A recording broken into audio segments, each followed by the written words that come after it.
only friends we already know and those whom we are going to know now in the next 2 days. So now that we are all friends, let's give a moment to the thought how beautiful it is to be alive. And indeed, we have to begin by being thankful to the Supreme Cosmic Force for giving us this gift of life. I call upon the prayer group of the college to please sing the college prayer. Please stand and join us for prayer.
For tomorrow belongs to those who prepare for it today. Keeping in vision the futuristic demands, challenges that will be based on education, KSMI Comprehensive College of Education, Training and Research, in collaboration with Global Foundation, has organized this national seminar on new challenges and new pedagogies for 21st century education. On behalf of our college and Global Foundation, I again extend a warm welcome to each one of you. Please join me in also giving our distinguished guests, Dr. Subra Chunawala, Shri Vipul Shah and Shri Dev Raghunathan, the best of audience welcome. Our rich traditions have always given importance to the lighting of lamp to purify the environment as well as invite divine ways to the premises. Lighting a lamp amounts to awakening the Atma Jyoti, that is the glow of the soul within oneself. I request all our distinguished guests to kindly come forward on the dais and light the auspicious lamp marking the beginning of the ceremony.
Principal Scientist at TCS, Honorable Secretary of Somaya Vijayavaya, Sri Ranganathan Sir, various invitees from the different institutions who have come here to participate in the seminar and some of whom who are present in the papers, dear faculty members, by the way, Dr. Shantala, Madam Shantala, who is representing global foundations with whom we are collaborating, faculty members, students. It is yet another great day.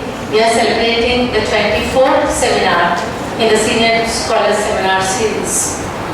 It is indeed our privilege to have such experts, academicians on the days, and we would like to welcome them with flowers. I request Sri Ranganathan sir to welcome Dr. Sudha Junawala with flowers and a small memento.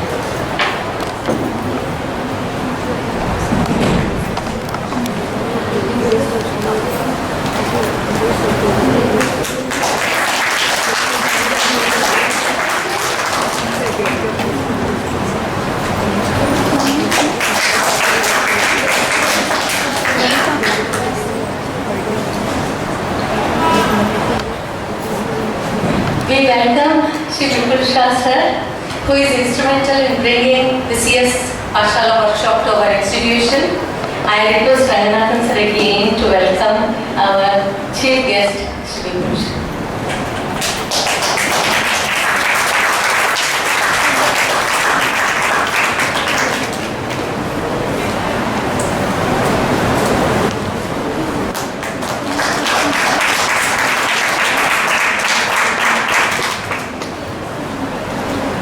Right from the time I joined this institution in 2004, I have been mentored and guided by Sri Ranganathan sir, who is with us, always supporting us in all of our academic and research endeavors. And I am very grateful to him, and we welcome you, sir, with flowers.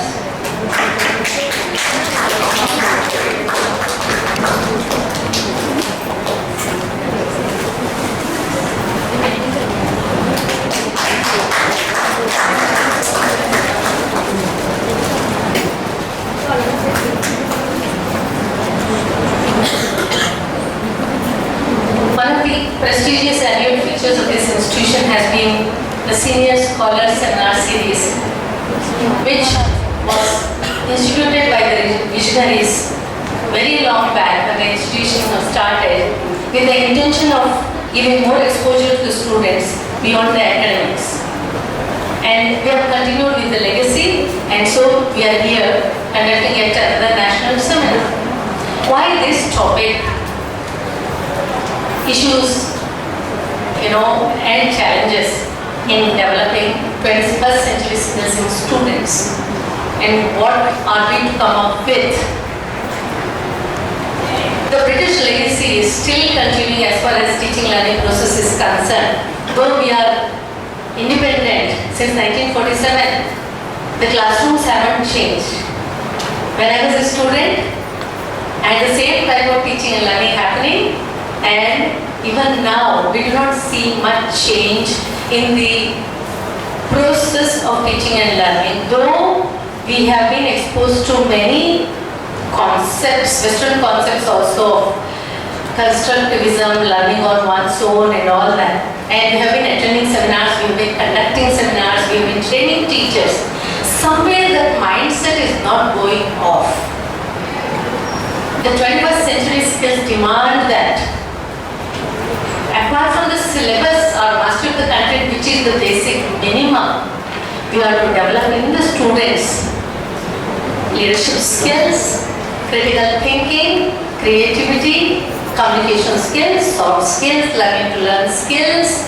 There are so many skills which we have to develop in students, and the society puts the onus on the teachers and the school. But in the school, everyone seems to think, even the teachers who are trained over the years, they feel that if they complete the syllabus, so to say, that is, if they transact the curriculum, to put in short, the textbook content which is meant for students, we try to teach that. And when it comes to evaluation, not much happens. And when we are teaching, so to say, there is not much learning happening. Why is it so? If education is to develop thinking minds, how far have we succeeded in developing critical thinking among students? It is time now again to focus on the 21st century skills, where we are at present, how much we have to achieve. Though we have been talking about pedagogies, new pedagogies. For example, some people were not teachable before, now no one is dumb, everyone is endowed with a different kind of intelligence. If students are not understanding them, teaching styles are not matching the learning styles. Now, how do we translate the curriculum? Teachers say that syllabus completion takes more time, so technology is coming to our rescue. We have blended learning programs, we have flipped classrooms, students can learn on their own. So in such a situation, it is necessary for us to change our mindsets and think of a new pedagogy in which students will be the center of learning process and the onus will be on them, and we become facilitators, and instead of focusing on only the syllabus, we focus on other skills which are necessary for the 21st century learners, so that they can successfully play the role which is expected of a global citizen in the present world. With this rationale, we have taken up this topic for the seminar, and I am very happy to see that there are many paper presenters who are from Bangalore, Gujarat and other places, and tomorrow will be the day of paper presentations, and in the afternoon we have this Pashala workshop in which more than 100 teachers from across the schools will be coming in, and I, along with you, look forward to an exciting 2 days session on this seminar. With this, I call upon each one of you to feel at home and enjoy food for thought in this 2-day seminar. Thank you very much. I call upon you. Last year, our college, in collaboration with Global Foundation, had organized the 23rd Senior Scholar Seminar Series on the title Education for Peace. We are very happy to announce that we are releasing the ISBN book of the compiled papers that were presented in the seminar. I request the dignitaries on the dais to please release this book.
for this in English and Marathi are available in Homi Baba Center.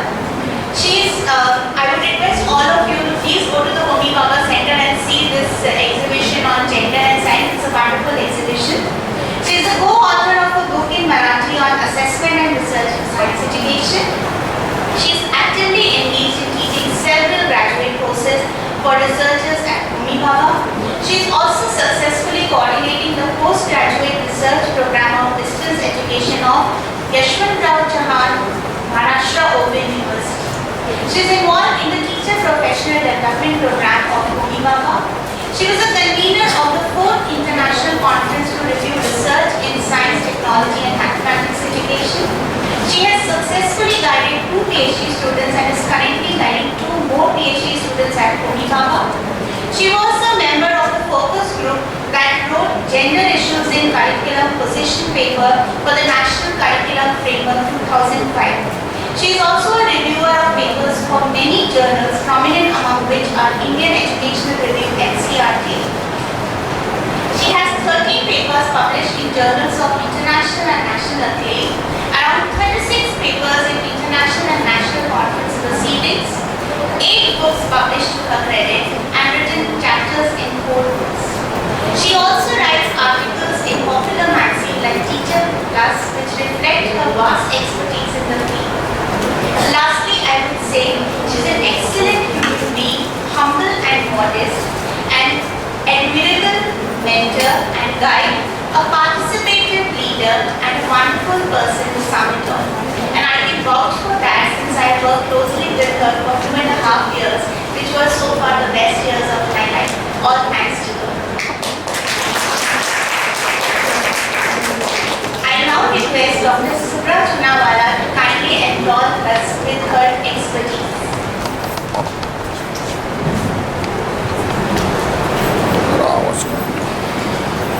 Good morning. I'm privileged to be here and I thank Principal Vasundhara Padmanabhan and Shri Radhanathan and other members of the dais such as Professor Vipul Shah and other faculty members of Somaya like Kalpana Karade Madam and all the other students who are here today for the students, faculty, other persons, presenters, paper presenters who are participating in this program, this seminar, national seminar, which is on new challenges and new pedagogies for 21st century education. Principal Padmanabhan has already given us some of the competencies which are required.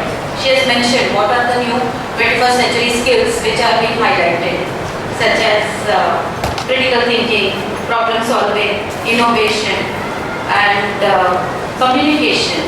These are the new 21st century skills which we say that students should have. Human beings should have. We should also have these skills. And what are the challenges that are there? These are the skills which are needed. The challenges are that the world is growing increasingly complex. It's growing complex in various ways. There is an explosion of knowledge also. Science and technology is growing at an increasing space. But besides that, there are other things which are happening, which are making this world more and more complex. Okay, therefore I find that the inclusion, and I thank Shantala Madam also, that the inclusion itself, first of all, is a very good terminology. Okay, inclusion where we have inclusion of all kinds, social justice concerns, whether it is when we talk about people with different abilities, coming from different diversities, such as religion, caste, communities, language. We have to deal with all these children in our classes. Okay? Our education, our curriculum is meant to address all of these people. And therefore, this is a very important part that we have to look at and how we will address this in our teaching, in our curriculum and in various ways. Okay? Coming to the Homi Baba Center for Science Education. This center began in 1974. It began with the effort of some scientists from the Tata Institute of Fundamental Research who felt that they needed to do something for the education of people in society. Since 1974 now we have come a long way. There have been many changes. We have also grown. And our foresight, One of the messages which came across is the kind of students we get, which was the focus initially, was that we are getting first generation learners. Those people who have never been to school before are coming to school, and what are their specific problems. That was what we worked on initially. Slowly our focus has been shifted to what we call equity and quality. So equity is this dimension where we are talking about reaching out to those who could not have been reached out to in other ways. But when we talk about quality, quality is for all. It's not only for the gifted or the talented. Okay, quality is also for everybody. We are saying equity and quality, but the other dimension which has often got highlighted perhaps because of various media efforts is the work which we are doing with talented children. The Homi Bhabha Center also works with talented students who appear for Olympiads. So there's Physics Olympiad, Chemistry Olympiad, Biology Olympiad, Mathematics Olympiad, and all Junior Science Olympiad. And children represent India at the international stage. And this gets a lot of glamour. This is the part which is highlighted.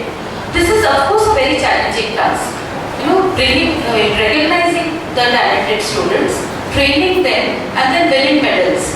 One of our highlights is often that almost all the students who have all gone in so many years have all won medals. But I still want to say that this is not necessarily what should be applauded.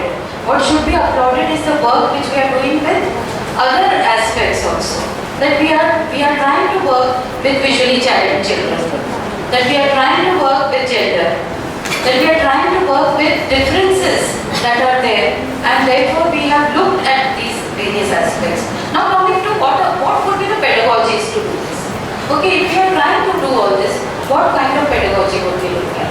One is that we look at integrated or multidisciplinary perspectives. Let's not look at science only as physics, chemistry, biology, but that it has an integrated aspect. And not just in schools, not just in colleges, but overall the new advances are coming about when people are looking at multidisciplinary aspects. Okay? So our pedagogy should also have this foresight. It should not be very narrow and limited, but try to integrate and bring in perspectives from different areas. Another aspect which we are looking at is data handling. How students handle data, how they analyze data, how they interpret this data. And therefore we talk about metacognition skills, which I think Madam made a reference to.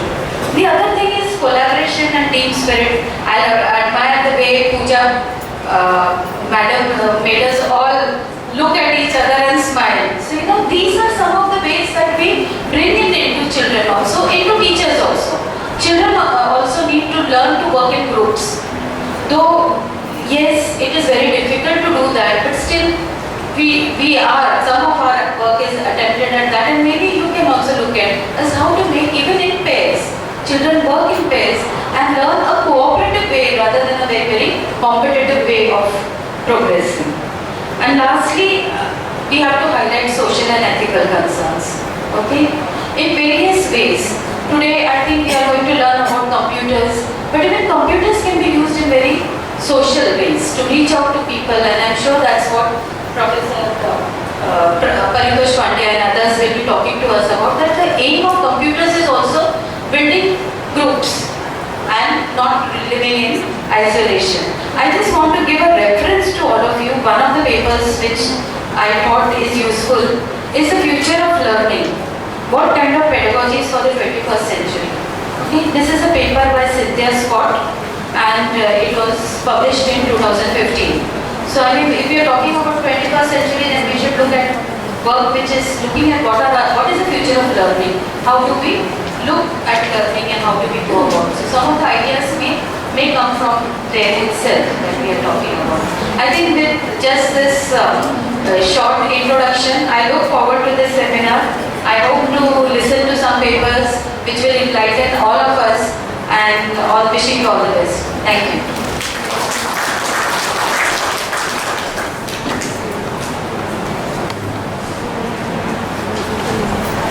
Thank you, madam.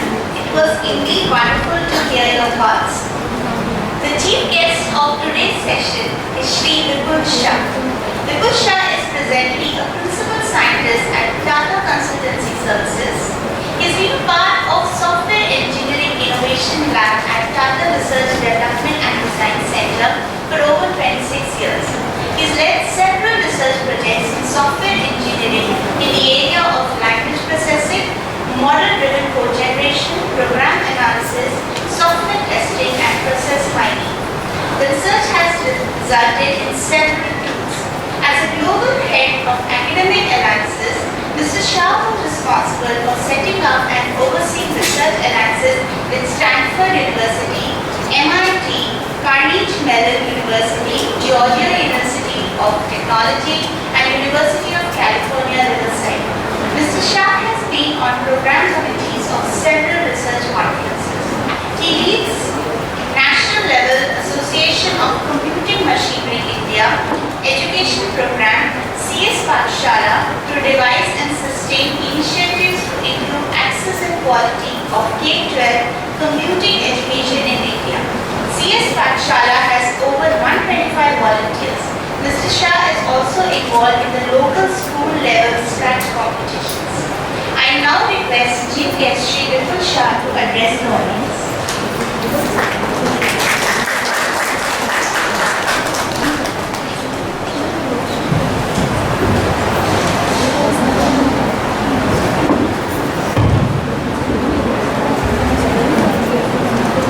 Good morning, everyone. So, Dr. Padmanabhan, Mr. Raghunathan, Dr. Subrasan Chunawa, it's indeed a privilege to be here at the National Seminar. Thank you all the participants. So, the topic for this seminar is something which is very close to me. This is something which you just heard in my introduction. That's an area which I've started working on recently, looking at school education. I'll talk more about it in the afternoon. However, whatever I wanted to say, a lot of it was already said by Subra. So now where do I start, right? So I'll start with the story. Right? Instead of talking all over, let me tell you a story. Now I go on a different hat. I'll not wear my hat of a researcher at TCS or leading initiative and talk about as a parent. So I'll rewind back maybe 30, 40, 50 years when my child was quite young, probably around 3-4 years or something. And he's actually 12, 18 right now. So when he was asked this question, what would you like to be when you grow up? You know, like most children at that age, the ready answer would be like my dad. Right? I mean, whatever he does, I'm going to grow up and do that. Which was good, you feel very proud about it as a parent. Fast forward a few years, he was probably 7, 8 or something. So he came to me and asked me, okay, what do you do for work? That's the question that was hearing about many parents coming and talking about, even in the US at that time. And so there's firefighters, and there are a lot of other professions that he was hearing about. So he comes and asks me, okay, what do you do for work? So now suddenly I was in a dilemma. How do I explain what I do? I'm a software engineer. Right? Now how do I explain what is software? Now, software is not something which is tangible, visible to them. Right? So how do you explain that? I tried a few examples. Looking at the blank look on his face, I figured out that I wasn't thinking anyway with it. Banking examples, ATM, all examples don't work with children. Right? So I said, okay, he plays games. So I said, okay, you play Nintendo DS, which was one of the in thing for him at that time. And I said, you know what the game you play is nothing but software. So he looked at me. Then he asked me and said, all right, do you build games? I said, no, I don't build games. He said, then what do you do? Okay. So the question here is, the point I'm trying to make is that it is a challenge when we are teaching our children. How do we get them interested in computing? How do we get them interested into something which is not necessarily visible? You can see computers, but what runs on computers is not something which is very clearly visible. So there was always this question about how do you generate interest in them so that we can understand more about it, pursue more about it. Again, coming forward to the current time, this is when you were 7, 8, right? Now he is 18. What He's been through the school education. He's learned whatever was to be learned through schools or computing. And what I've seen him in, interest levels haven't changed. He's either more disinterested in computing than he was at that age, than he's currently completely. Not just that, I also sense some fear in some of the things that he's been doing in computing. Right? So some of the things that he's been learning in terms of programming languages, I will not name those languages, but I have been sensing some sort of sense of fear in terms of learning some technology aspects, etc. So what has happened is, from something which was unknown to something which he was not interested, he has come to a stage where he has developed further dislike for that subject, and not only that, some fear for that.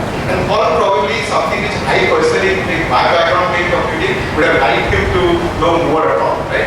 So this is, as a parent, I felt that perhaps this indicates that we need change in curriculum and we need a change in pedagogy. These are the two things which would have probably brought an interest into something which is not clearly visible. Now I wear my hat as an industry person, and one of the things we do is we recruit on a large scale. Right? We'll be hearing that TCS has 350 plus thousand number of people. Well, I haven't personally recruited for the past 10-15 years, but earlier when I used to take interviews, what is it that I used to look for in people who are fresh graduates from college? Right?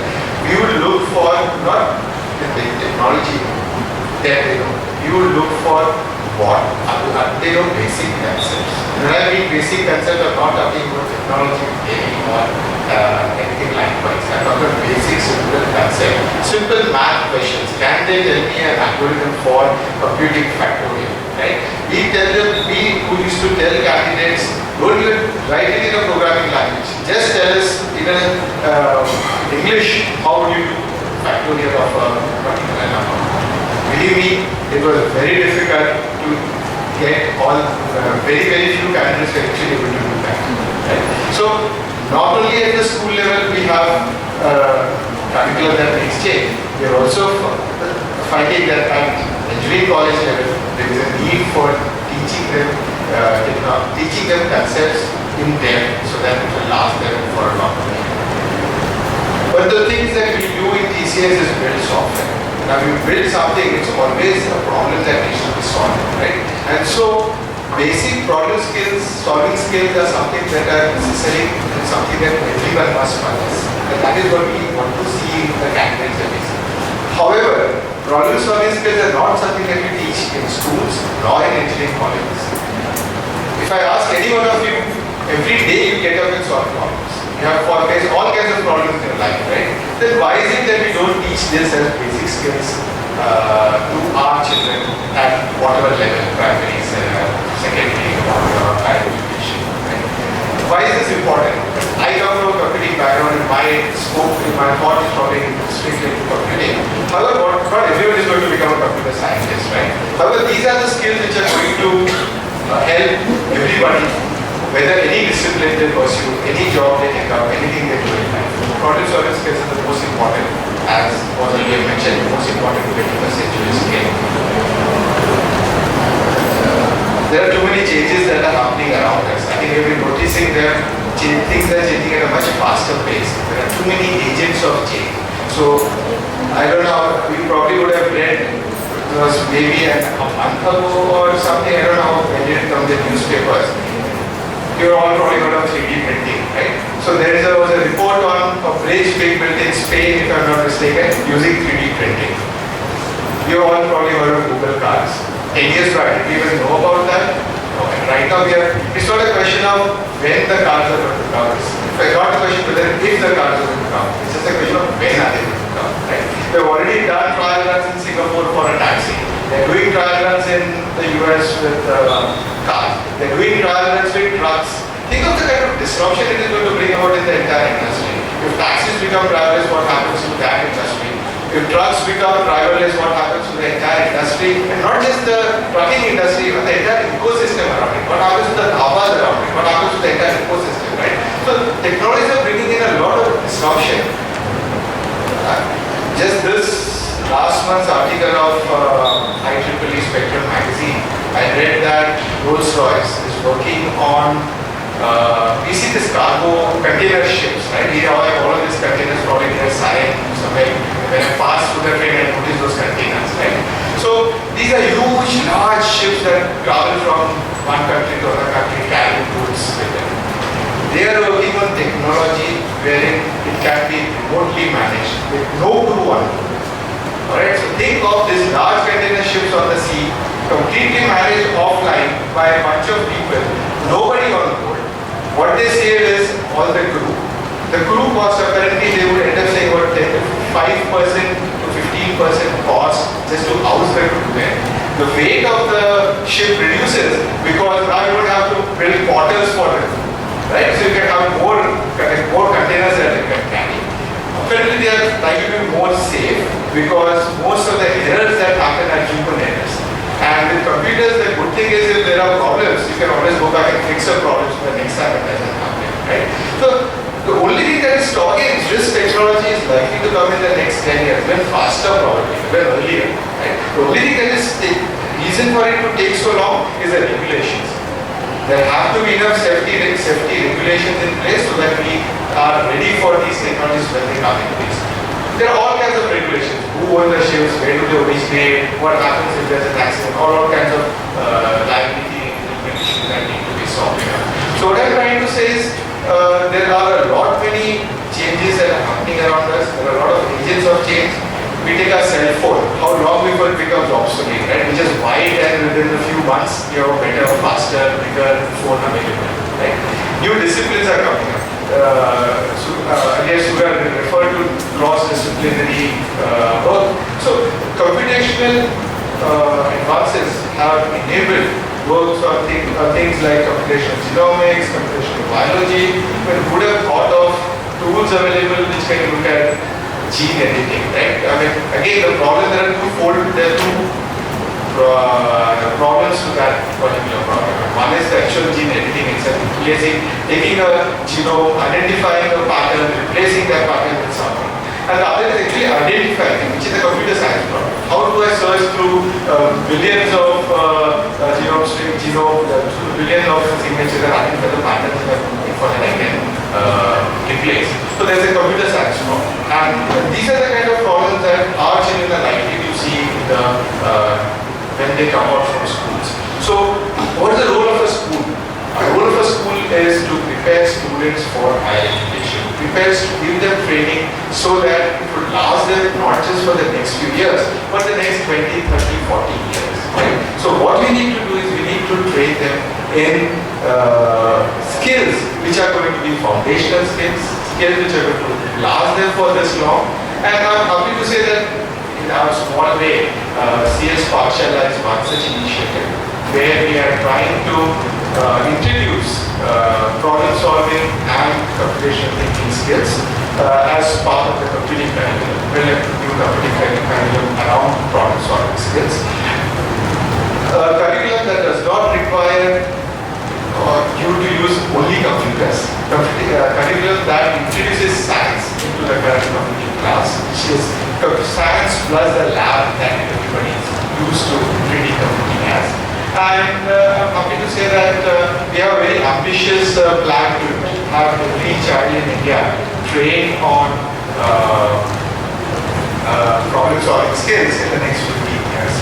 So with that, I look forward to interacting with all of you during the day and in the afternoon, and probably also getting your feedback on problem solving 21st century skills, and I'd really hear from you as to what your thoughts are. Again, I'd like to thank Dr. Padmanabhan for this opportunity. Thank you very much.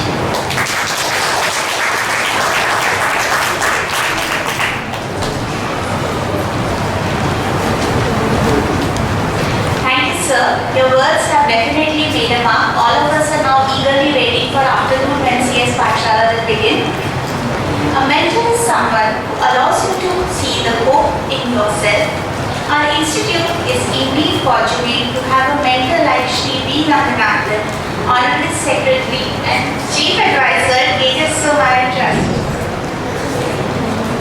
His resume is so long that it will take an entire session to read it out, but I'll just read some of his accomplishments. In his last post, he was the Chief Secretary Government of Maharashtra. He has been previously the Municipal Commissioner of Greater Mumbai, an additional Chief Secretary to Government of Maharashtra. He was also in charge of Police Department at government level. He has also been an additional Chief Secretary to Government of Maharashtra in Water Supply and Sanitation Department. He's been a Joint Secretary to Government of India, Department of Atomic Energy.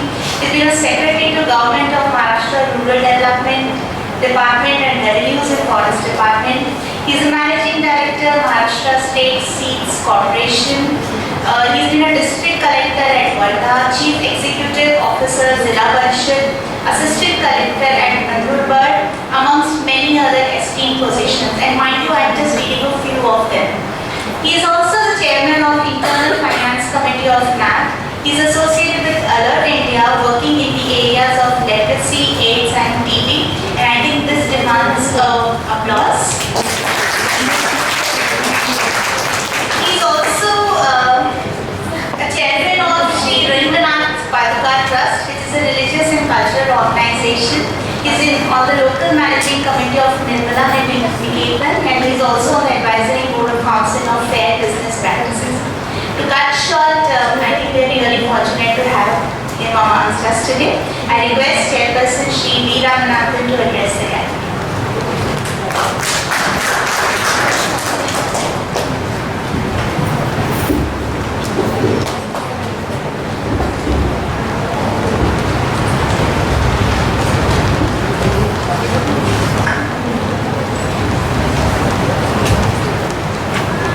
Good morning to all of you. Dr. Subraj Punamara, Dean, Homi Baba Center for Science Education, Sri Vipul Shah, Principal Scientist, Data Consultancy Services, and the leader for the educational program CS Pathshala of Association of Computer Machinery India, Dr. Vasundhara Padmanabhan, Principal Junior College of Education, then Ms. Shantara Kasargod, Project Head, Global Foundation, faculty and students. I am really happy to be in your midst at the inauguration of the 24th seminar in the series of senior scholar seminars on the subject of new challenges and new pedagogies for the 21st century. At the outset, I would like to congratulate the organizing committee of the seminar and the principal, Dr. Vasundhara Padmanabhan, on having chosen a topic of great contemporary relevance and on assembling a galaxy of speakers of great eminence for this program. I am sure that this seminar will be a highly enriching experience to all of you. Somaya Vidya Vihar was founded in the year 1959 by late Padma Bhushan Karamshi Jetabai Somaya. He was a man of humble origins, born in a small village in Ramanagar district, where only studied up to 5th standard. By dint of sheer efforts and commitment to principles and values, he was able to develop into an industrialist, and whatever was the business earnings he had, he wanted to use it for the service of the society. And Vidya Vihar was founded in the year 1959 for a period of almost 57 years. This has grown into a huge educational complex, and Vidya Vihar along with the sister trust, they are running not only a number of educational institutions in Mumbai, but also in rural areas of Maharashtra, Karnataka and Gujarat. Now, the K.J. Somaya College of Comprehensive Education was founded 26 years ago, and now over a period of time it has developed into one of the most sought after college of education in the state of Maharashtra. And I would like to congratulate the principal of the faculty of the college, for having continuously nurtured this tradition of senior scholars seminar. And this is, I think, the 24th consecutive year in which this program is organized. And now the question is, we talk about challenges for the 21st century education. Why 21st century education challenges? Every century has its own challenges. So education, at any point in time, you have certain challenges, certain opportunities, and education has to be developed and designed in a manner to meet those challenges. Probably 2 centuries ago, education may not have involved very much of technological knowledge or scientific knowledge. Education may be a general awareness creation and a little bit of, I would say, literary skills, some understanding of philosophy and some understanding of literature and so on. That would have been education 2-3 years ago. Because these were the challenges then that a cultured man was expected to possess those skills. Whereas today the challenges are different. Now, what are the challenges of the 21st century? I think the first and foremost is, in the 21st century, we are finding that there is increasing globalization. And this globalization is resulting in alienation of people. Today, a factory worker working somewhere in Italy loses his job because of some person working in a remote place in Vietnam and Bangladesh can make garments cheaper than him. He loses his job. So this globalization has resulted in a lot of, I would say, apprehension, fear and alienation about the future. Now, second aspect is, at the local level, the kind of support systems and the kind of organizations we have, they are disappearing fast. Maybe 2-3 generations ago, the community was there. You identified yourself as the village or the place from which you came. And all of them used to be together. In times of crisis, help each other. In times of happiness, celebrate each other. Then once the migration occurred at a big scale, we got displaced from the villages and places of origin.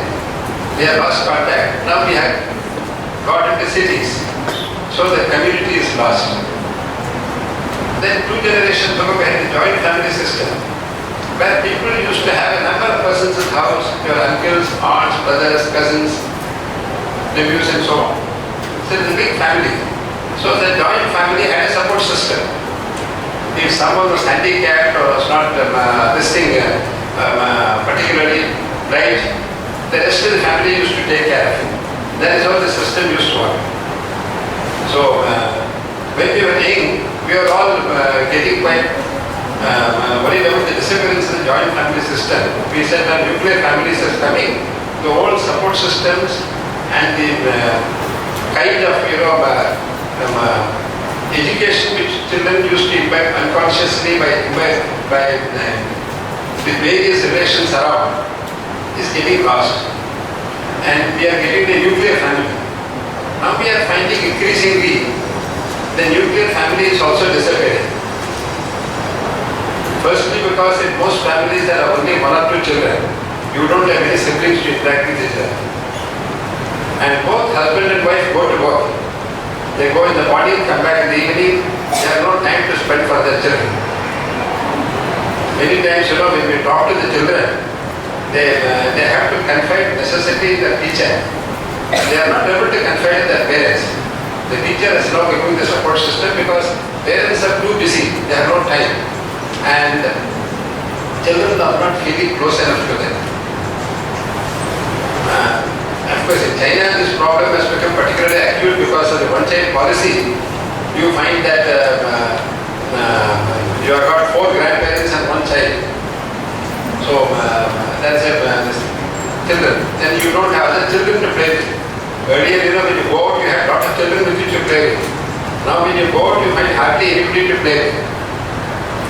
And most of us who are staying in flats, we don't know who is our neighbor. And in the next house, if there's a marriage, you don't get an invitation. Because you don't meet him, you don't know about him.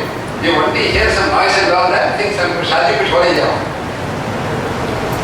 So that is the kind of, so we are getting, so what is happening as a result, people are losing the kind of, on the one hand, because of globalization, there is a sense of alienation. On the other hand, because of the atomization of the society, people are losing their voice. Now, what is the result of this? This is creating a lot of anxiety and stress. And then this is creating a lot of problems. Now, when you are talking about terrorism nowadays, we talk about terrorism, violence and all. Even today's paper you would have seen that 72 people in a place of worship were killed by a suicide bomb. So this is something which was unimaginable, I would say even 10 or 15 years ago. In a place of worship, 72 people getting killed by a person who kills himself also. It would have been unimaginable. This has happened because these people are getting alienated from society. They are losing their emotional motives. Then similarly, you find increasing violence. Sometimes, when you talk about road rage, when you are going the road, somebody who is, people are so, this thing I would say, so violent, that they are not even willing to wait for even 1 second. Either they ram in the car with you or they will bash you up. So that is the kind of, restlessness and violence which has come up. Then violent conflicts, etc. So this is the kind of, so now another aspect of today's thing is also the kind of conflicts which are occurring, the violent conflicts which are going on. Today, for so many years we are saying this conflict in Afghanistan, Syria, Yemen. Hundreds of people are getting killed every day, it is never ending. And then you have the kind of crime in society, violence, theft, everything. Today, we rarely used to do. Today, every day you find 2-3 kidnappings taking place, couple of murders and all. Now, what is this thing? So I feel that in this situation, I think the foremost goal of education should be to instill a sense of social consciousness in the children. And I think this is if social cohesion is lost, any amount of technological knowledge and advancement in science technology is not going to save the society. Say, Mahatma Gandhi used to give a very interesting example. He said that there are some persons in Indians were called USA. They were staying in a multi-story building. On the 100th floor they were staying there. So one day when they finished their day's visit and came back, they found that the lift was not working. So then they said that, okay, what we'll do is we'll climb one floor at a time. And after we climb each floor, we'll stop for a few minutes. One of the persons will tell some story or as a joke. Then we climb another floor, another person will tell. So this way they reached up to 99th floor. Then one more floor they climbed. When they rested, the person whose turn was to tell the story, he said, I have a joke to tell, but this is for here. While coming up, I have left the key to the flat on the ground floor.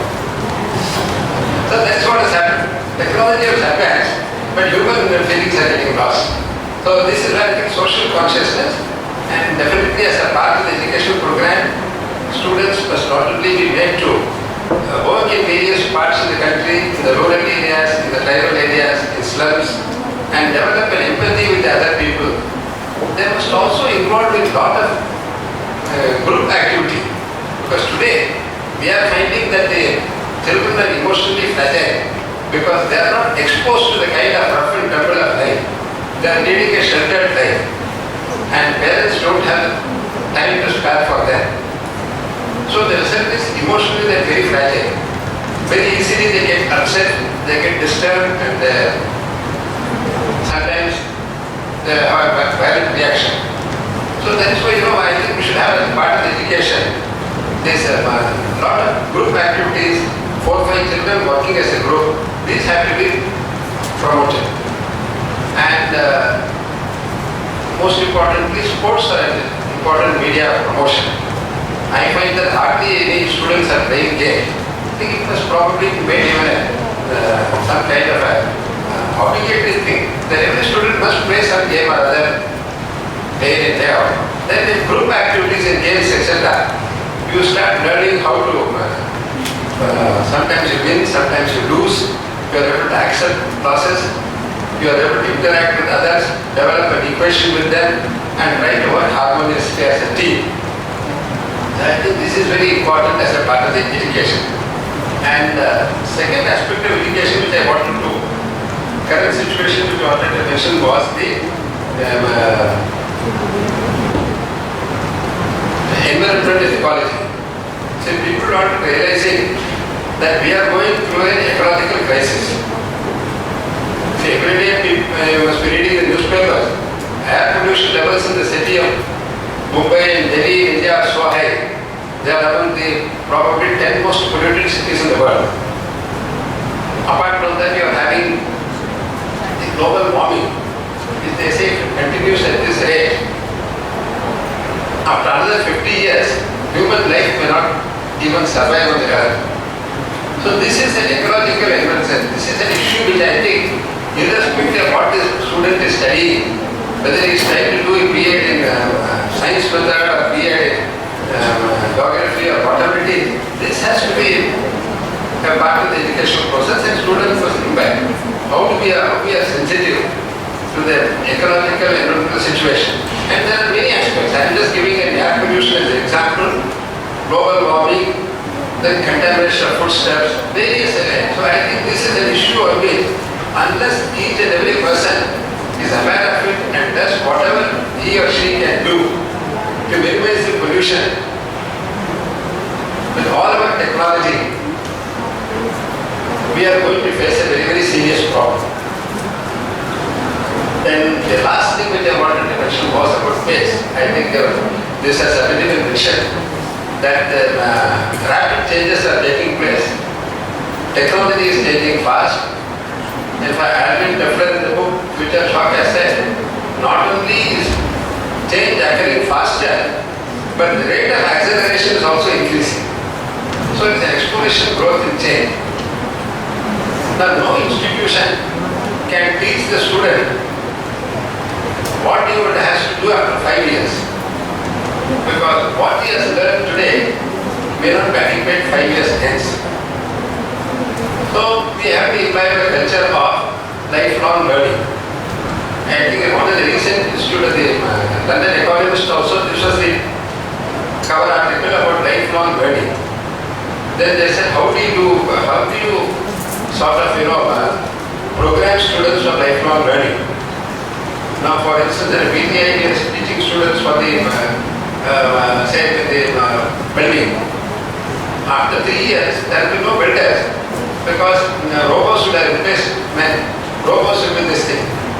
So you don't have to teach them building. What you are required to teach them is how to manage and operate these robots, how to repair them and program them for building. Similarly, in education also, whatever several subjects you are teaching, after 3 or 4 years, you will find that subjects have changed. Some new developments have come. What you have learned is no longer relevant. So then the question is, how do you program for this change? So probably one way would have to be, they say that you can have, it is not economically, we can't afford to have this college system of education which is very costly and time consuming. Instead, what is speculated is, you have an online program, massive online programs, whereby a student can continue, even a person who is working, he is no longer a student, he continuously learns and updates himself. I think maybe this is an opportune time for the college of education to start certain online programs for updating the skills of teachers. So that a person who learned something 10 years ago, something new has come, he can join that course and update himself. So these online programs I think are going to be more and more important.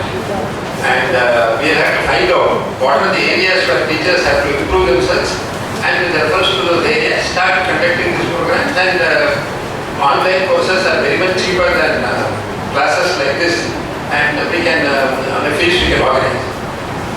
And for such of those who are interested in offline education, face-to-face contact also, I think we should start organizing during the vacation time, 1 week capsule, fortnight capsule. As and when the syllabuses change, we must organize programs for teaching them. That if the new syllabus has come, then some condensed course for a week or fortnight to update the teachers and the syllabus. So this is going to be a continuous. But then apart from that, much of learning takes place by the student himself. See, everything you don't teach. If I want to learn something new, after all, how did people become experts? They took books, learned by themselves, and became experts to teach others. So that is where I think, as Dr. Vipul Shah has said, our purpose of education must be to kindle the curiosity of the students, to develop in them affinity for learning and for problem solving, so that even when they are completed their studies and got a job after 5 years, they are still curious to learn about things, they are still interested in finding out, solve problems, etc. This is what they are looking to. Because today, your people are not expecting a person working in an organization only to come on the basis of knowledge as learned. They expect that the person must completely update himself. Because every year the laws are changing, the rules are changing, systems are changing, the procedures, technology is changing. So this is something, the habit you have to develop with students for problem solving, lateral thinking, and for this thing, continuously learning on its own. This is something, this is what is going to make invaluable. And again, I'll give you a small example. I think some of you might have heard also. When they say that on a stormy night, snowing heavily, when a person was going in a car, he was going to some town in a remote part of the country. Then at a bus stop, he found 3 people are waiting. So, one was an old lady who was very sick, who was waiting for a bus to go to the nearby town, which is some distance away for treatment. She was very sick, and earlier she is admitted in the hospital, the maternity. Then second was, he found that his old friend was waiting there. And this is a friend who had once saved his life. So he was very grateful to him. Third was a very beautiful lady. Who was very much the kind of lady, lady of his dreams, whom you would very like to meet and talk to. Now the small car which had, like narrow cab, could take only one more person. So the question which was posed to the students in the interview, whom should he take? Anybody who has not heard it can reply. Yeah, Chandra. Use the key to his friend and ask him to take the old age video and he's the young people. Yeah. So there is the lateral thinking. What he does is he says, I'll stay behind and I will get down at the bus stop, and then I will sort of accompany this lady on the bus. Whereas his friend can take the car, take the old lady to the hospital. So everybody is happy. So this is the kind of thing that we, lateral thinking which they expect in today's education, which has to be imparted. So I think, I am sure that during these 2 days of deliberations, you will have a lot of opportunities and reflecting on all these issues and trying to work out how the educational programs, particularly programs for teachers who are teaching students, can be refashioned and made more relevant. And maybe, and before I end, I would like to express my deep gratitude to Dr. Sukraj Vanawala for a brilliant and illuminating address. And with Homi Baba Center for Science Education, we have been working for many years. Recently, they have conducted a program for our teachers in our schools, which was deeply appreciated by the teachers. They found it very valuable. We do hope that they will continue to support us and have more programs for our teachers and other educational activities so that we are able to improve the quality of instruction imparted in our schools in not only in Mumbai but in the rural areas of Maharashtra, Karnataka and Gujarat. Then I would also like to express my gratitude to Mr. Vipul Shah for having come and given an overview of the subject. I think maybe we should, at the end of the discussions, as a part of the outcomes, we should think of entering into some kind of a memorandum of understanding with the Association of Computer Industry in India, so that we could also participate and our student teachers can also work in these various situations on improving the quality of education and on developing innovative teaching methods. With these words, I wish the discussions success. Thanks for giving me an opportunity to share my idea.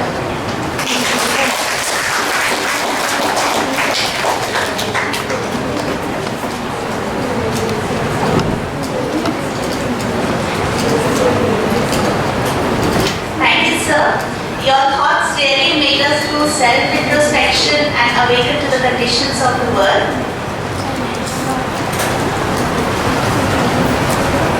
After listening to all our dignitaries, the seminar definitely had a great start.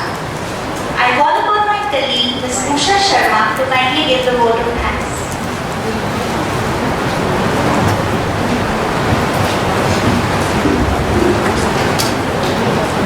Respected and our most distinguished guest of honor and keynote speaker Dr. Sundara Chunawala, Chief Guest Shri Vipul Shah, Honorable Chairperson Shri V. Ranganathanji, respected Principal Dr. Vasundhara Padmanathan, my dear faculty members, students, and all the participants of this seminar. I consider it a great privilege to propose a vote of thanks to all the dignitaries who would be witnessing the two-day event of SSSS Senior Scholars Seminar Series. One of the grand events for our college is definitely going to be a memorable one this year, since we have eminent personalities from the field of education. I, on behalf of the entire staff and management of Somaya College of Education, would like to convey deep regards and hearty thanks to Dr. Sundara Chunawala, the Dean of HPCSE, for gracing the inaugural ceremony and sharing with us her vision of 21st century. We are greatly encouraged by your gracious presence and immensely benefited by your inspiring words, ma'am. We assure you, ma'am, that all of us would definitely address the needs of 21st century learners. Dear friends, we also have today with us our chief guest, Shri Vipul Shah, Principal Scientist, TCS. His zeal and commitment with which he has been working for CS Pathshala is par excellence. I wish to express our profuse thanks for your gracious presence and for your encouragement to the participants of the two-day seminar. We hope that your workshop will definitely enlighten us with the new pedagogies of 21st century and how to address the challenges. Thank you, sir, for collaborating with us for conducting the workshop. I express my deep gratitude to Honorable Chairperson Shri Ranganathanji for guiding us in all our activities and ensuring that we always do the right thing in the right way. Thank you, sir, for your support and encouragement has always helped us and has helped us in reaching where we are today. My deep regards and thanks to our Principal Dr. Vasundhara Padmanathan and Dr. Kalpana Karadi who have thought of this theme, which is a need for the army. I'm sure the two-day event will definitely help us come out with the solutions to face the challenges of 21st century education. My special thanks to Global Foundations for sponsoring this two-day event. Their continuous collaboration has helped us to manage the event of SSSS even in the last year successfully. Thanks once again to Global Foundations. Finally, all my dear faculty members, teaching as well as non-teaching staff, and my dear students. My special and hearty thanks to you all for your support and dedication. I'm sure the teamwork and the direct efforts which helped us working smilingly shoulder to shoulder will definitely make this seminar a successful one. At the end, I thank all of you once again.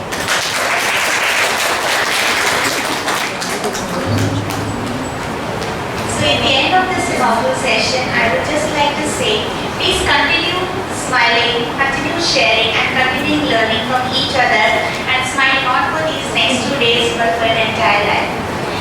We break now for a small refreshment break, and we'll be back in this room for an expert talk on peace clubs by 11:30. So, thank you. A DMG from Mumbai University, she has participated in various programs in Education for Peace training program conducted by NCRT. She has also taught English in K.K. Somaya Junior College of Science and Commerce since 1988 to 2012. She was awarded the Fulbright Fellowship to participate in teacher exchange programs and has spent 6 months teaching in a school in Columbus, Ohio, United States. She is presently the project head of Education for Peace program of Global Foundation. I request our Vice Principal, Dr. Kalpana Harare, to present her with a token of love and appreciation.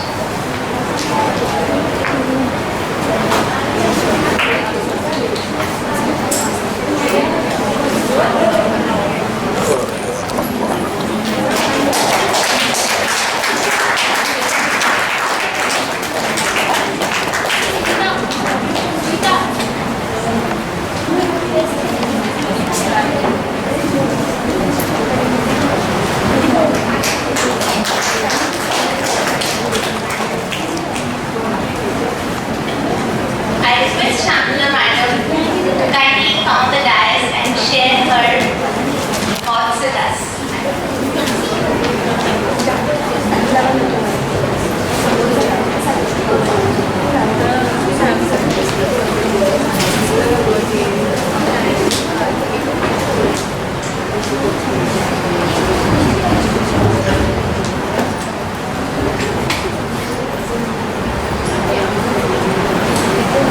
First and foremost, the formalities. Extremely grateful to Principal Dr.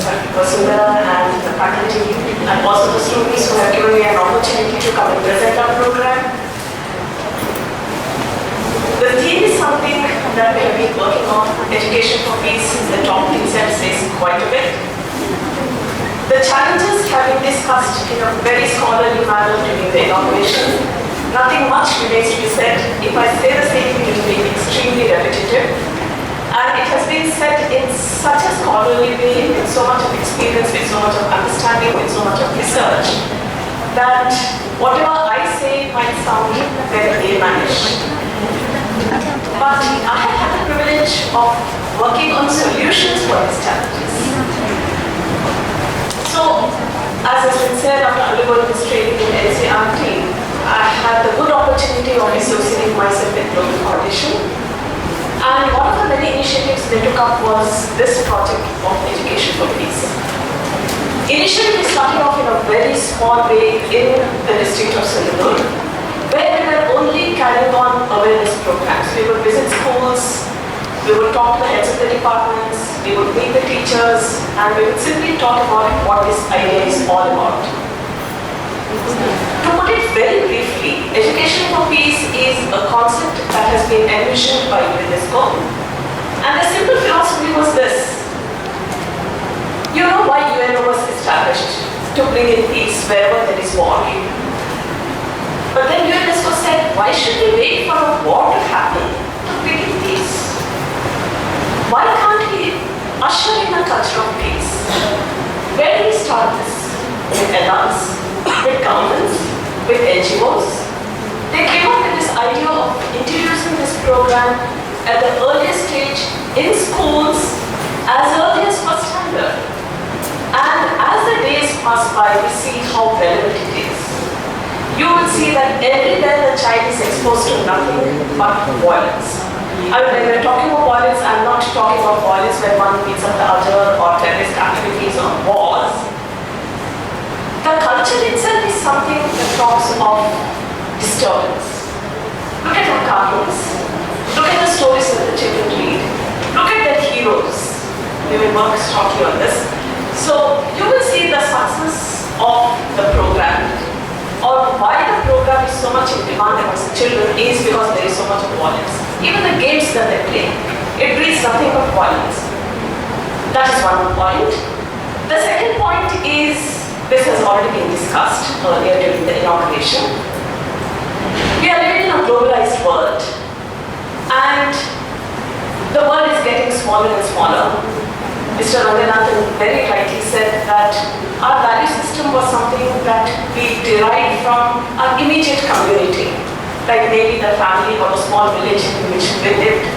So there was no much of conflict there. You had to be a part of the community. But now in a globalized world, a carpenter's son can become a computer scientist in the Silicon Valley. And I'm sure you can imagine the shift every day, including in his thinking, in his reflections, in his personality as a whole. And this is going to happen more and more.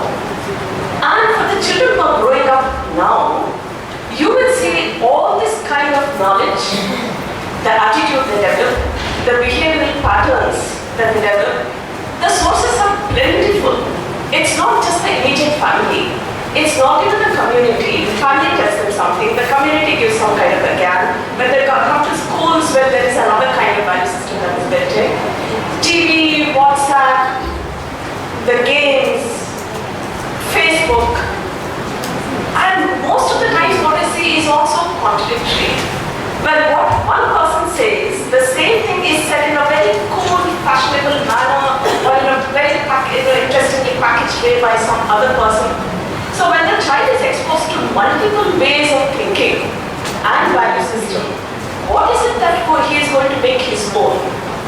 That's the challenge. Is he going to turn back to his parents? Is he going to follow the community values? Is he going to be governed by the constitution of the government in which he lives? Or are there some global values? These are all the challenges. What is he going to fall back and what is right and what is wrong? What is good and what is bad? So, repeated thinking on this education piece, the research and studies that has gone in, has said the best way is to give opportunities for the child to experience for himself, giving time for the child, him or her, to analyze, to make a critical study, to reflect over them, and then come to his own conclusion. There is nothing like right and wrong. What is right at one time, one place might be absolutely wrong. So we cannot be judgmental about that. But then you will see the child has to grow up for the future times as a responsible human being. And what is that responsibility? Is it just earning a livelihood? No, much beyond that. He should be think when he sees a problem. What generally happens today is we have multiple ways on social media where we can express what is our opinion about it. Opinions are plenty, but are there ways to act on it? There are ways in our own small little ways, but what we see is we are not equipped to act. We are equipped to talk, we are equipped to communicate to a certain extent, and there are various media to express it, but the only thing is we do not know how to act. And before I take up the activity, I want to share a very simple experience of my own. I'm standing here and talking about all this acting. Yesterday I experienced this. I was waiting for an auto just outside my building. A couple was in a two-wheeler, and I could see that the wife is sobbing. She was literally sobbing and crying. And I could hear some conversation, I could not make out what exactly was happening. But I don't know for what reason they chose to stop the vehicle just where I was standing. They got off the two-wheeler and they started discussing. And what they were discussing is talaq. The husband, it was husband and wife, the husband had decided to give talaq to his wife. And the wife is pleading not to. This is a very, very private matter which was being discussed publicly. And there, not only me, there were a few other people. Now, I call myself a responsible citizen. I would like to think I do everything what is expected of a responsible citizen. But in a situation like this, what do I do? Is it so private? Can I go and tell them, can I dissolve the matter? No way. What is it that I can do was a dilemma that I was thrown in. I had no solution. I was a mute witness. The moment the auto came in, I got in and went on. But that has been working on my mind since then. And that is what education for peace is all about, to put it most briefly.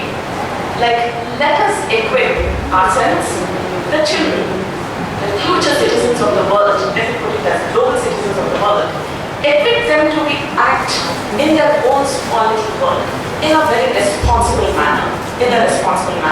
So how can we do that?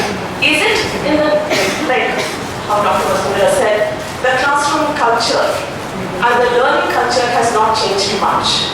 So where it is so transactional, the teacher teaching the syllabus and the teacher, but does it ever touch the personality of the child? Does it help the child to transform? And most of the time the answer is no. And also the society structure that we live in. So here, what we have done is, challenges are plenty. We have started working from our foundation in schools. So ours is a two-pronged approach. We work with teachers and we train them in certain competencies. We have identified 6 competencies. And we work with these teachers over a period of 1 year. And we have 6 to 7 touch points, where not only does the training happen, but we also have these meetings or one-on-one or smaller groups, where we try to get a feedback of what transformations it has brought in their personality and then in their approach in teaching. In addition to that, we also have peace clubs, which is what I'm going to talk to you all about. No, it's going to be very clear. Yeah. Peace clubs. So peace clubs is something that we establish in schools. So as of now, we have about 35 to 40 schools. 35 schools in Sindhurg district and 5 schools in Aurangabad and other areas. Actually, we have the privilege of having 3 of your students to be with us during the annual conclave, and I'm sure they will be able to give you a better feedback on what exactly happens. But these peace clubs, it's not just once a year activity. Every month, twice a week, these teachers who have been trained in education for peace concepts conduct these peace clubs for 1 hour. And all these years, what used to happen is we had an excellent team based in Sindhurg who worked very hard to tell teachers what they could do every month. So some of the teachers are extremely well equipped. So once they give an idea, they are able to evolve activities and work with the children. But some of them need some additional support. And most of them want to work, but they don't know what to do. That is a challenge. And secondly, we felt that this kind of intervention, like once in a fortnight conduct a peace program and teach them some concept of human rights, gender equality or something, sensitize them on environmental issues, make them understand democratic values better. This happens once in a while, the child goes by. And there is no way that the child can internalize this. It just happens, and next point when he comes, maybe there is something totally different that is happening. So where is the time for the child to reflect? When we are talking of education for peace concept and the present day learning, we are talking of equipping the child to analyze, make a critical study of the thing and reflect over it, but we are not giving opportunities for that. So then we said it should be something that is more sustained. Or that is the reason, you see, we came up with very proud to present these books. This is the teacher's manual, and this is the workbook that we give to each child in the school. I'm sure educators are familiar with this expression of reflective journal. And this reflective journal is something that everyone is, it's one step ahead of the diary, where you just don't write 10 o'clock I had my breakfast, 12 o'clock I went to school. But then something more about something that the child has seen, experienced, felt, and then think about it and note down. So that is what a reflective journal is about. Every one of us is expected to do that, but most of us don't do it. Okay? So then we said we will give a child a very interesting way to record his day-to-day activities in a more sustained manner. So that is how these activities came to be. This also helps. The teacher's manual is something that gives you modules that the teacher can put into practice every Peace Club hour. So it is nicely divided into activities, beginning with a simple exercise to regain peace, calmness, and then there is a main activity, and then there are some activities that follow later. You will experience them very soon. This was something that has been created by Shreya Chani, who was here last time, and we are extremely grateful for that. And before I start the activity itself, I would like to also share with you that this was a project that we sent as a proposal for the UNESCO event that is happening happening in Canada. This is an event that happens once in 2 years.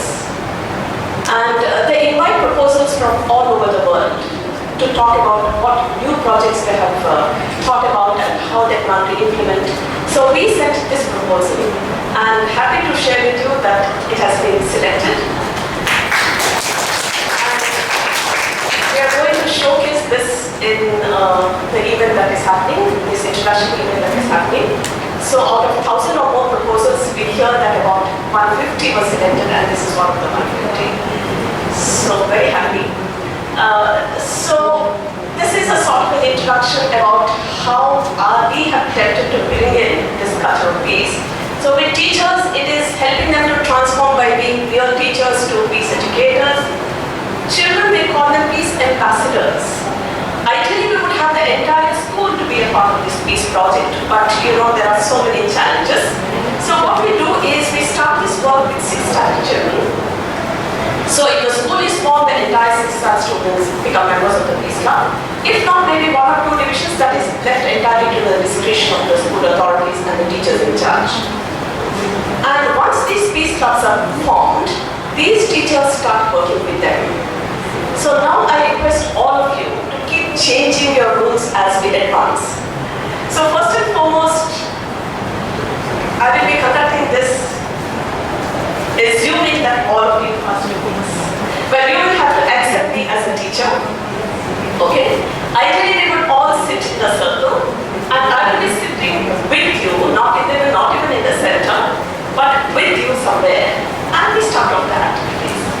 Shall I start? Yeah.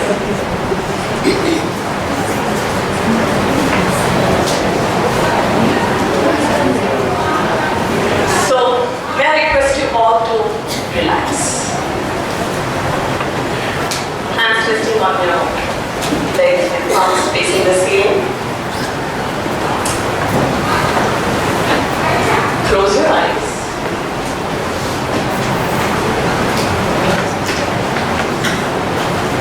Breathe in and breathe out.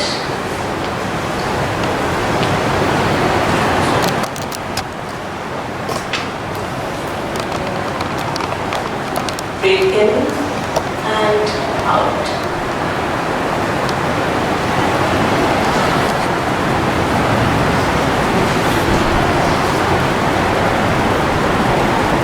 Please drop your hands, the palms. Place your palms on your eyes and squeeze with your eyes.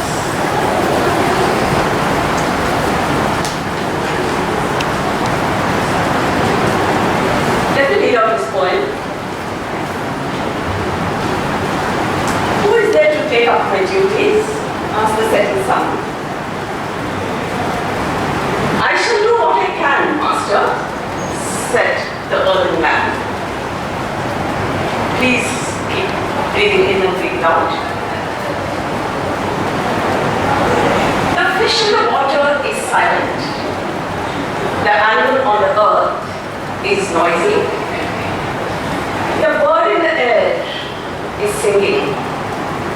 But the man has in him the silence of the sea, the noise of the earth, and the music in the air. Relax.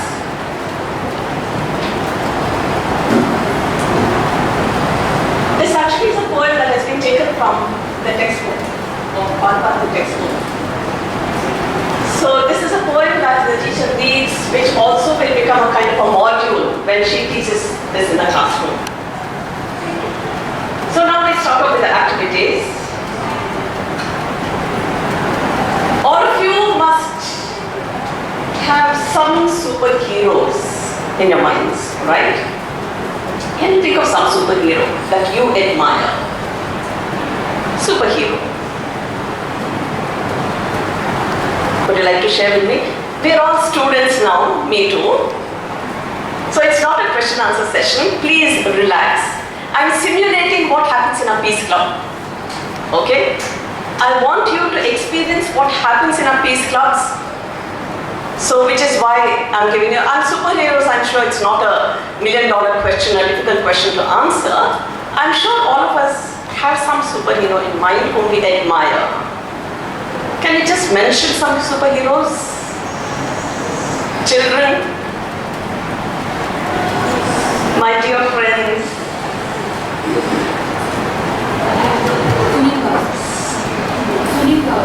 Okay.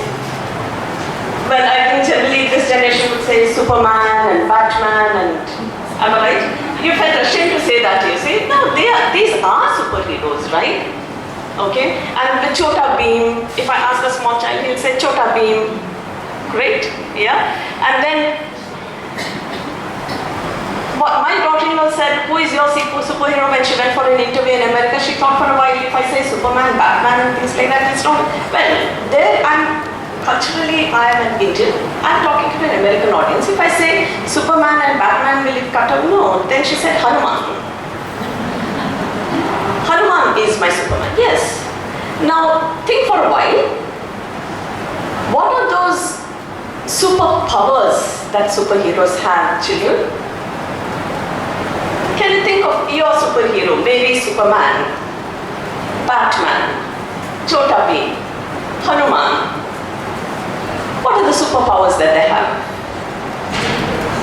The power to punish the yes. How do they derive that power? Yes, you're very right, ma'am. Yes. Problems of the world. That is because they have some superpower, right? For example, Hanuman, that was again the question asked, what is a superpower? Physically, the tail, so true. It was the tail that gave him the super, he burnt Lanka with the tail, right? So that was his physical power. What was the spiritual power that he had? Well, it was his loyalty. Am I right? So the superpower that he derived spiritually was the loyalty that he had for his master. So that is what gave him that superpower, which made him a superhero, right? But then you will see any of these supermen that we think of, or women for that matter, you will see that they use these superpowers, of course, to bring in goodness. Unfortunately, it always involves violence, right? Now, children, we are all peace club members. We are thinking of no violence. Even when we are bringing in goodness and justice, there cannot be violence. So, now I give you a very simple exercise. Can you all think of yourselves as tomorrow's superheroes? Please think for a while. Sit back. Think what is your superpower and what is the one problem that you see in the world which you would like to solve by using this superpower. It sounds a little difficult, but I'll make it as simple as possible by giving you a very simple example. All of us are very fascinated by the MasterChef program that happens on TV, right? And I'm sure most of us dream of becoming master chefs. Okay? So that is your superpower. Okay? That you're Superman because you're a master chef, man, woman, because you're a super chef, master chef. And then what is your superpower? Well, cooking. And as you cook, what is that one quality in you which gives you the ability to remove anything evil in the world around you so that there is goodness and justice established? Example, Love. Love is your secret ingredient. So whenever you see a problem, you go to that place, don your master chef costume, and out of the air you get your equipment, you start cooking, and you add that secret ingredient of love and serve it to everyone, and you will see peace is established. Fantasy, I know, but everything is fantasy when it comes to superpowers and superheroes. So, I'll give you 5-10 minutes. Each one of you rediscover in yourself the super strengths that you have. Each one of us are unique. Each one of us has a strength in us. Okay? If that is the strength I have, and if this is a problem that bothers me, how is it that I'm going to use this superpower to solve the problem that is there? Maybe in the immediate community, maybe it is a global problem, that is your choice. Can we all sit and think for 10 minutes? Let's think.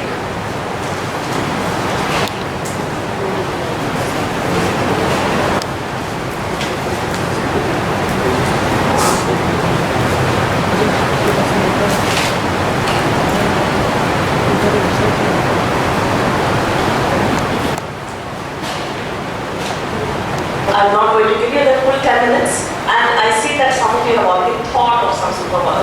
I request some of you to come and share what is a superpower in you and how is it that you're going to share. Usually in a Peace Club, what happens is after this, we give each one of them a chart paper, okay? And we ask them to draw their imagination of themselves as superhero, and then write a short story about how is it that I've used as superhero to solve a certain problem of the world. But with these limitations, that is shared otherwise. See, the idea is all about no competition, lot of teamwork. There is nothing right or wrong here. Everyone is right. Okay? So with that, it's one of the broad reasons why we have thought of something like that. Is there anyone who would like to talk of themselves as superheroes and what is their superpower and what is the one solution of the immediate community, themselves, or the global issue that they would like to solve? Even one or two people, if they are able to come and talk to us, I'll be very happy. Anyone? Yeah, please come.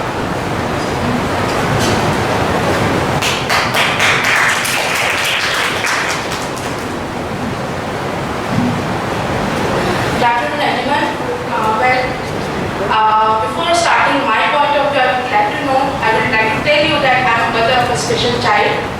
So, in short, I have a superpower of mother, and everyone, whoever is mother, they know what the power is. And I have the challenges which you are facing. I have faced as a mother that we face knowledge, awareness, all these things. Other mothers who are in rural area or not aware of these things face problem like where to take their children, which school will accept them. I will try to help them with the superpower of my motherhood and bring the change in the world. Anyone else? My supervisor. May I know your name, please? Anyone else?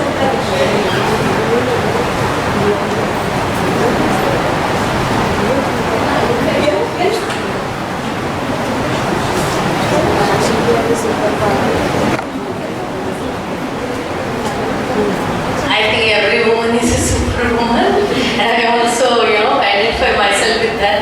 Managing a home, building a home, supporting children, husband, and making a career for ourselves. If given a chance, I would use that magic wand so that everyone starts talking fluently in correct English. That's what everyone dreams to do. As I look only at my immediate student clientele who badly want to dream to be like that. If that can get them peace of mind, I would do that. I only feel that if not the wand after retirement, I'm going to do that. But as a woman, I would like to keep my mouth shut when it comes to criticism. This I have learned recently. The power of not criticizing, giving positive vibes. Before, a few decades back, we used to only open our mouth to criticize. Now, with this generation, I have realized not to criticize much, but then use words very carefully to build the self-esteem of the people, to make someone feel good about oneself. This is the power, I think. So it is not superpower, it is normal power.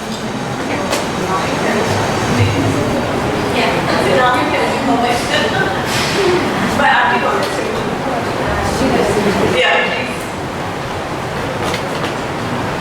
I want more to okay, however, saying that it doesn't matter. Participation is important. So, whatever I am thinking, it is highly emphasized when I'm talking about this. I think that wherever there is turbulence and there is no peace, the main reason is there is jealousy. And what I want that to remove this jealousy, I feel, and I want to be a gardener where I can sow the seed wherever I find there is hatred, there is no peace. I just want to sow a seed over there so that it blossoms, it grows into a tree, and whoever comes under the shade of that tree is without any jealousy, without any hatred, and there is peace, and like this the tree keeps on propagating, and one day I wish that the entire earth is.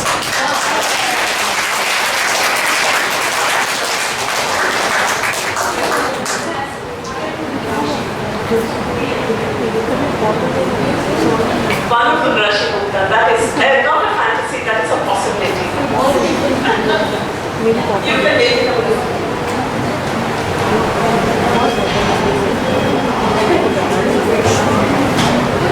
Good afternoon, everyone. I was feeling extremely shy to, come up, even though I had lots of thoughts bombarding my mind. My friends and experts have made me feel slightly comfortable, so I think I can say I have a borderline attention deficit hyperactive child. The terms are very funny. Common में बोलेंगे कि mother ने ज़्यादा ध्यान नहीं दिया, बिगाड़ा हुआ बच्चा है. Because when my child goes out, generally I have a lot of parents giving me glares as in mama ने train नहीं किया है. It is not because mama ने train नहीं किया है. Neurologically his brain built up is different. I am a modern day goddess after 6 o'clock. एक hand में I teach my daughter who's 3 years old. I teach my son who is 11 years old. I prepare for my husband who's coming, who feels like an Ola cab driver after he comes from Andheri. So that's how he addresses himself. And I have all expectations from my ma'am for my assignments.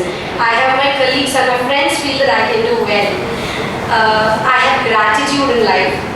Whenever I find a regular child mother who complains that I find it very difficult to handle my home and my child and do many things, I really wish to say that probably the magic thing that we have is that we have the power of fridge. You can cook and keep for the next day, which probably a lot of mothers in previous generations didn't have.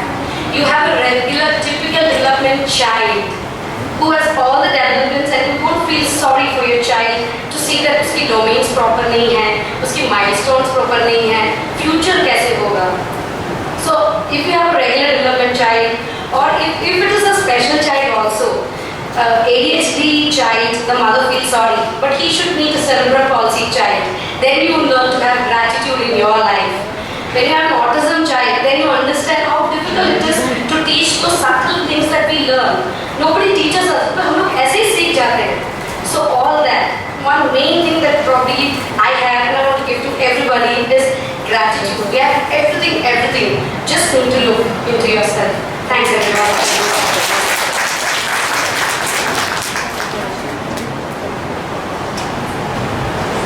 Thank you so much. Your name, please?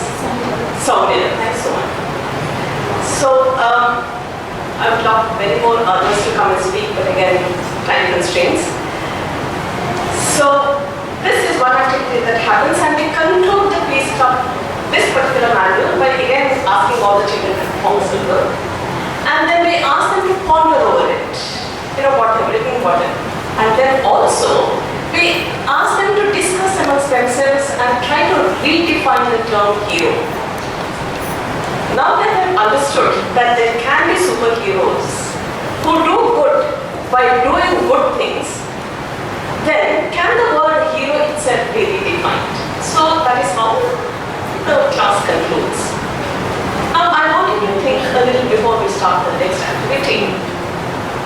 What is it that we have achieved here that is different from maybe any other class that happens in a classroom or outside the classroom, even a value education class for that matter? This particular module, we call it inner dimension. Can you give me some thoughts since I've shared what the title is? Can you tell me what is it that you found slightly different, if at all it is different? And what is it that we are trying to achieve by holding a class of this kind other than the regular class? As I told you, this need not have to be a peace club period. This can be how that particular poem that I read out can be taught in a 6th standard classroom by an age teacher. It need not have to be just reading out the poem, telling you the meaning, identifying the figures of speech, doing the grammar exercises, by hearting the poem and then preparing you for the next exam. No. But then the same poem is taught differently, where it can be a learning experience for a lifetime. What are the, if you have seen any difference, what is the difference that you see? Can you please quickly tell me? If at all you've seen a difference.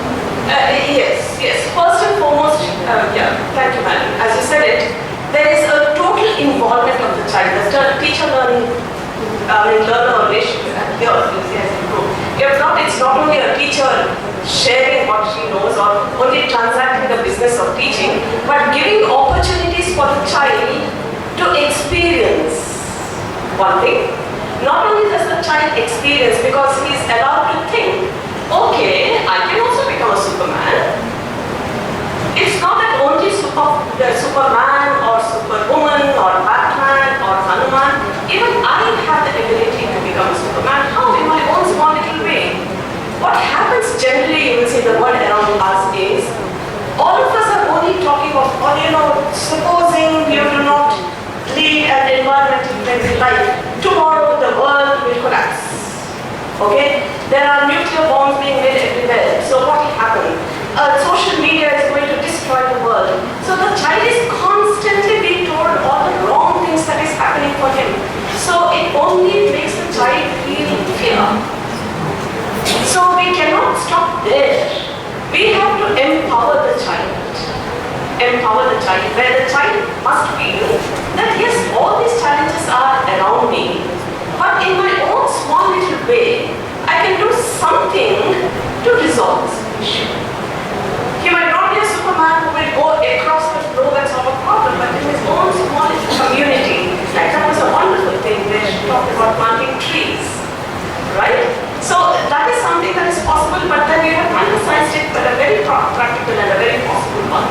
So this is what we try to do, empower the child, one thing, that he need not have to be a passive listener or receiver of all kinds of challenges that he has, but he can proactively do something, discover himself. Mind you, this is one of the middle exercises. The child has started with a simple exercise in the very beginning, the 6th standard. What makes me happy? What makes me sad? Why is it that makes me, why I'm happy today? Why is it? Simple exercises of self-realization. As I said, you see, the best way to learn is to internalize, okay? Let me know when there are so many confusing knowledge and values and that is thrown on me. How is it that I'm going to build myself? Let me look inwards. Let me see what is good in me. What are the weaknesses in me and let me work on it. So that exercise has started at 6th level at the very outset. And gradually he has come to discover his inner dimension, the superpower. So if you think that, can the child do this? Yes, it is possible for the child to do because we have jumped across 2 volumes of books and come to this point. So for him, in this point, we are very challenging one. So not only are we presenting the challenges, but we are making him aware that it is possible for him to do something about it. Okay? So this is by a stretch of imagination, 1 hour peace club that has happened. then I will quickly distribute to you the book that each child owns. As I told you, that this is a kind of a reflective journal that the child owns, and it is with him all the time. So there are activities that are distributed over 15 days. So the child does these simple activities at his own pace, anywhere he likes. Every day a small little activity which will allow him to continue to think about what is happening in the peace cloud. He has thought about himself, he has thought about his inner dimension, he has thought about his powerful superpowers, he has thought about issues of the world. And if there is no further reflection on it, there is every possibility for the child to forget it. Okay? So what we do is, okay, continue in your own small little way to think about it. Not only these 15 days, maybe after 2 or 3 months, there will be a different kind of activity which talks about the same inner dimension. But in a different way, in a very more interesting way, or in a different, I won't say more interesting, but in a different way. So again and again, you see these things are driven into the mind of the child in a very, very way. So we hope that the child will develop these peace values at the end of it. So can I have some volunteers who will quickly distribute? So again, for lack of time, how long can I take, ma'am? 12:41. Thank you so much for giving me this freedom. So then I can tell you that maybe all of you can take about 15 minutes. 15 minutes, and you need not have to finish all the 15-day activity. Even if you are able to do 4, 5 or 6, you will get a feel of what this activity book is all about. Please write. Please feel free to write using your pen, pencil, crayons, whatever. And I want you to ponder about it, because the best thing that I can take away from this seminar is not the fact that I presented this, but whatever you are going to give me as feedback. This is very, very crucial for me. Yes.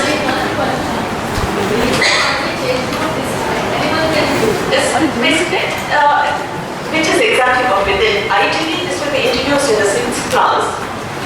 So maybe by the end of 6th or 7th, the child would have started this particular activity. I've taken up this second book. There are actually it's a series of books, 5 volumes, and there are 36 modules. The one that I conducted, there are 36 modules, each of 1 hour. After this module, then the child goes back home and starts working on that 15-day activity and comes back, and then there is a next piece class happening. So then again there is 1 hour module that happens and then goes back and does this. So yes. Yes. Yeah. 6, 7 and 8. This will cover 6, 7 and 8 classes. 6, 7 and 8 classes. By then, all aspects of peace education will be covered. When we talk of peace, if you remember last year we presented that cloud-based model where we talk of inner peace, and when we talk of human rights, and when we talk of democratic values, when we talk of sustainable development, all these gets covered in these 3 volumes. And then you will see that at the end of the 15-day activity, 2 or 3 exercises is dedicated to International Day. For example, here it is International Day of Social Justice. Now, social justice by itself might sound, well, what is it? Does the 6th standard child understand this? But this would already have been discussed in the previous classes, and they would have celebrated their day also. So they do have an idea of what the social justice is all about. Okay? So this, as I said, is a reiteration. All these will be a kind of a reiteration, which will give the child an opportunity to internalize, so that he will be empowered to act as a responsible citizen. So my humble request is, please attend as many exercises as you can in your own way. As I told you, there is nothing right, there is nothing wrong. It's very, very obvious. It's your own personal reflections. So it's 12:20, after 12:30 you can work. No distractions. I have about 25 copies. If you can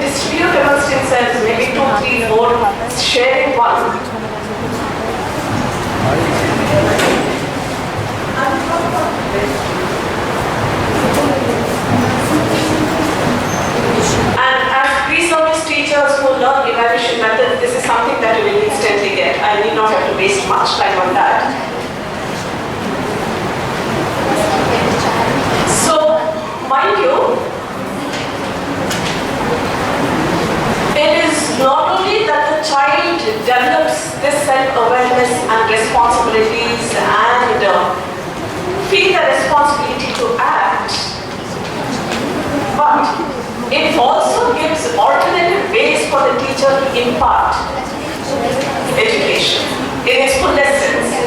I'm not unconsciously using the word education. So, as educators, when you are turning the pages, you must have seen that involves all kinds of activities, right?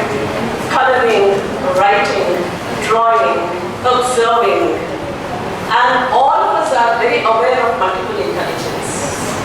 And if you see, all these activities involve the use of one kind of multiple intelligence or the other. And in the evaluation sheet, if you see, that is exactly how the child is going to be evaluated. As I said, there is nothing right, wrong here. But how good the child has been when it comes to using his verbal intelligence. How good the child has been when it comes to visual. How good the child has been when it comes to logical, musical. Well, here there was no musical, I'm aware. But we have many modules or many exercises where the child listens to songs and responds to it. And we show many visuals. And then the visual intelligence is tested. So not only is the child able to discover for himself or herself what is the intelligence that he or has, whether he is able to learn visually or whether it is a spatial intelligence, that is one thing that the child understands. But it also gives a clue to the teacher. See, supposing I'm evaluating 30 children, I am written that 15-day activity, the next class the child brings those books. The child brings those books and the teacher evaluates on the sheet. So you will see there are two columns. One is about the multiple intelligence and the other one is Bloom's taxonomy, which covers the pyramid of various learnings, beginning with the simplest of learning, that is remembering, and ending with creativity. In between comes understanding, applying, analyzing, evaluating, and creativity. So you will see all these activities cover one aspect of learning or the other. So you see the teacher is also evaluating this. So the teacher comes to understand what is the average learning in the classroom. That is one thing. So what could be the most effective way of teaching in this classroom? Not only classroom, perhaps individual also. And what we have thought is, this can be a great material. Just the evaluation can be a great material for research, like a man here.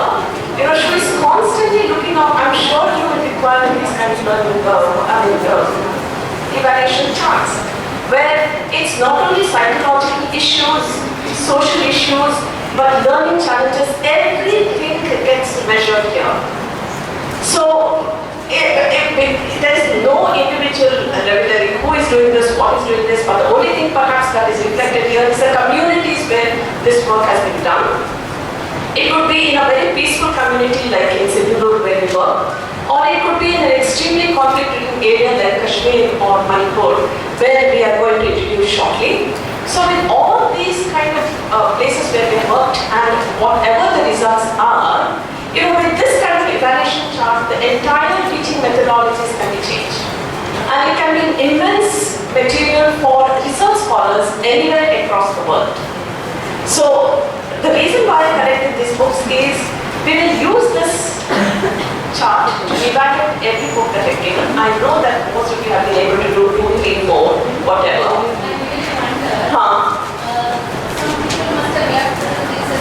That's okay. It happens with children also. That's okay. So then maybe the one thing is like this is not once for all activity. As I said, this inner dimension that we are trying to see here. Like look inwards and see what your superpowers are. That is something that gets repeated often. So here maybe the child has no answer. Maybe 2 months later, 3 months later, 4 months later, the child is able to answer this question. It doesn't matter.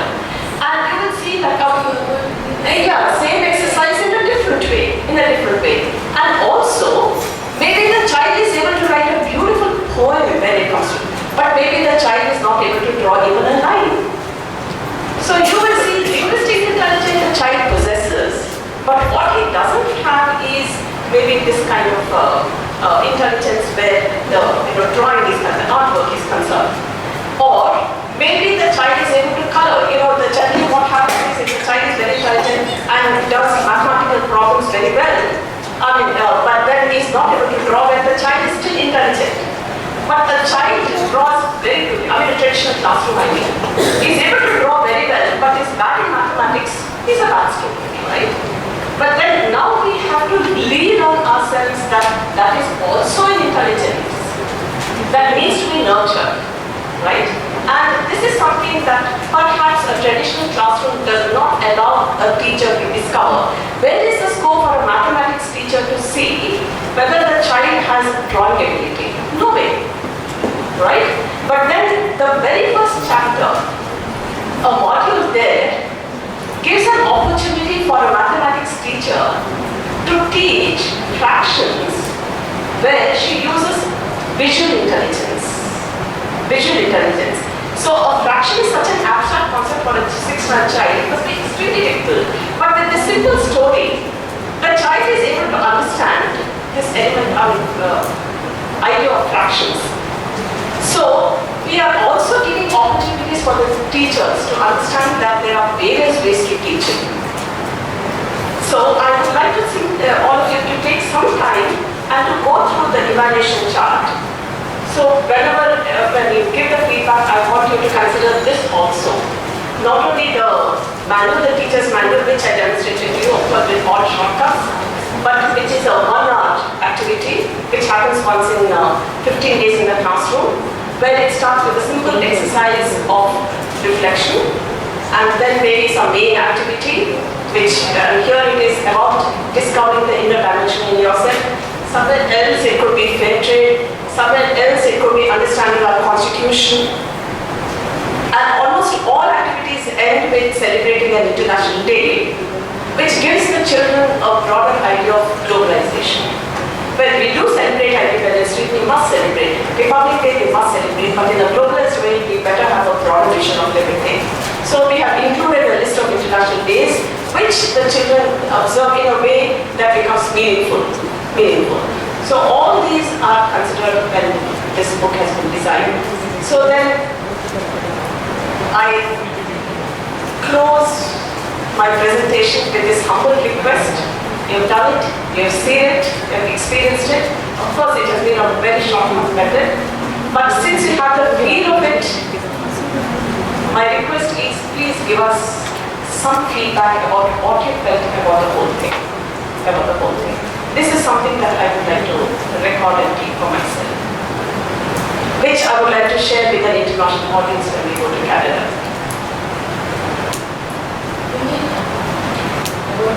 About this particular book, I would like whether it is something that, what is the value that you see?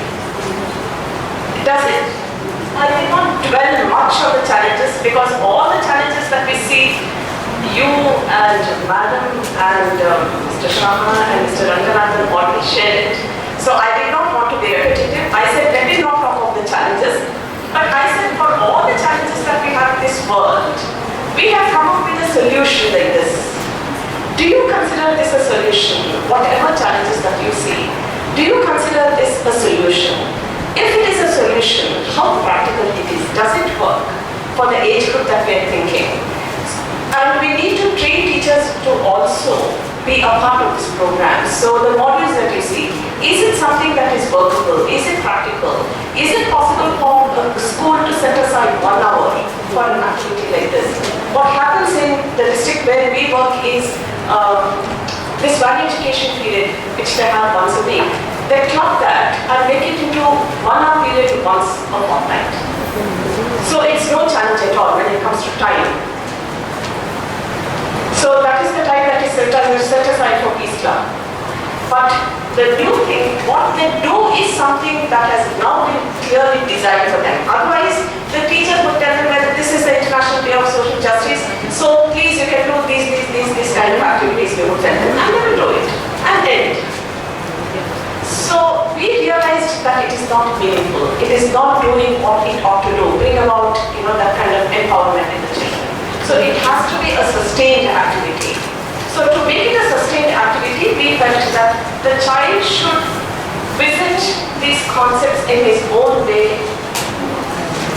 in his most comfortable place, maybe home, maybe school, maybe the playground, and not being extremely challenging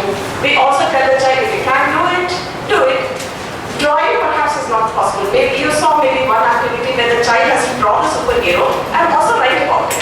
You will see some children draw but they cannot write. Some of them write but they cannot draw. Do you see? And it's so obvious. What is the kind of intelligence that the child possesses? You see? And that can be an immense source of research material for research scholars also. So that is another valuation. This is the valuations that we see, including the writer. But I would like to see what are the values that you see. Yeah, please.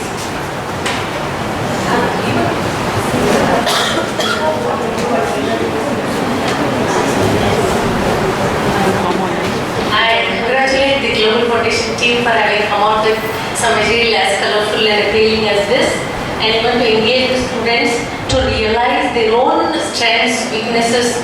Generally we think that as children, at least as a child, I thought, oh, parents will do this for me, teachers will do this, and I have to do something only when I grow up and get educated. This will make them realize that even now they can be making some difference, but they can even realize what are the strengths and other things. And this, for me personally, I felt that though it is very nice, it's like fantasizing to make it more realistic, to find solutions. If it is a way towards the solution, I would say giving some cases, small situations, asking them how they would react. Maybe this is for higher classes, situation based, so that we are able to build a bridge between the fantasy and the reality. This is one I felt. And second thing is, though I don't get much time, or maybe I don't use the time to talk to our students about multiple intelligence approach to teaching, unlike what you might think that in the classes it doesn't happen like this, I would like to share that some of the Rennie Francis is not here. She left maybe. She did PhD on this topic, and after that, we have been thinking about this, and it is for our students also who are going to leave this institution and then become teachers next year. We try to create activities and map them with multiple intelligence vis-a-vis Bloom's taxonomy, and this can be done for any topic in any textbook. And here, for example, a child may not be able to draw. You are able to know the individual. But if in a class of diverse intelligences, if you want to teach some topic with activities, what we did was create activities for any topic like this, different ones, have about 7-8 corners in the room, make heterogeneous groups of the students so that in every group there will be some children with some intelligence or the other, and let them do the activity in a group, 5 together. So, and they will have to be moving from one station to another, and there will be about 5-10 minutes activities everywhere. And even Varun of Ahmed is also doing something in history now, and she did in science. And I would call upon our students also to prepare activities in your topics under this table, which you can always present, and this is the kind of activities which any school will look forward to, because nowadays it's not teaching, engaging the students in activities. I am sorry, I use this chance to tell them about that also. So what we felt was having the cases, situation. Of course, you have done a great job and you can add to it more. Yeah, I mean, the only thing is not being defensive or whatever. It's simply that I chose this particular exercise because there is a fun element in that. Yeah. So it makes it really different. It's as realistic as I told you. The very first exercise tells simply like, understanding who am I? What makes See, this is very good. Very good. But when they're fantasizing, at least, we say that life cannot be a fairy tale. They have to understand the realities also. So when you bring in the real context and then ask what difference you can make, how you can bring peace in this, maybe this is good for adolescents who won't take this and who would want something debatable. If you are to look into jurisprudential model of value building, this is what I thought. Now that I have broken the ice, I want students and teachers to come forward and give the feedback.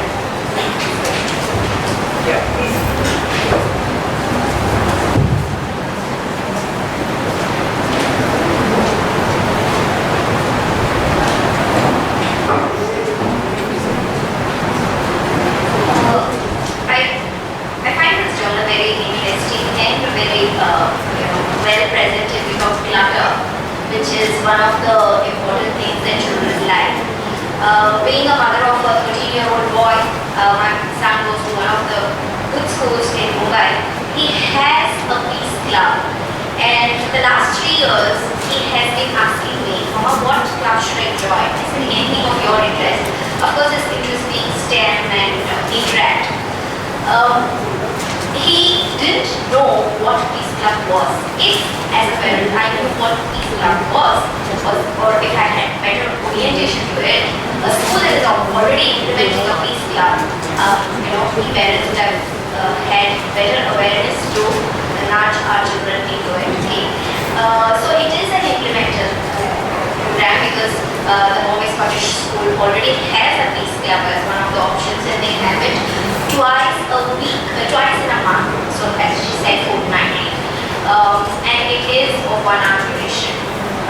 So if such a module is given to identified schools which are already having such schools, such clubs, it would really help them to do it more systematically.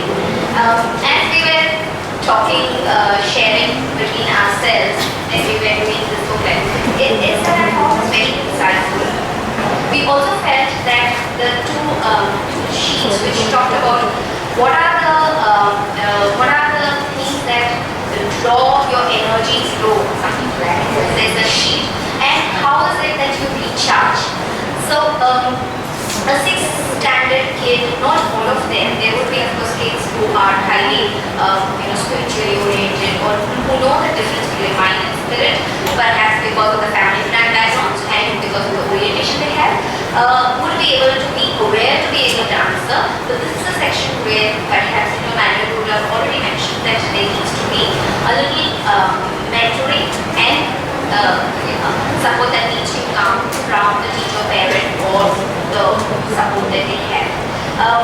Often we also discuss that they might be having many escape routes to recharge. They might be calling it escape routes. They may be calling their little way of finding their strength back. But the awareness that that is what they are doing to recharge their mind and spirit apart from their physical body is something very amazing. And I, coming from an educational institution that believes completely in the loops and also the multiple intelligence, it is incorporated into our curriculum, it is incorporated into the way we do curriculum-based evaluation.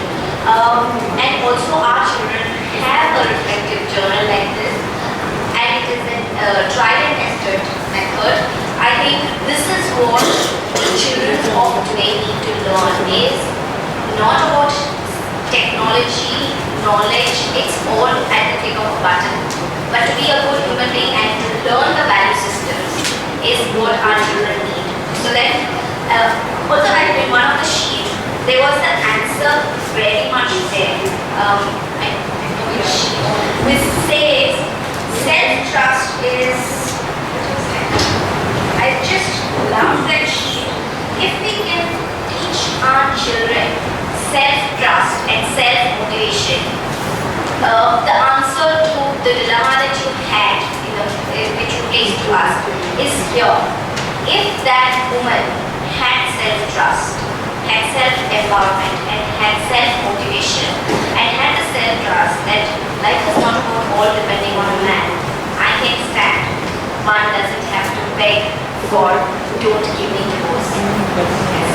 And if this we build in our children for self-trust and self-worth and self-love, we are all great givers, but also if you include self-love in this, where we are all great givers, but we are not great receivers, and every part of us is worth being honored, and every part of us is important. So if that little bit can also get added, we really make holistic human beings. Thank you.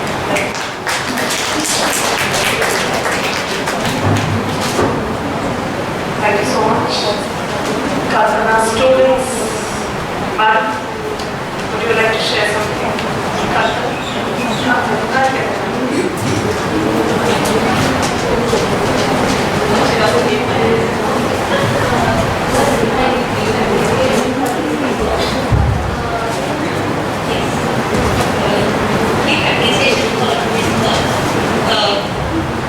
Yes. Simple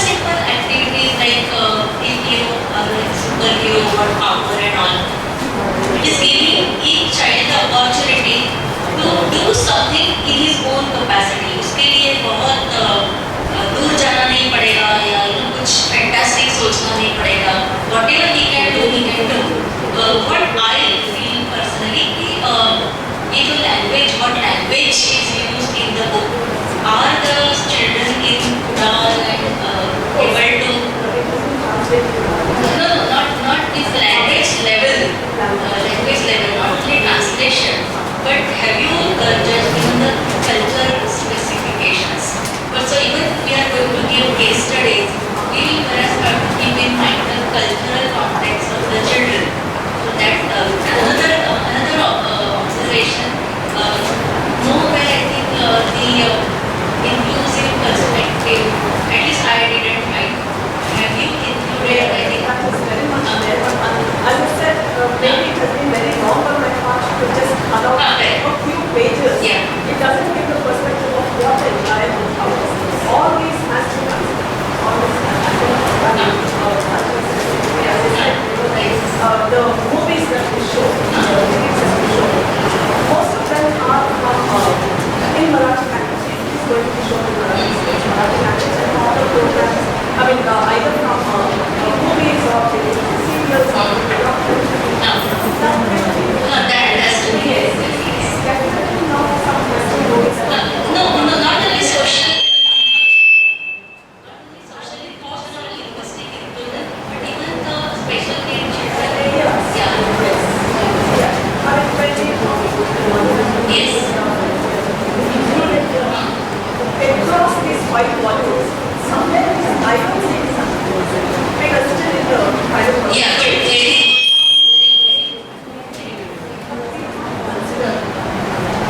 this Only as I mean that's all as you know.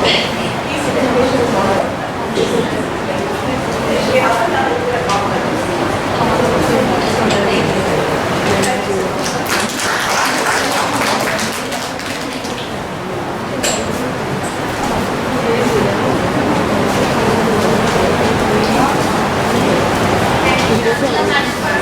session. I call upon my colleague, Ms. Kema Padakkar, to please give the vote of thanks.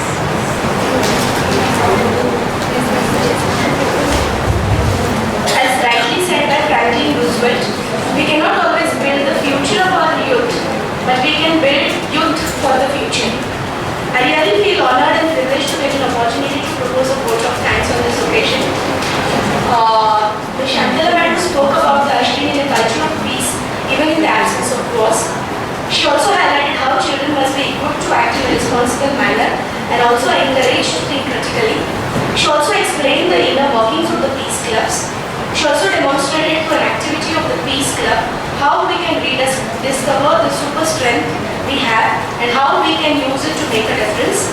She also emphasized on how we need to empower the child so that he doesn't have to be a passive receiver.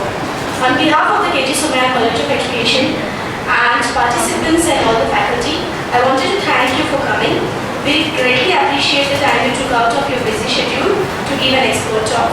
I'd like to express our sincere thanks to Shantala madam for giving an excellent coverage to peace clubs and schools assimilation. Thank you so much. And now, the lunch will be there in the same room where the breakfast was there. First, the participants will go and then next our students will go. And our students will take the lunch and they will go to the next room. Thank you so much.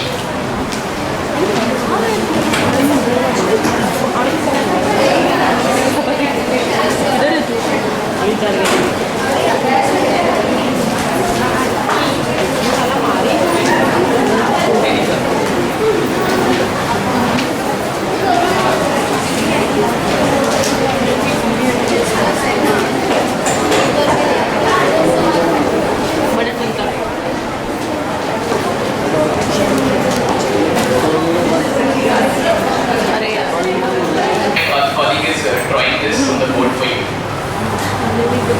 Right? So like this, we will have a 3x3 crate. What we need to do is fill it up with, so there are 9 boxes in this, right? There are 9 empty boxes. These 9 empty boxes, we need to fill them up with numbers from 1 to 9, such that the sum of each row has 3 boxes. The sum of each row is the same as the sum of each column, which should be the same as the sum of 2 diagonals. So there are 3 rows, 3 columns and 2 diagonals in Great, right? So we'll try and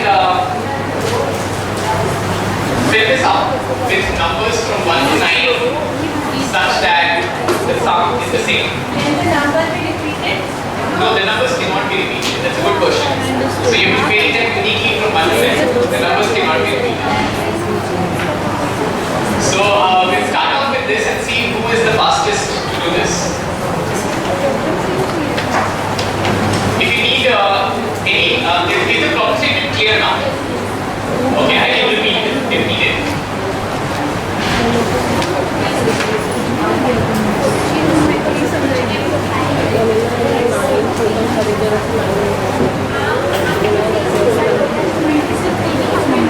You can try doing it in pairs also if you want.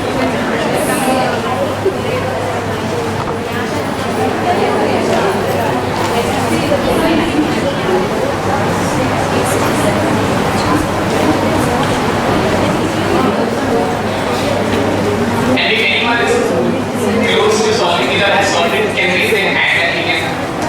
Okay. Close. Okay. Once you're done, you can raise. You're done.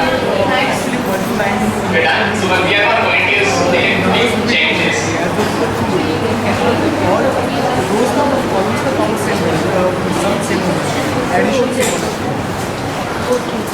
Every row, column and diagonal.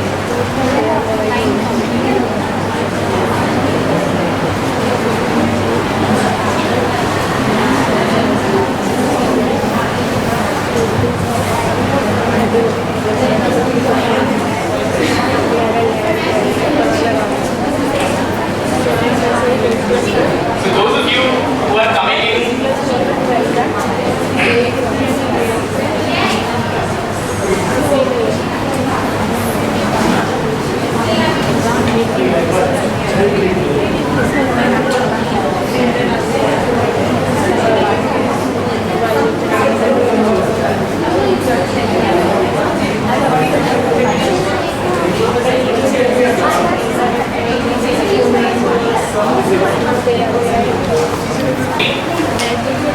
I hope you find out what is looking at.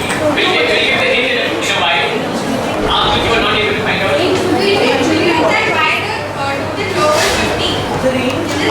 We'll come to that later.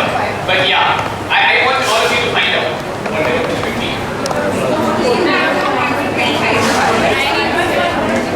Now we have to fill the 5 by 5 grid with 1 to 25. 125. Those numbers are repeated.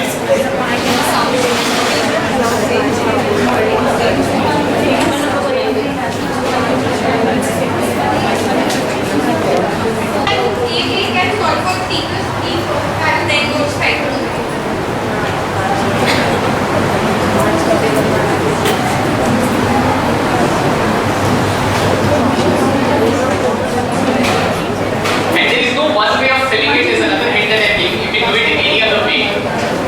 One way, obviously, man told you, but you can also come up with your own way if you want.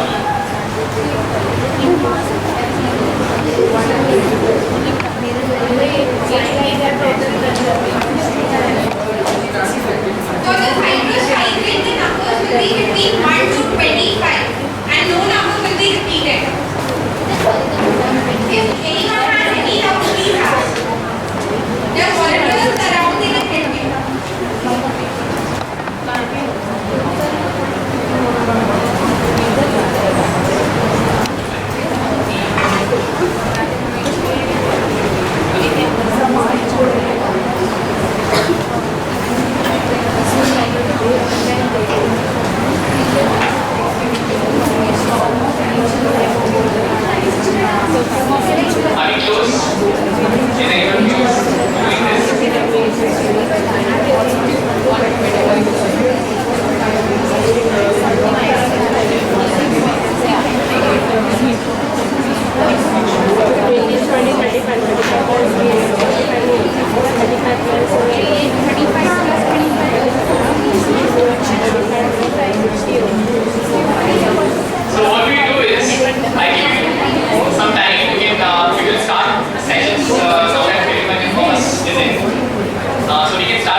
who are already there, and a big welcome to all the school teachers who have come just now.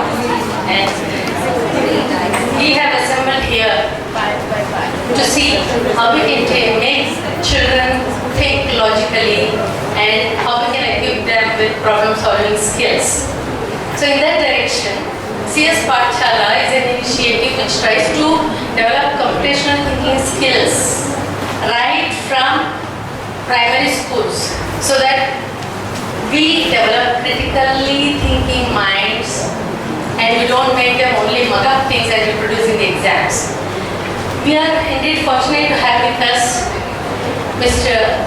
Vipul Shah, the Principal Scientist in TCS, and also Dr. Paritosh Pandya, Professor TIFR and Adjunct Professor IIT Mumbai.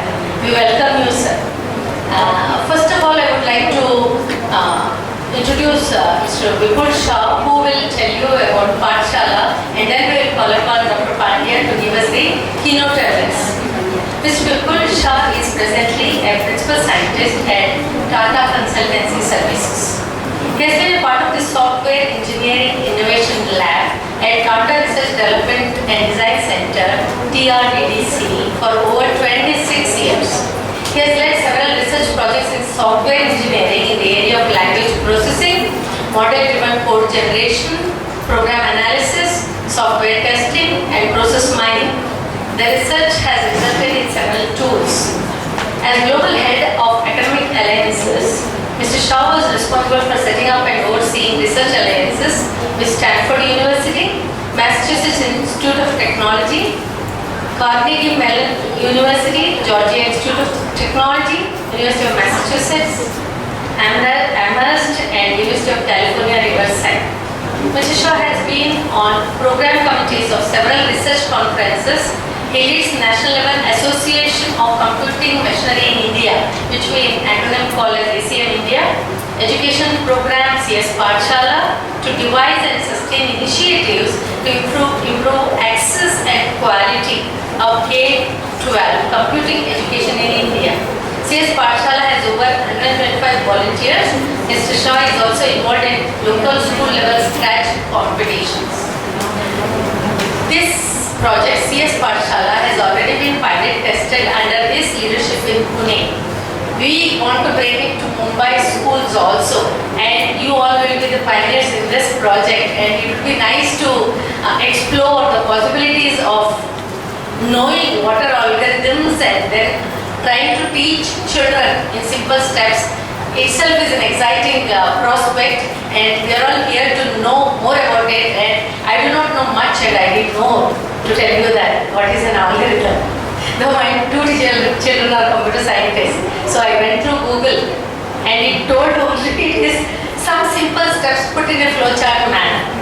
You know, it is, we can have an algorithm even to see how you ensure that you pack your lunch on time and go to the school in time. So I would request Vipul Shah sir to come and tell us more about CS Pathshala and about algorithms. Thank you very much.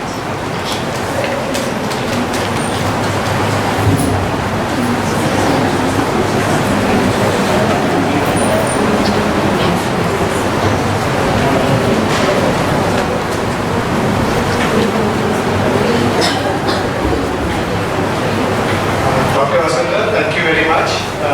And thanks to all of you for coming here. It's really exciting to see a room full of teachers.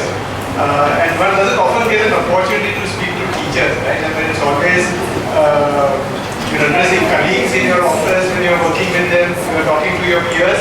Very rarely do you get a chance to talk to a room full of teachers. So I'm quite excited to be here, quite excited with the theme of this conference. As I said in the morning, we're talking about 21st century skills, and it's very apt that we are talking about CS Pathshala initiative here. So again, coming back to when I say that it's exciting to talk to teachers, one of the things that I did 4 or 5 years back for a couple of years is to actually go down to schools and teach Scratch as a programming language. That was the first teaching experience for me. I had not taught before, right? Now here are 5th and 6th standard students right in front of me, and I'm trying to teach them programming. Believe me, it was an experience. It was a wonderful experience for me. I learned a lot, and I also learned that teaching is not an easy task. Hands up to all you teachers. Teaching is extremely difficult. It is teaching plus a lot about crowd control. And one has to be very good at crowd control. And that's a lesson I learned from that particular experience, teaching for 2 years. Alright. So what we're going to do is, I just wanted to very quickly put up the agenda for the day. We are fortunate to have Dr. Manish Pandya, who will be sharing, giving us a keynote. I will then talk about CS Pathshala, tell you what is the initiative all about. I will also spend some time on computational thinking. Well, this is a word which we often hear. 21st century skills, problem solving, computational thinking. But what does this really mean? Okay. So what I'd like to do is I'd like to ask you when we come to that session, what are your thoughts on this? What do you really mean by each of these stuff? How do you relate to it? Right? So we'll go through the discussion there and try to come at some kind of a consensus or some definition as to what do we mean by these stuff. We'll look at some examples for each one of us. And to just help us, after lunch it's always difficult to keep everybody awake. So we will make sure that we have enough activities planned. Activities which make us think, which make us logically think critically, and help. The idea is that using these activities, we bring out some of the principles, some of the foundations in computer science. Computer science is not just computers, there is a whole science underneath computer science which builds on mathematics as a strong foundation. Right? And what we like to do is, through these activities, bring out some of these to you. We'll also, in my session, very briefly, I'll present show website to you, show you sample content that we are developing, which schools, the teachers, all of you can use in your classroom, and I'll talk more about it then. I hope each one of you has got this notepad. The notepad has a curriculum as part of it. This is just to give you an idea as to, this is a high level curriculum, but it will give you an idea as to what are we trying to cover. It has about 40 lessons per year. What we have been told is schools typically get between 20 to 30 periods in a year after all the holidays and all. I know that computing is not one of the subjects at par with sciences or mathematics, right? So it doesn't get the treatment that sciences and maths get. But considering that we get between 20 to 25 periods, we are developing curriculum for 40 periods. Idea being that soon over a period of time, teachers from other subjects, other disciplines, maths and sciences, will be able to take some of this and do it in their classroom as well. So that then the requirement for CS will come down. So we don't have to choose the entire curriculum. If you choose to be part of the pilot, the end of this we'd like to see those of you who would be interested would like you to sign up for the pilot, and on today, but at a later day, and you can pick up pieces of this, pick up modules of the curriculum and choose to run with the different modules in the curriculum that you can find. Okay? So I think without further ado, I will again get back to certain activities now that we have a room full. Looks like our volunteers have disappeared. I will probably have people do another magic trick like the big magic square earlier to make sure that they come back, and then we'll get started.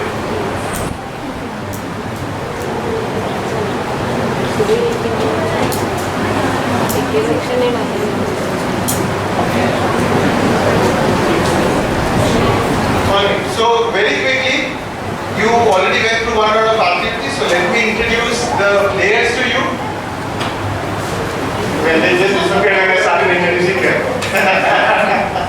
Alright, so here is Pallavi. Pallavi is from Codeshare.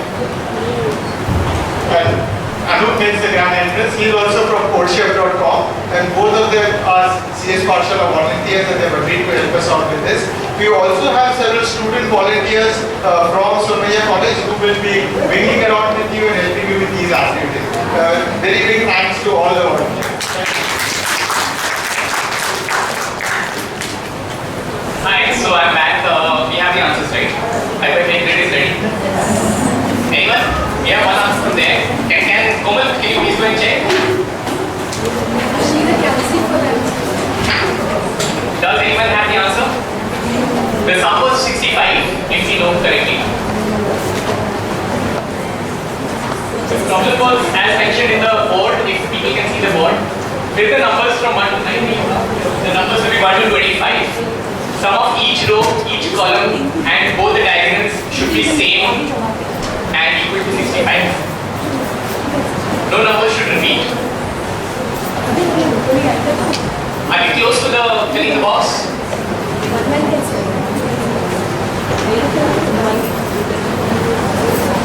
Everyone has a paper and pen with them, right? The booklet and the pen. You can try doing it. Komal is the answer, right? Right? Seriously? Ma'am, can you please come here? Wow.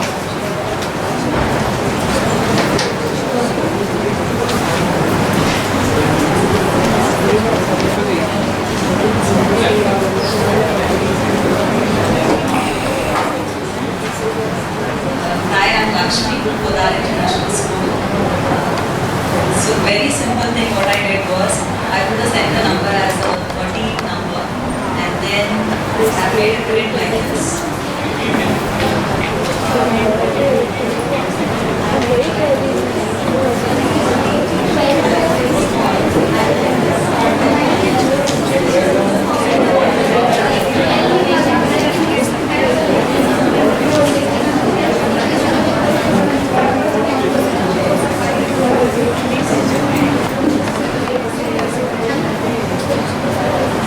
Not needed.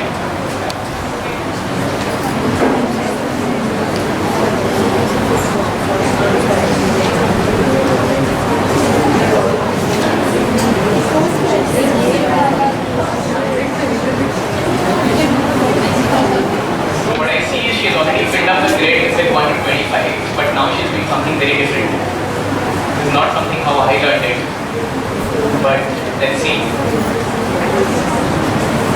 Seems very, very interesting. Oh wow. Okay. Okay, there's something new I have learned today.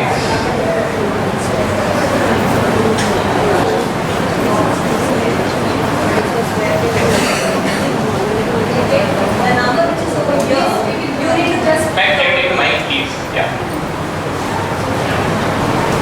the number which is there in the corner, that you have to put it over here, which is 5. Okay, and the number which is here, you need to put it over here, 21. Same way, 9 again would come here, 17 would go here. Okay. Same way again, 25 would go here.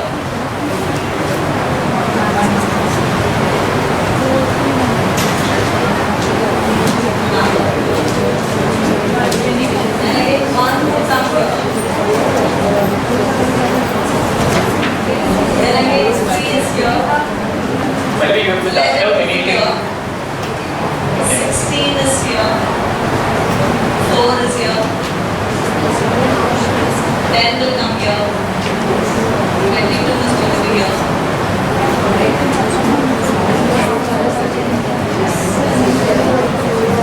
19 will be here. And 7 will be here. Now we take the set of 5 squares. That's it. 5 numbers. Okay, 11.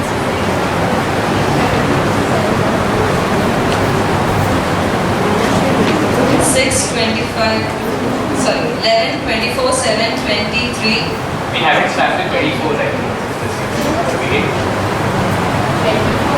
Something like that.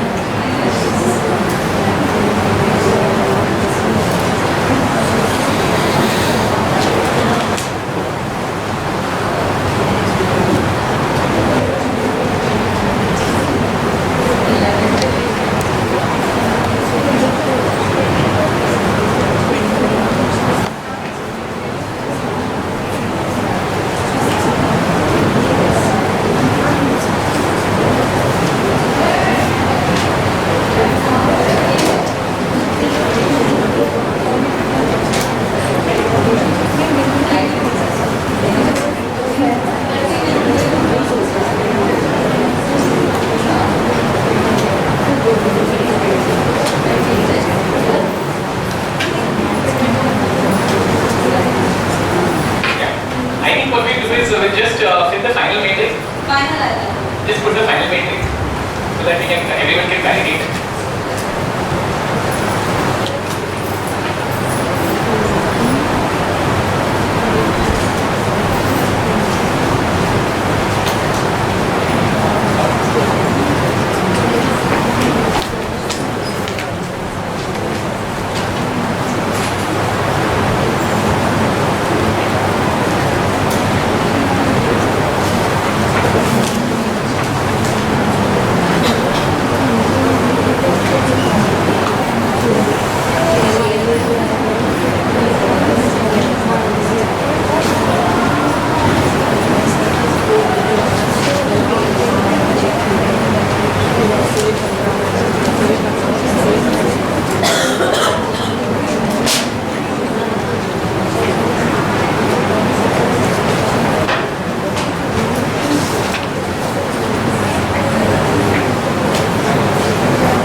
So what we do is, I think the approach is right. There are multiple ways in which you can do this. She'll fix it and she'll come and fill the this thing again, 5 grade. I'll just tell you one way which I know. I'm sure there are multiple ways of doing this. The way I do it is, we take the center number, the center grade, the center box in the grade, and we let it 1, plus 2, the smallest number. Then what we do is, we just go one right up and one right, one up, one, right, and we try to go there, but there is nothing. It crosses the box. In every such instance, we come down to the bottom one and we fill it with the next number. We follow the same logic. We try to go one right, one up, one. Since this time it goes out of bounds on the right side, we go to the extreme left and fill it with 3. And we again try and go one up, one right, right? And we see that it is already filled. This is a new case for us, so we just come on the bottom, below that particular grid and fill it with 4. Okay, so these are the only 3 conditions which we need to remember, and then we keep filling the same. One right, one up, one right, one up. We try and go here again. Here I can't even go down, I can't even go up, so we consider this location as being filled. We come back, fill this, 7. And then we again try and go here. It goes out of bounds on the right side, we come back to the left, we fill it with 8. And then we again try and go up on the right, it's nothing there out of bounds on the top, so we go back to the bottom and we fill it with 9. So this is how I fill a 3x3. I'm sure we can do probably the 5x5. So why don't you try this going with the 5x5? Yeah, same principle. You can try doing it with the 5x5 and I think you will be able to come up with that. Yeah. So we can obviously discuss this after this. And we do something else. Let's try and do some magic. Let's try it. But what will be the magic? Okay. Can any teacher come whom you all trust? Somebody whom you trust. You know, magic is always about cheating. So we want to make it fair. We want to look at like proper magic. So we want somebody who can come and whom you can trust. I know most people don't know each other, but that's the beauty of it, right? Anybody, please come up.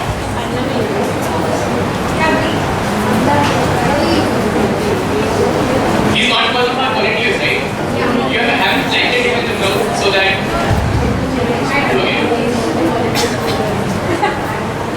Okay.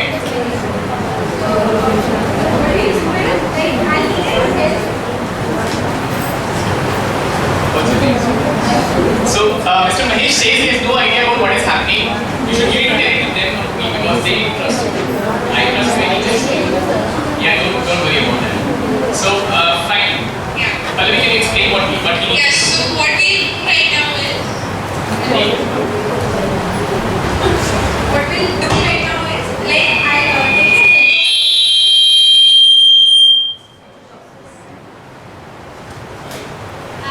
take his help to fill a 5x5 matrix. Randomly he will fill a 5x5 matrix with crosses and 0.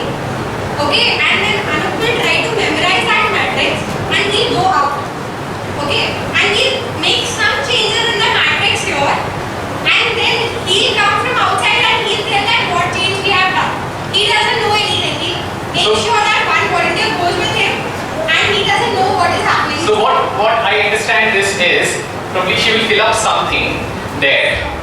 And he will fill up, not she. So that way, don't fill it up right now. Not now, Pallavi. Not now. We'll say start.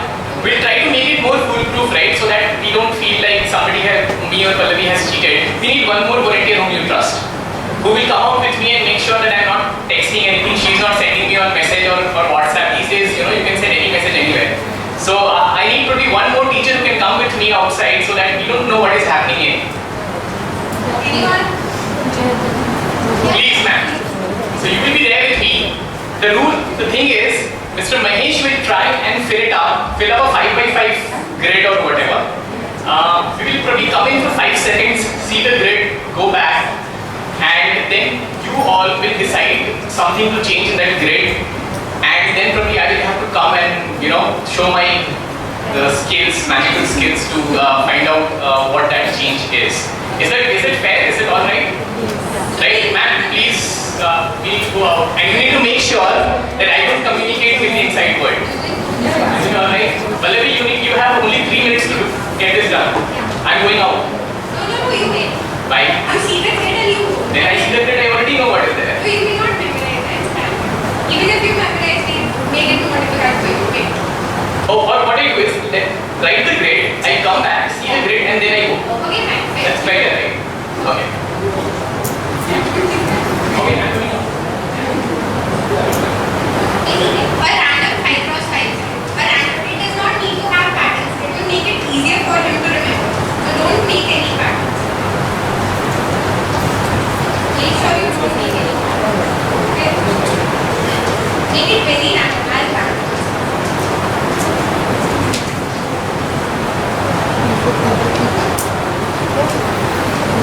Okay?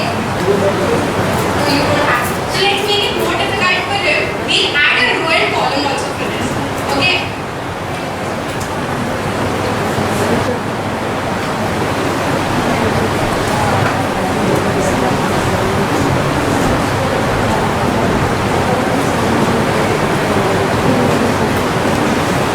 Begin. Now, Anu will come and check this for 10 seconds and then we'll make a change. We can call out.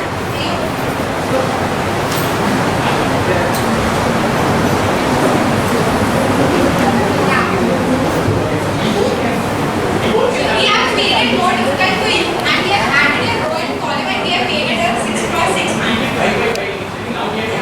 Yeah, we have made it more difficult. So, you just have 10 seconds. Your time starts now. Right? Yeah, you sure? Okay, fine. Now you can go. Now, just tell me which cell should I change in this? Anyone? Any random cell? Anyone from the audience? This one? This one?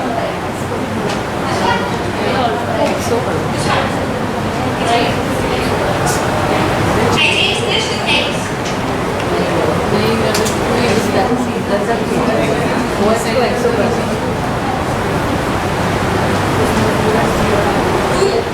Is this fine to everyone?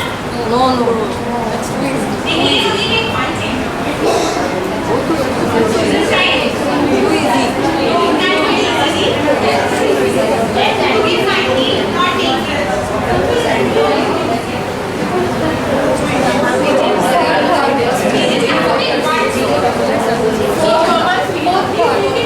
Just one of you can stand and say. Because see, the vertical last line was 0 and last line was 0.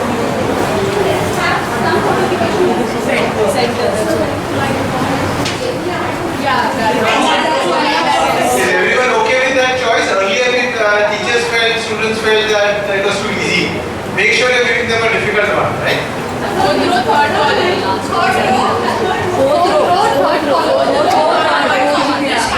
Yes. I will make only one change. Okay? That means this. 4th row, 3rd column. Is everyone fine with that? Yes. Okay.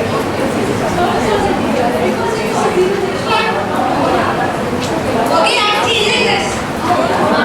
Fine.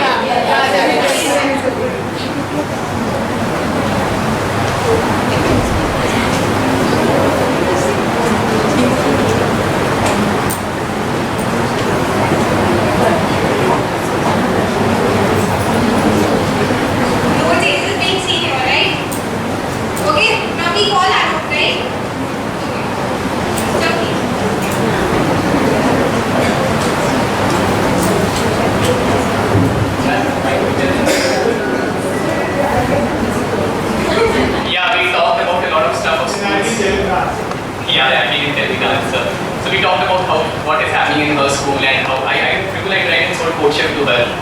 I hope you don't have a problem. Okay. So the thing is, I need to probably Spot the change this. Okay.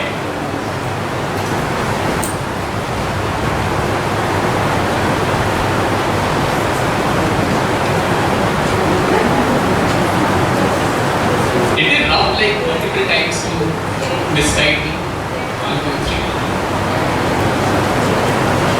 There's something wrong with me.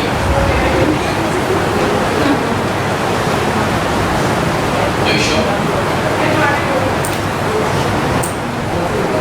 There's nothing wrong.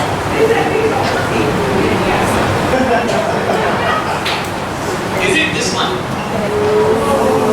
Right?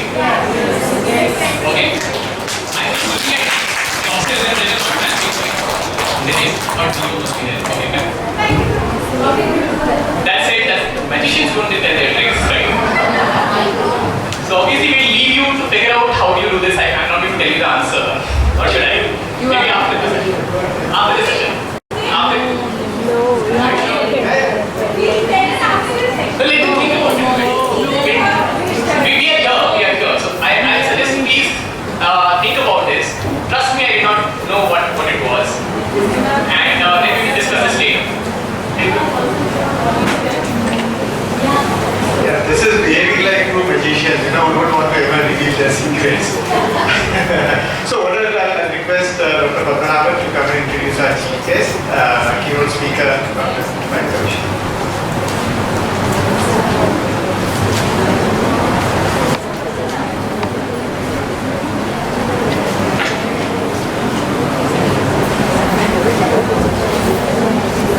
It's my privilege to introduce Shri Paritosh Pandya, Dr. Paritosh Pandya, Professor DIFR, Adjunct Professor at IIT Mumbai. Sir has studied for a BE degree in electronics at Maharaja Shivajirao University at Baroda in 1980, MTech degree in computer science at IIT Kanpur in 1992, and a PhD in computer science at Bombay University TIFR in 1988. From 88, Sir has had academic posts at TIFR. He was a researcher at the Oxford University Computing Laboratory in England during 89-91. On leave from TIFR, undertaking research with Jonathan Bowen, Jaifeng He, and Tony Hoare, is it? Amongst others, as a part of Esprit Procos project on probably correct systems. This is all Greek and Latin. He then returned to DIFR, where he has spent most of his career. Pandya ji leads the theoretical computer science group. Dr. Pandya's main interest in research is in the area of formal methods, including the real-time systems. He has been especially involved in the research concerning duration calculus, including the DCVA-aligned DC valid model checking tool. His most cited paper, Finding Response Times in Real-Time System, with over 900 citations on Google Scholar, was a joint work with Mathai Joseph, published in the Computer Journal in 1986. Dr. Pandya has been a member of the editorial board for the formal aspects of computing journal published by Springer. Sir, we are indeed fortunate to have you with us. Though we are struggling to figure out these things, I am sure your keynote address will motivate us to think harder and then decode whatever has been done there. Over to you, sir, to deliver the keynote address. We welcome you with flowers and a memento.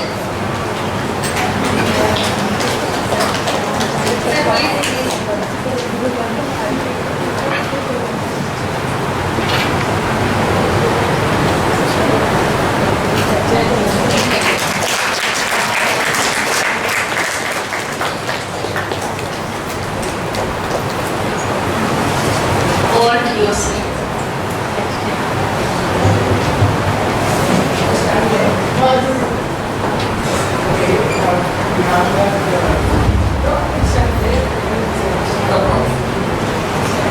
Yeah. It's okay, right? Okay, it's been invited to this workshop, facing teachers. I'm now on the other side. I've never lost a fear. It's double for me because my father was also a school teacher and then professor in the B.Ed college. My mother is a teacher. I have 4 aunts, 3 uncles who are all teachers. I'm sort of hemmed in by them.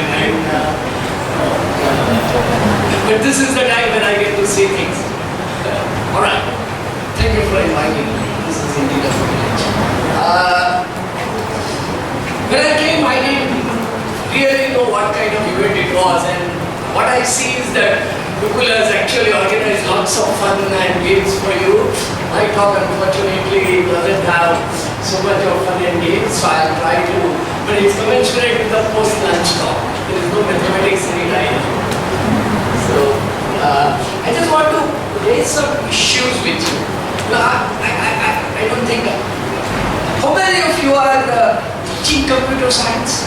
You can just have a short raise of hands, then I'll get to know of a number, let's say about 40%, and maybe another 20% didn't raise their hands. We always have to account for errors in computing. Yeah. Okay. So what I want to talk about is computer science, what it is and how to teach it. It is a rather pretentious title, and the main question is what are my qualifications to tell you people how to teach computer science. I learned it all in the wrong way. I went to a normal education. There was no computer science degree in those days in India. I did my electronics, and there were some master's programs in computer science. So I switched over to computer science for my master's. And so I didn't learn it in schools. And I was introduced to computers in a very, very different way. But then, what happened was, I have 2 children, and they have lots of friends. And they had computing in school. And the school had no computer teacher. So I wound up teaching them the school curriculum from 9th, 10th, 11th, 12th, and then right up to BSc IT level. I've sort of gone through the whole curriculum. The more I taught, the more unsettled I became. So part of this talk is really to vet out some of those impressions and to share some thoughts with you, maybe to start a dialogue. I realize a teacher's job is not easy, We can be, from outside, we can be dreamers, we can make completely unreasonable demands from teaching communities, and it doesn't pan out. So we'll have to think out very, very carefully. But I want to start a dialogue with you people. So that's what I want to say. Now, computer science and computer technology is of strategic importance to India. So we have an investment to make in it as a nation. So keeping that in mind, I have outlined my talk something like this. Something about the role of computer science education and research as preparation for India's tomorrow. I think it is strategic. Second is, my view of what is computer science as a problem-solving discipline, as an information processing discipline. It has these 2 aspects, and I'll go a little bit into that. Now, I don't have to motivate them, you have been given problems here, and you are solving problems. So that's what is computer science. And then I want to talk about a little bit on the school curriculum, what we could do in schools, what we could do better, so that we have a better tomorrow. That's what I want to do. People say we are, living in the knowledge age. There have been several revolutions. There was agricultural revolution, then there was industrial revolution which completely changed the nature of the society, urbanization, pollution, lots of growth, what you know well about it. And now we are in the information age, where devices which compute and which communicate are playing a very significant role in our lives, and they have completely changed our lives. It's a revolution, it's no less than that. Just change the way in which we shop, by going to eBays and Flipkarts. It has changed the way in which we communicate with our other human beings by emails and by Skype and by WhatsApp. It has changed the way in which we entertain ourselves. We buy music and download videos from the net. It has changed the way in which commerce is done. A lot of it is getting e-commerce. The way in which we engage with the government and the way the government delivers services to us has changed. We file our returns mandatorily online. So lots of things have changed. And then there are these little devices, smartphones with apps, which has more power than the biggest computer we had in IIT Kanpur when I was a student. This is much larger than that.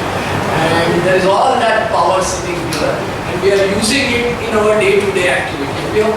With very little thought as to what goes on behind. Okay? And that is why we call it a revolution, because it is impinging on all aspects of our life. India was not to be left behind in this digital revolution, and I had made this slide 2 years back when I was giving another talk at Mumbai University. So I picked up some headlines from newspaper magazines around that time. You could probably go to today's newspapers and find 3 headlines dealing with digital revolution in India. So the current Prime Minister, basically was putting a lot of emphasis on the Digital India campaign. He had ambitious e-governance plans where lots of government services from government to the citizens between government departments had to be rolled out over the information highways that the government is building, and he was actually asking the IT experts to pitch, right? But this is not something that the current Prime Minister thought of himself. If there is one consensus between all governments, starting from the very first government that India has had, it is that we should be part of the digital revolution. And I'll give you the proof of that. Here is the photograph of India's first digital computer. This was the first digital computer made in India. It was made between 1957 to 63 in the institute that I worked for. It was called DIFRAC. And it was full of vacuum tubes. It was used for lots of scientific computation. And here is the very first Prime Minister of India, Pandit Nehru, who gave it the name PIFR Advanced Calculator, which is why it's called DIFRAC. So we were in the game right from then. Homi Baba had seen that just like nuclear technology, computing technology is strategy. And we as a nation have to build upon it. Much has been done. In all these years. I don't want to recount the history of computing in India, but I will just give you some statistics to sensitize you to the role of computing in India, the strategic role of computing technology in India, and by implication, the role of manpower who will engage with that technology for us in coming years. I mean, this is life and death matter. If we want to succeed and become a developed nation, to increase our...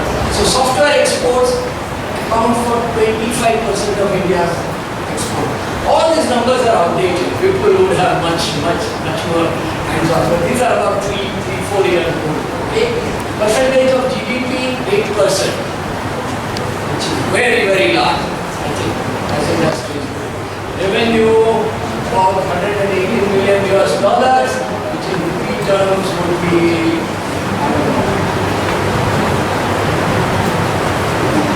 600 crores or something. Okay, and we have a very large workforce which is engaged in IT and IT-enabled services, about 3.1 million in private sector. They are well spread out in 43 cities, and beating the trend in most other industries. 34% of these workforce are women, which correlates very well with the number of women students pursuing computer science in curriculum in colleges. So it's demographically also it's a good agent of change. That's what I want to say. I will not go through all this. We don't need all this. But in spite of this very large number of workforce, India has ambitions to become a software superpower. We are already 25% of our exports comes from software, and it's our ambition to actually make even bigger inroads into that market. The total percentage of software business around the world is much larger.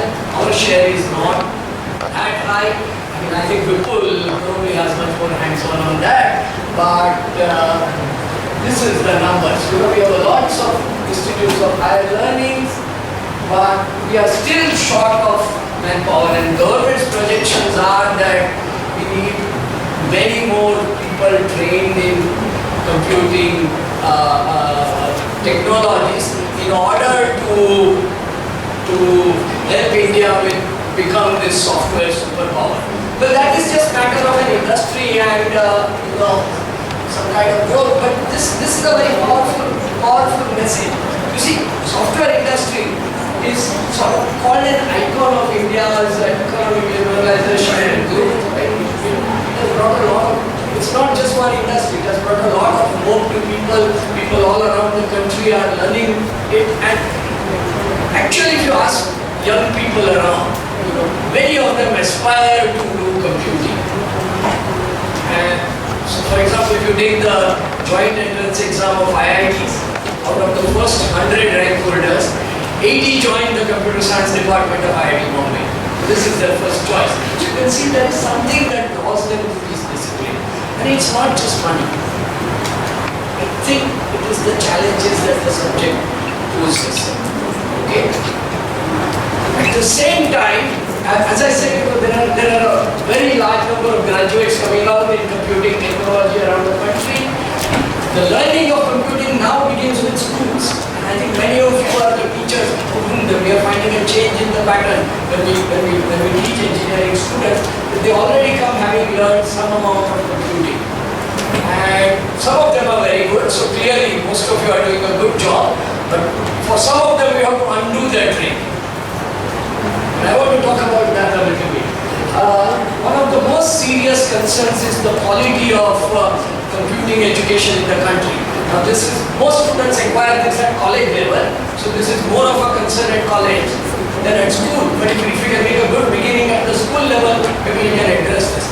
NASSCOM has carried out study and found that only about 20 to 25% of the computer science graduates are worth employed. They are still useless for computing. Their college education is of no value. So we are talking about 4 out of 5 students having lost 5 years of their life not gaining anything out of it. And these are studies from NASSCOM.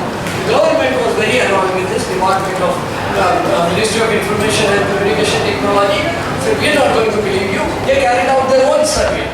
Their answer was only 17% are employed. So you see, we have a serious problem. Why is it that very large number of graduates not able to deliver what is expected of them as a skilled computer technician, and what is going wrong? I mean, are we doing this only so that we can filter out the top 20% and give out this big debris of human bodies, who are worthless? I think we really need to engage with this whole process of teaching computing in a very serious way. And I think initiatives like e-Pathshala are really the answer. We have to start early, not at college. So let me, this is my first engagement with e-Pathshala. I knew many of the players, but let me congratulate you on this initiative. Okay. I said computer science is a strategic necessity for future.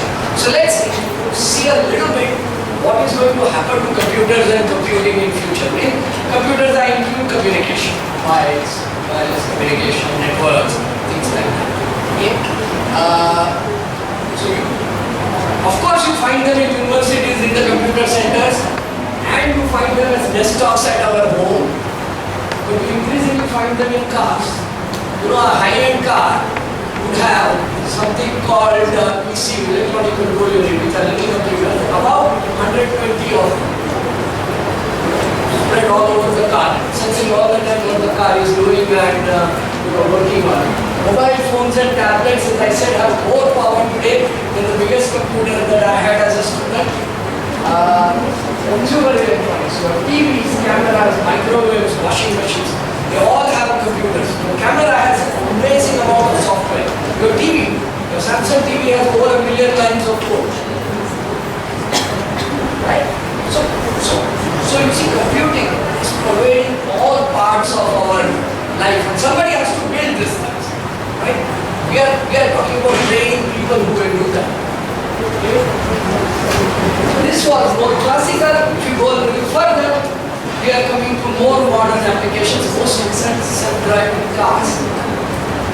Cars which will look at the road and make decisions, sometimes wrong decisions, but mostly reasonable decisions in the early days. And they know whether the guy in the ahead of me is driving slow and should I take the lane and overtake him, or should I just stay where I am and this would be a life and death decision. So self-driving cars. There are variable and impartible medical devices. You already have hands. It tell you how many steps you took today, how much exercise you have done, it will monitor your heart rate. In future, if your health goes wrong, maybe you have to send you directly to the hospital. And we are not very far from what is called fridge that tweets. Your fridge and your microwave oven will be connected over the internet with your local grocery supplier. The fridge will know how much milk you have. When the milk falls short, and when an SMS will go to the supplier to come and deliver the milk. Okay, this sounds like a very, very frivolous. I mean, I was very annoyed with this example. I don't want this application. But imagine something else. You've got 5 ACs there at your home. Suppose a message goes to the electricity grid. Every time you turn on the AC, you get an idea of the load pattern that you put. You can then deliver power in a much more environmentally friendly and efficient way. So what is called smart grids. You can plan the switching on of AC in such a way that not all ACs turn on simultaneously, so the peak load comes down. You normally have to plan for peak load. So there is a future. You can do smart scheduling of devices around homes. People are talking about smart homes which will actually reduce our energy needs. Okay? So what does future hold? Well, American Association of Engineers have laid out 10 grand challenges before humanity. These are the 10 large questions which will take 10 to 15 years to solve and will change the society. And 6 of them have to do with computing. And I put some of them here.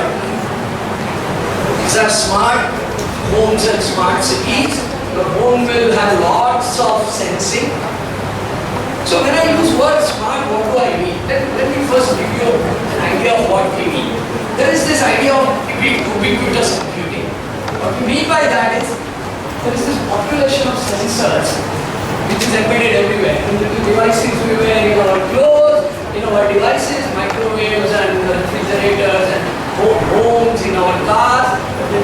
These devices are connected by wireless technology from computing.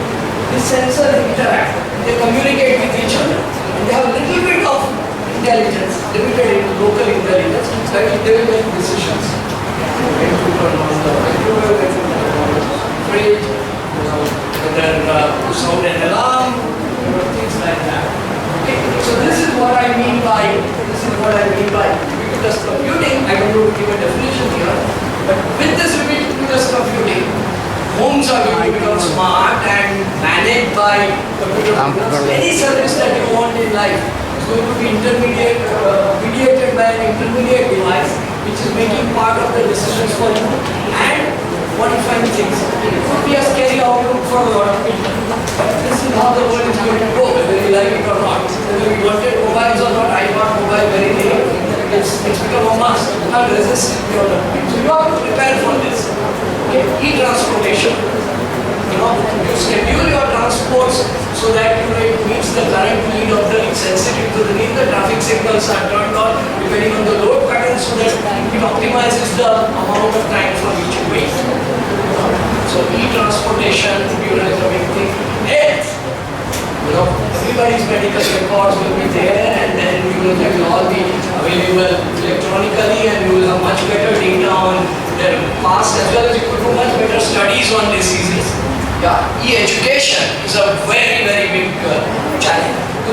Currently education, I'm sorry to say, My father was part of this, but is delivered in what is called serial compulsive way. Same curriculum, same classes, exam oriented, and it doesn't suit a lot of students. Can we make it more adaptable, tailorable to different people's needs? I mean, and where do we have teachers who do all this? I mean, can't make impossible demands on teachers. Most of them are in my family. You don't want to do that. So the idea is to get smart, and to have newer delivery mechanisms which will assist and augment what teachers are doing in order to make education delivery more flexible, more effective, more trackable, this kind of thing. So I have to solve most of these problems of next 20 years. It's going to require new technology development and even some basic advances in computer science. The question is, this is a high value strategic work. Countries can change and you can make a lot of money for the country out of this. So we definitely want to be part of this part. How do we train students to do this? And it has to start with computer education in school. Okay, so at that point, we are teaching some computing technology at school. But I want to introduce this word computer science, which unfortunately is slightly different from computing technology. The two have something to do with each other, but they are not the same. And here is what I would outline computer science as being. It's the science of problem solving. You will solve problems on the board by systematic step-by-step calculation. Put one on the center square. Okay, take the square to the northeast of that and put the next number. If that is occupied, wrap around. This is a step-by-step way of solving this problem, and then somebody has to analyze that. The guy is not fibbing; it will actually produce correct answer. We can give any algorithm, but it will produce junk. So there's a lot of analysis and thinking that goes behind a step-by-step problem-solving method. We have to be clear about the logic of why we are doing what we are doing, and that is what is computer science. Computer technology is just this is what you do, this is what you deliver. My client wants it in C++ or he wants it in C#, so I write it in that. That's one part of technology. Why we are doing what we are doing is what computer science is. So it's the science of how the problem is solved by the steps that you take. Secondly, it's the science of information processing and data analysis. Now I'll give you some examples. And finally, it is also technique for exploratory problem solving using artificial intelligence. You don't really have an algorithm to solve this problem, so okay, let me try. Let me put this number here. Now 2 is already gone, let me try to put a 3 here. If it doesn't work, I'll change it. So you can do some sort of search in an intelligent way. And you can now do exploratory solutions to problems. And all this is coming in a big way. So computer science has to do with these aspects of computing technology, less to do with computers themselves, less to do with hardware themselves, and it contrasts well with what are called computer skills. Okay, so make this more clear. We already had some examples. I'll go through this fast, but I borrowed this from Madhav Mukund, the ACM India president. This example is his. But it's a very cute example, so I'll take it. Okay, suppose we have about 10 raised to 9, double star is power exponent. So 10 raised to 9, about 1 billion SIM cards. And we have 1 billion Aadhaar cards which are given as proof of identity of those SIM card holders. And what you want to make sure is that there are no fake SIM cards. So how long will it take to verify that the SIM card and the Aadhaar card pair given are accurate? How do we do this? So one naive algorithm, according to Malvern, would be that check every pair, take every SIM card, every Aadhaar card, and see because whether this is valid or not, right? I mean, you want to match a SIM card to an Aadhaar card, right? You probably only 9 into 10 raised to 9 pairs of SIM card, and for each of the 10 raised to 9 SIM cards, there are 10 raised to 9 Aadhaar cards, and you have to match each SIM card against every other Aadhaar card in this 9 method. Right? So these are so many combinations you do. You see already some permutations and combinations, some idea of these two choices are independent, so you can multiply them. All the laws that you teach in 10th and 11th standard coming, right? Suppose you have a very powerful computer which can do a billion of such checks every second. So you can check 1 billion SIM cards against their Aadhaar cards in 1 second. Totally you have to do this many pairs, right? So it is going to take, time taken is 10 raised to 9 seconds, which is about 33 years. This method is not going to work. This problem is inherently very difficult. Maybe we need a better way of organizing our Aadhaar card data. You don't want to search every SIM card against every Aadhaar card. SIM card guy gives his name, so you should quickly be able to dig out the Aadhaar card corresponding to that SIM card. So, how many of you teach 10th standard computer science? Some sorting methods? Some searching methods? Yeah, some hands are grudgingly going up. Okay. So Madhavan says we can do better. How can we do better?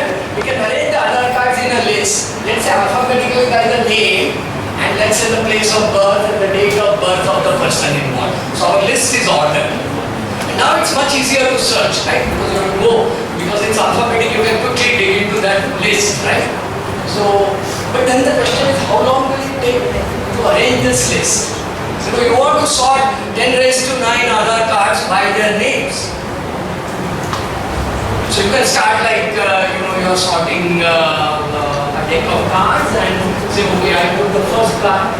I have put blacks before clubs, before spades, before diamonds, and I will arrange them in proper order. So I have a proper ordering of all the cards. I start with the first card, whatever it is. Then take a second card and find out whether it's before or later. So I have to partially arrange them, and every time I insert the card by going from the left to right, by putting it in the right place.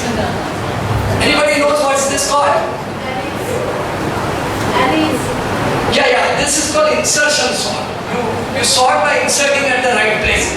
You have partly inserted the deck, and you always insert the next card at the right place. And then you keep doing this. The amount of time this takes is order n squared. It takes roughly n squared steps. Why n squared? Well, the first scan, the last scan, because you are inserting, in the worst case, you will have to scan all of the cards, right? So you will take roughly n steps to do the last step. The second last step will take n minus 1. The one before that will take n minus 1. So now you got a series sum from 1 plus 2 plus 3 plus to n minus 1. So you see, you teach series summations in maths class, but this is life and death method for insertion sort. Insertion sort takes that much time, and that is n square, which is roughly 33 years. So just sorting the list by insertion sort is going to take you Aadhaar cards. Using insertion sort, you are assuming you can exchange two Aadhaar cards in the list from one position to another. You can exchange 10 raised to 9, a billion of them in a second. It would still take 33 years to do the sorting. Instead, if you take merge sort, it takes time, what is called n log n. And some of you have thought that this sorting method, in the worst case is much more efficient. So all the analysis of correctness and how much time it takes, is very, very important. I mean, we want to maintain Aadhaar card lists. It's a problem in life. I mean, you don't have a choice. And why do we disconnect our education and mathematics from real life problems? And why do we disconnect computing from rest of the curriculum that we have, like maths and science? So let's try to put everything together. Let's try to motivate the children by saying that, when you learn series summation, you can use it to check out how well your algorithm works. Right? So this is the... Okay, having sorted this list, how do you find out whether a name occurs in the Aadhaar card list or not? There are a billion of them. So when you linear search, you can just go over them left to right, and that will take roughly 1 million steps because you will find it at the last moment. Or you could start do binary search, roughly start in the middle, you determine if the name is to the right side or to the left side. You can discard half of them in one step. Then you can do the same with the remaining deck. And you can repeat this, and roughly in about 30 steps you should be able to achieve the search. So you see, it's a very real difference between doing a search which takes 1 billion steps to a search which takes 30 steps. And it's for a very, very real problem. Computing problems arise in computer solutions, but they also arise in real life. There are lots and lots of real life problems which require algorithmic solutions. These are algorithmic solutions. They are step-by-step solutions to solve a problem. Onus is on you to show that by doing those steps you will solve the problem, and the onus is on you to analyze how much effort it will take. So it's a much more scientific activity than just writing code and shipping it out. And we need to teach them. Okay. One more question. About 10 lakh students apply for college admissions. There are about 1,000 colleges around India, and each college has, say, on average 10 different programs, commerce, arts, electrical engineering, etc. So roughly 10 raised to 4 programs are there, and each student gives 25 preferences. Right? That is the list that the government says. This is the online form that you fill. And each student has, of course, some percentage marks he has obtained, he or she has obtained. And the aim is to do a fair allocation of programs to students. How to do this? Such problems are called matching problems. And they are age-old, matching population with their preferences, etc. They are classical problems. You need to define what is fair. For example, you could define fair by saying that a student with higher marks, if he wanted a better choice, a student with lower marks, he could substitute the choice of the lower mark student and get it. Or the other measure, which is not to do with satisfying fairness to each student by marks, but just to say the maximum number of students get their choices. Right? So you are trying to increase the satisfaction in the population, not prove that each person is doing the best. There are many different measures of fairness you can do. And how do you efficiently compute a fair match? This problem was initially posed by Hale and Shipley, very famous mathematicians, way back in 30s. And I think they gave an algorithm around 60 and finally got Nobel Prize in 2012 for just solving the matching problems. Now these are very, very real computational problems. And they occur in real life. Right? So algorithmic thinking, of course, occurs in computer programs, but it occurs in all walks of life. The way in which we define admission procedures, the way in which we define how we follow traffic, the way in which we... So, Rohit Parikh, who is a very notable philosopher originally from Bombay, now in Europe, has coined this term social software. Software doesn't all run in computers. It also runs in people's head. People follow those instructions and do things. And that is how you design societies, by systems and by rules and by protocols and by conventions, and that is what makes the society run. So you can find algorithms in all walks of life. And what we are really addressing is a way of thinking, an algorithmic, systemic way of thinking. It goes beyond just the narrow goal of delivering computer programs. So if you teach computer science, you are teaching some very, very essential skills to children. And this view was, I have more to say on this. The designer of, how many of you have heard of logo and title programs? Most. So he said that, that is why it is important to learn computer science early on. Not because you want to program. Because you want to program your life and you want to program the society. This is why you want to learn it. Also, most looking at the prospects of smart cities and smart homes and smart wealth and smart education, computers are going to mediate, all these services. So many of these algorithmic policies are going to be built inside the computer programs, which will help us access and deliver these services. So we better learn to think algorithmically. So it is, it's a sector where in future, as a country, as a software superpower, it could contribute very large value addition to us. So it is strategic for the country to learn to think algorithmically. It's not enough just to learn how to manufacture ammonia. You got to learn chemistry too. You have to inculcate scientific thinking. This is what the forefathers like Homi Bhabha and Bhatnagar said. What we are saying is it is the same with computing. It is not enough to just learn computer programming languages or HTML tags or hardware instructions of 8085. You got to learn algorithmic thinking and the basic principles that go behind. Because those machines will change, but the algorithms will stay. Okay? So the key topic to be learned in algorithmic thinking is data structures and algorithms. And not just the fact that the method, but why that method works, the logic behind those algorithms, and the complexities. How fast they work. Okay? And in order to analyze this thing, you will have to learn something called discrete mathematics. This is a branch of mathematics which is loosely interspersed with classical mathematics. So, when you do series summations or when you do counting or when you do probabilities, that comes under discrete mathematics, but much more. And these are the kind of subjects I'm sure we will have the curriculum. It will be much more of a better place to talk about the curriculum aspects. But I think we need this. We need to inculcate this early. Okay, so I'll leave all the hard specifics to you and just give a general post-lunch blur. Oops, I'm going backwards.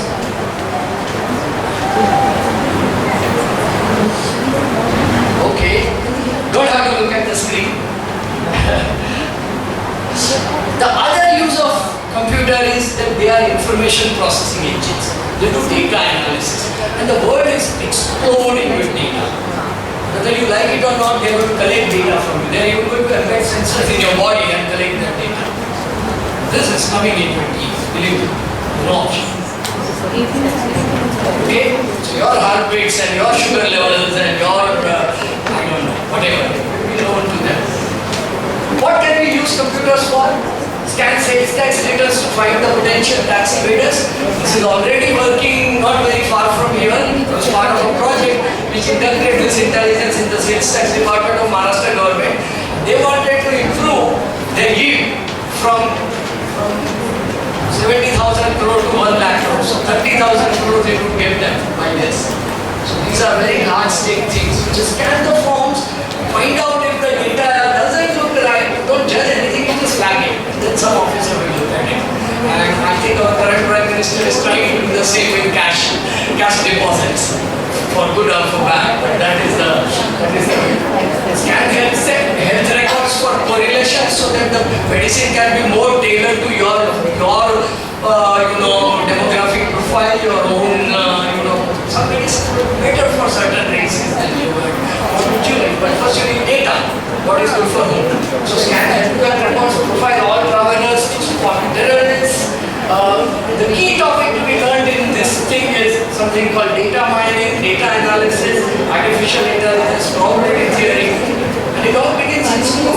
Basic counting and probability theory. And many of the puzzles that we ask in school, if I toss the dice twice, how many different ways can I get a total of 12, or how many different ways I can get a total of 10.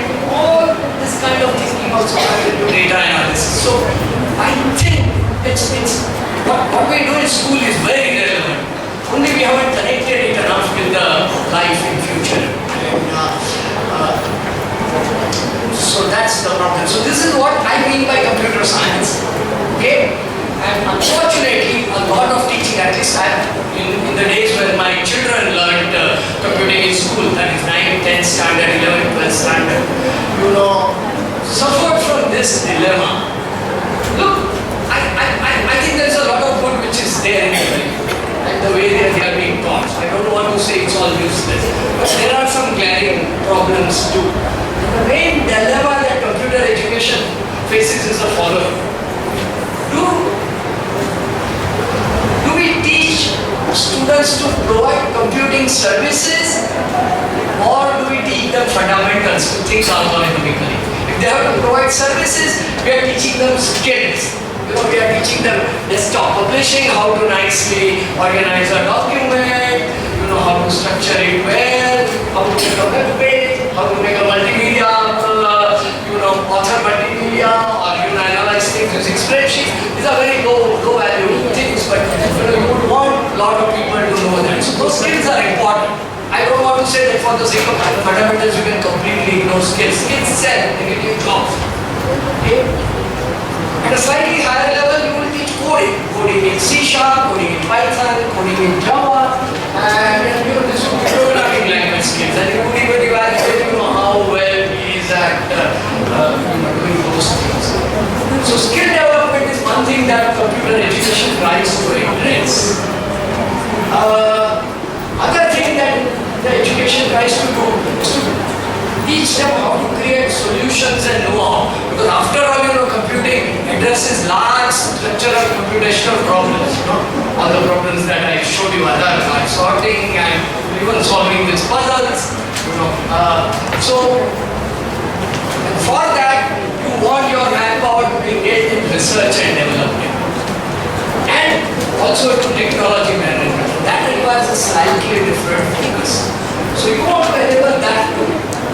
Now, maybe 10% of your manpower goes into this. Let's suppose how do you balance the needs of this? The third is not even talked about, or there is that we never teach our citizens and our engineers and our technologists to be responsible. What about the professional ethics? They can deliver a product which can go great harm. I mean, they must learn to take responsibility of their professional choices and actions. Sometimes if the actions are not right, it's a duty to warn their employer and their government and the press of all the evil effects. So, professional ethics and value education is something that cannot be disconnected from technology education. And there are these three things that need to be balanced in my view. Unfortunately, we are largely focusing on the first part. When you employ, what do you test for? This or? No, you can take it up later. Okay, so then you are very enlightened, but a lot of them just take a C test. We fall in the second category. So that's no, but TCS was always a little bit. TRDC especially. Alright. So there is this basic dichotomy between teaching computer science versus teaching computing skills. And the curriculum is heavily biased towards computer skills and programming language skills, syntax basically. So they understand each construct properly. And they disregard the computer science, the algorithmic design aspects of the solutions. Second thing is, even when they are trying to teach skills, the matrix they use for testing skills are highly imperfect. And I want to give you some examples of that. I want to give you examples of both of these. And the computer science part is relatively neglected in our school, and I would even say large amounts of university education. This, to me, points to certain lack of balance in the curriculum and teaching. And that's what we need to address if we want effective solutions. Okay? So I just wanted to sensitize you to these three aspects. I don't know. Okay.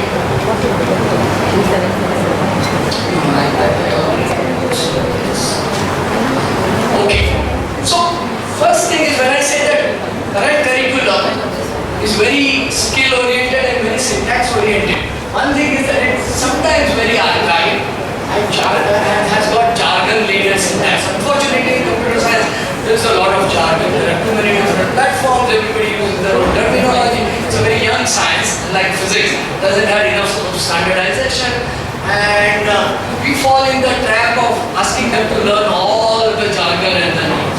For example, these are all questions from HSC board exams. In 5 intervals divided by 80, 85. Try RST 5, 7.5, there are more. They have no notion of why we need 5 interrupts, so how are we going to use it? I'm not saying a single design where these interrupts are used effectively, but they have to answer this question. So it's pure rote work with no meaning. We teach Visual Basic for graphic GUI programming even today in 11th standard HSC syllabus of Maharashtra. Visual Basic has been discontinued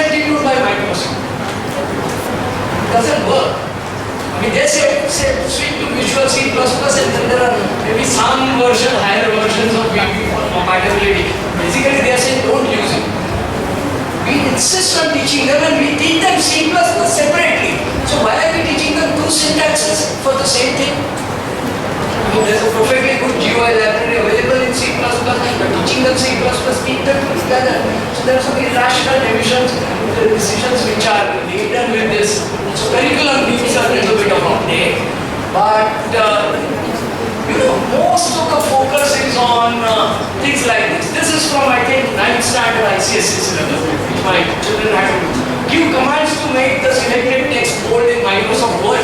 So she had to say, go to the press Alt and select the edit menu. Within edit menu, on the second position is the text style button or whatever. And she should remember the key presses. I think we have to get out of that. We never ask them that here is a document. This is a poetry, I want it nicely formatted. Your exercise is to format it where the title should be in bold and the alternate line should be indented properly. We never ask end results where they are productive. We ask them this thing. So this is what I mean by saying that the performance metrics are all wrong, and children as a result are 4/5 of them are not employable. That's a colossal waste for a country. 4/5 of people you disregard without any thought and say, okay, 1/5 were smart enough that in spite of the system they could grow, so we will employ them, we give them fat salaries, and the rest we laid aside. That's not right. I think we need to fix this urgently. Okay? Focus is on verbiage and syntax rather than programming. Even when programming is taught, each instruction does not affect the carry flag. And then they give you some more instructions. It's not all bad. They give you some examples. I mean, I think there are many good things about the curriculum. And to be honest, my children and their friends who all learned at home, they all scored above 90 because I taught all this at the end.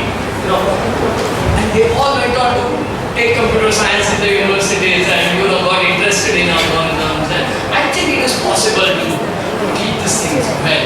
And maybe you can ease into this. My favorite wish list, if you like, demand from government is that two things.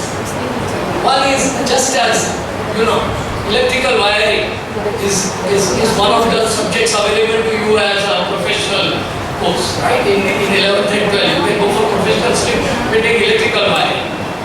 But you don't combine electrical wiring with principles of electricity, your Ampere's laws, and that is taught in physics as foundation. You need to teach computer science, and computer technology as multiple things. Computer science needs to have the same role as chemistry and physics and others. So I don't know if there's I saw some government people speaking in these things, but I think we need to sensitize the government to say that why is computer science not basic? Why should students who are interested in it not get some credit for it when they do it with interest? Currently, it's a vocational course not counted in PCM. Very strange things. Okay, more examples. I don't want to put something in Windows 98. Come on. It's discontinued. We still ask about it in board exams. And something about process cycle. Now on which machine? Your Android has a very different life cycle.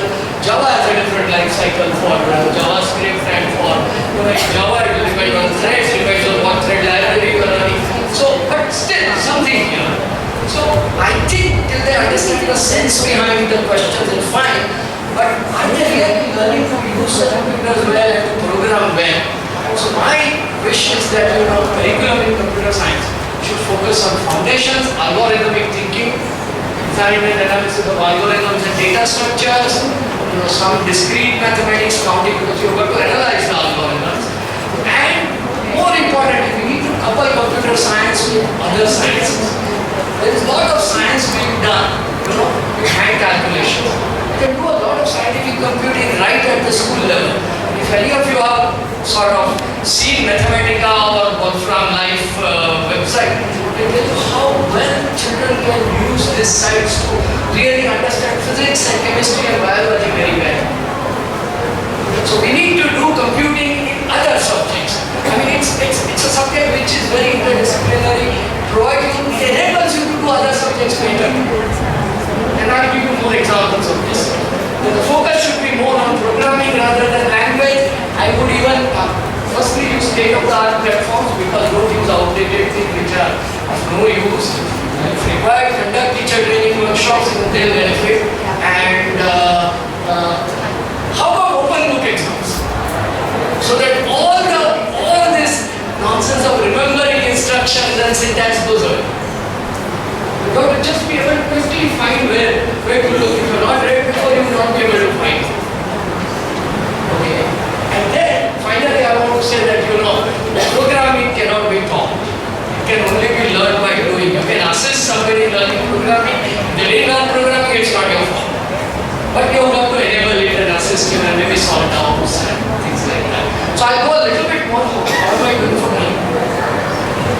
5 minutes. Okay.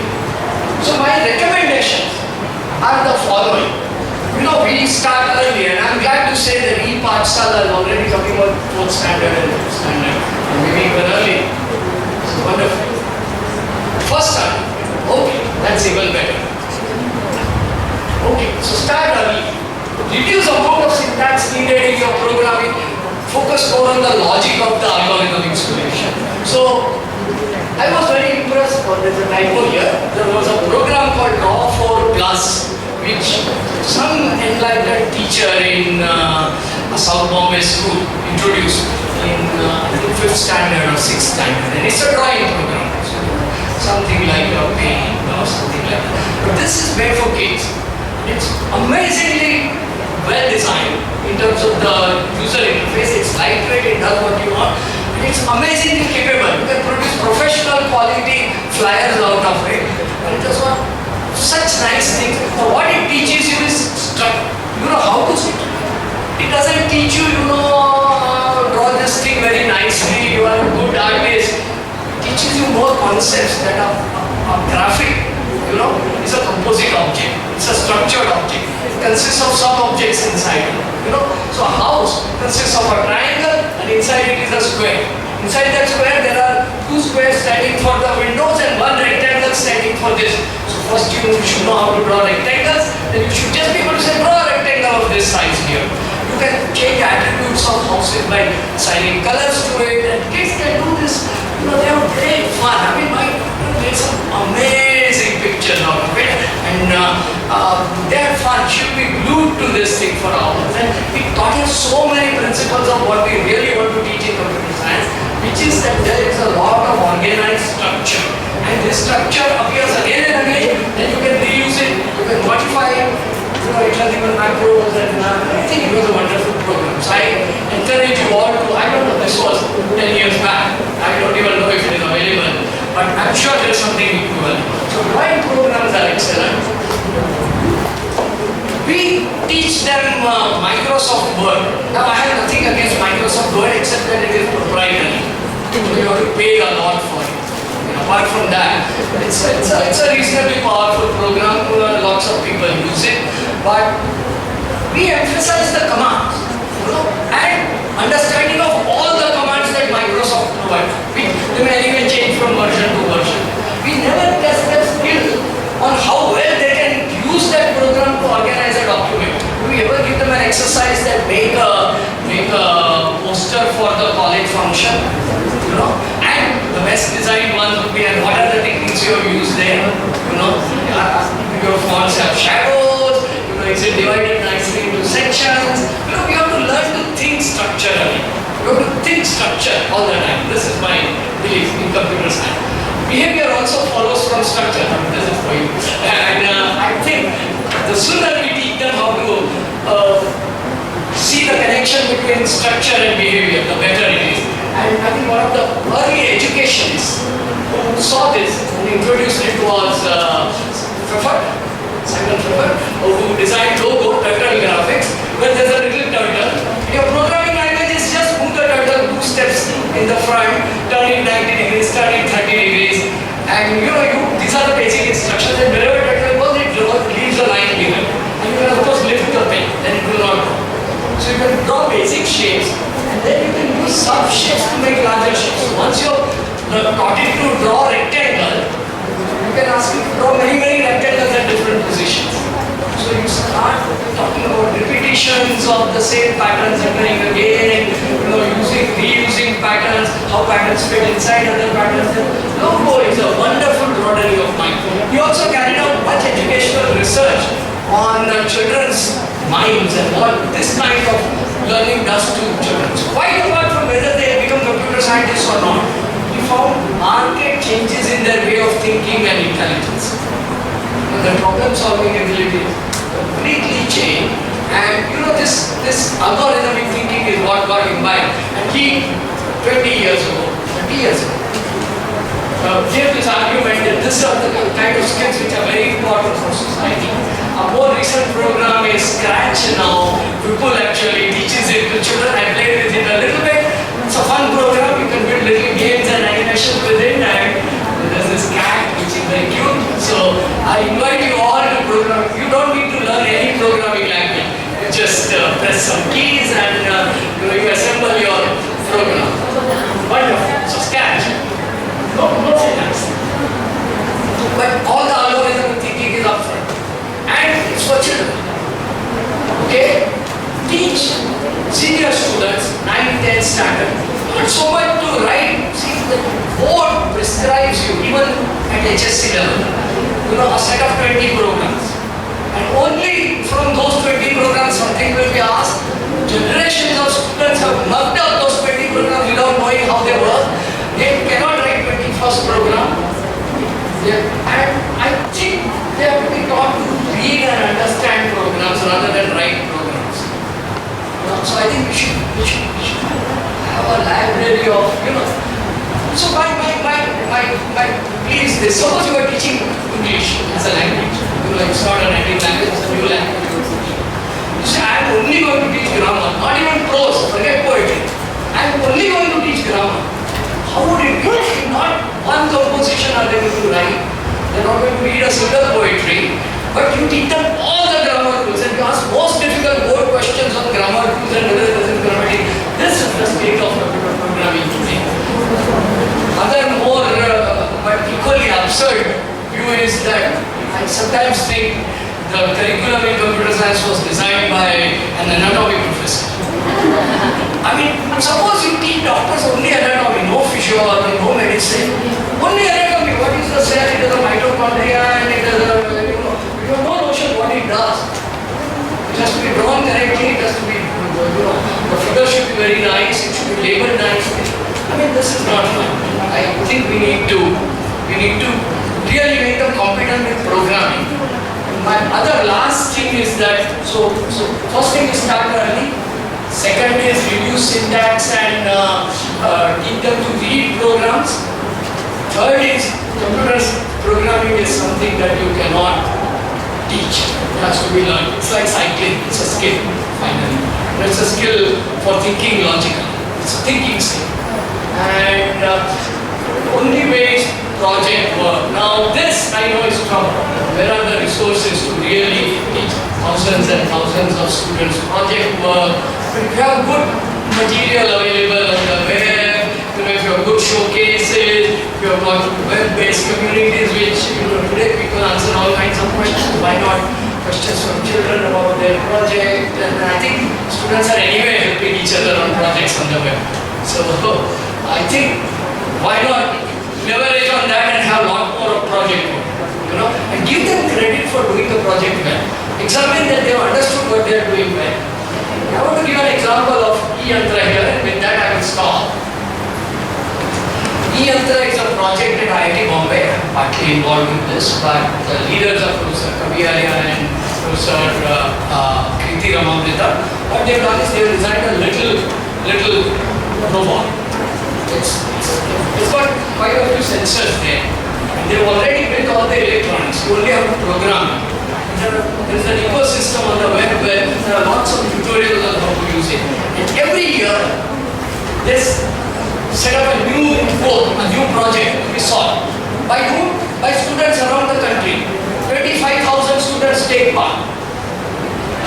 These people never see them. everything is done by a web, then I think about 1,000 of them are chosen, broken into teams of 4 each, you can participate in teams of, they are all given this. This is the Ministry of Human Resources.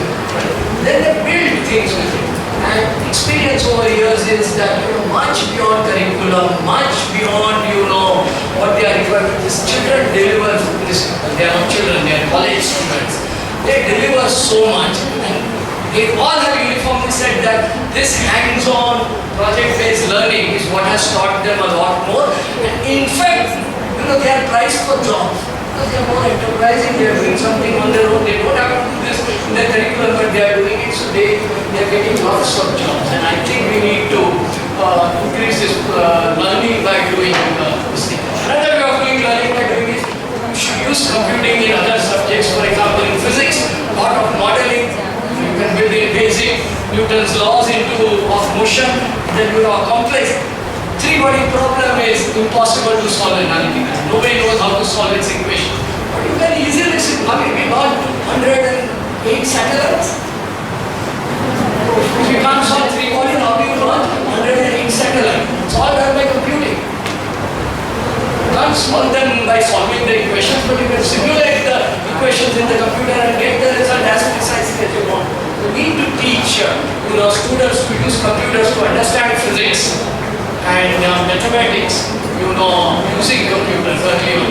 And most schools abroad have these modules in. I know it for a fact that first year calculus course, the textbook has half the exercises on the So, and there are free versions of this software available. For example, there is Style app. IIT Bombay is involved in creating free versions of many of these tools, and I think we need to do that. Finally, we need web-based resources. This is my last slide. Sorry. So knowledge-based societies value and nurture research and algorithmic thinking. Computer science education is a strategic need for our country. And to fulfill these needs, we need to teach computer science and algorithmic thinking well enough to our children. Unfortunately, we are doing a very bad job of this. By all measurements, 4/5 of people we have got are useless. So we need to do something about it. So my plea is we should treat computer science separately from computer skills. We need to emphasize on both, but then use the right metrics to judge the skills. Okay? And emphasize learning by doing. So this is my short summary as an outsider, but I'm sure you have a lot more to say on this. I'm available till the end of the day, and I will be very interested in hearing your response.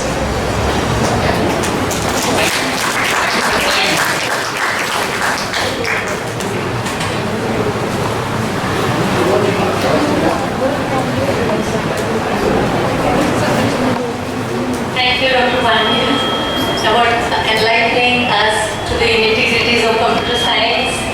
Though much of the terminology has been alien to us, we need to learn because we know for our kids we insist on computer science. But are we not capable of understanding computer science? We can. About 28 years back, how I became a teacher, I started looking at books and I saw prime numbers, composite numbers, etc. All the theories, the matter written. Then I suddenly thought I don't know all this. And I didn't want my children to point a finger at me and say that you don't know anything. I think we also should take it as a challenge and try to know this. And I was just when you were explaining, sir, I was just wondering and then asking Vipul Shah sir how you teach for first standard students computer science. And Scratch, it seems, is a beautiful software. And I requested sir to show a little of that and please know more about it. Thank you very much, sir.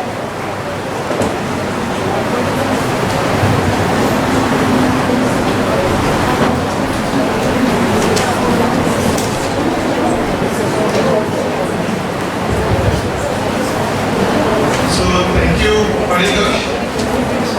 Thank you for setting up the stage for me. I think you made my job very easy because you brought up all the points that I wanted to bring out. I think everything was illustrated. So let me ask this question. There are many things that Paritosh talked about. He spoke about programming languages earlier. And I know there's a mix of computing, teacher and So, how many of you heard of Scratch? Oh, quite a few people have been using Scratch, right? Okay, that is wonderful.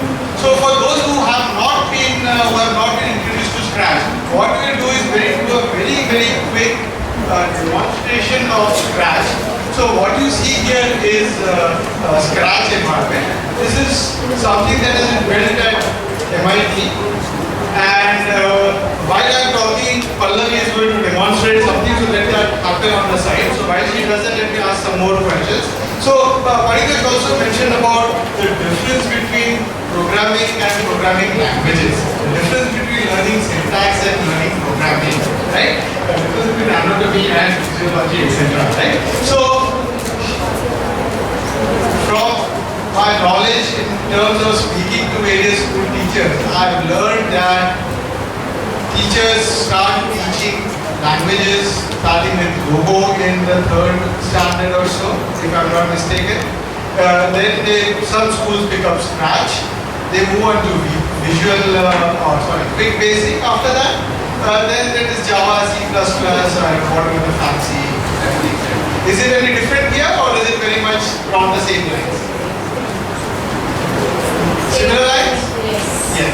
So what we are saying is we have here really teaching a plethora of languages to our children. At the end of it, let me ask you this question. How many of them can actually program? Right? Very few of them. Like what Paritosh said earlier, the top 20% will pick up programming and they will program. The rest of them are mired in the syntax and they don't ever get the opportunity to go beyond the syntax. So what we really need to teach them is programming. Right? We don't really need to teach them 10 languages. The syntax is immaterial. Let me tell you this. When Paritosh himself he showed an early computer, and one of the things that was interesting, there was a year mentioned in the bracket there. Right? What is the life of that computer? Technology changes very rapidly. Any language that you change now is going to change in next to no time. These spoke about examples of Windows 98. I can vouch for that. My son is studying well. I was sitting with him yesterday for his practical and I was teaching him Visual Basic. I have never done Visual Basic in my life. The biggest challenge I faced, like he mentioned, is Microsoft has stopped supporting Visual Basic. I couldn't get a Visual Basic interpreter to download, and we couldn't try out some of the programs that he has in his file, right? So we couldn't even practice. So what do? Everything that is done over the years, we wanted to try it on my laptop at home, and we could never do it because there was always a version missing. And whatever version was being taught in the books or in the schools, we could never reproduce it. So what are we trying to teach? We are trying to teach them technology which is probably going to last them for the next 2 years. Right? What is the role of a school here? The role of a school should be to teach them, empower them with some skills which will last them for the next few decades. Right? Teach them principles, teach them fundamentals which will take them for the last them, which will be good for them for the next 3-4 decades. Right?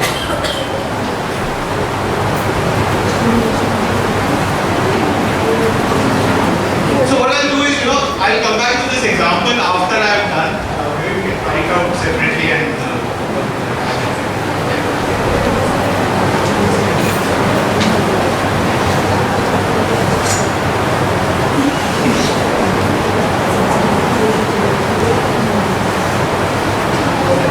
Alright, so we've been hearing about since morning, and those of you joined in the afternoon, and we spoke about a number of times about problem solving skills. How many of you had to ask for direction when you got to this venue? Few people. Rest of you knew where this was. You didn't have any trouble with the directions. Okay. When you asked for directions, did you get the right directions, or did you have trouble finding the directions in spite of asking for directions?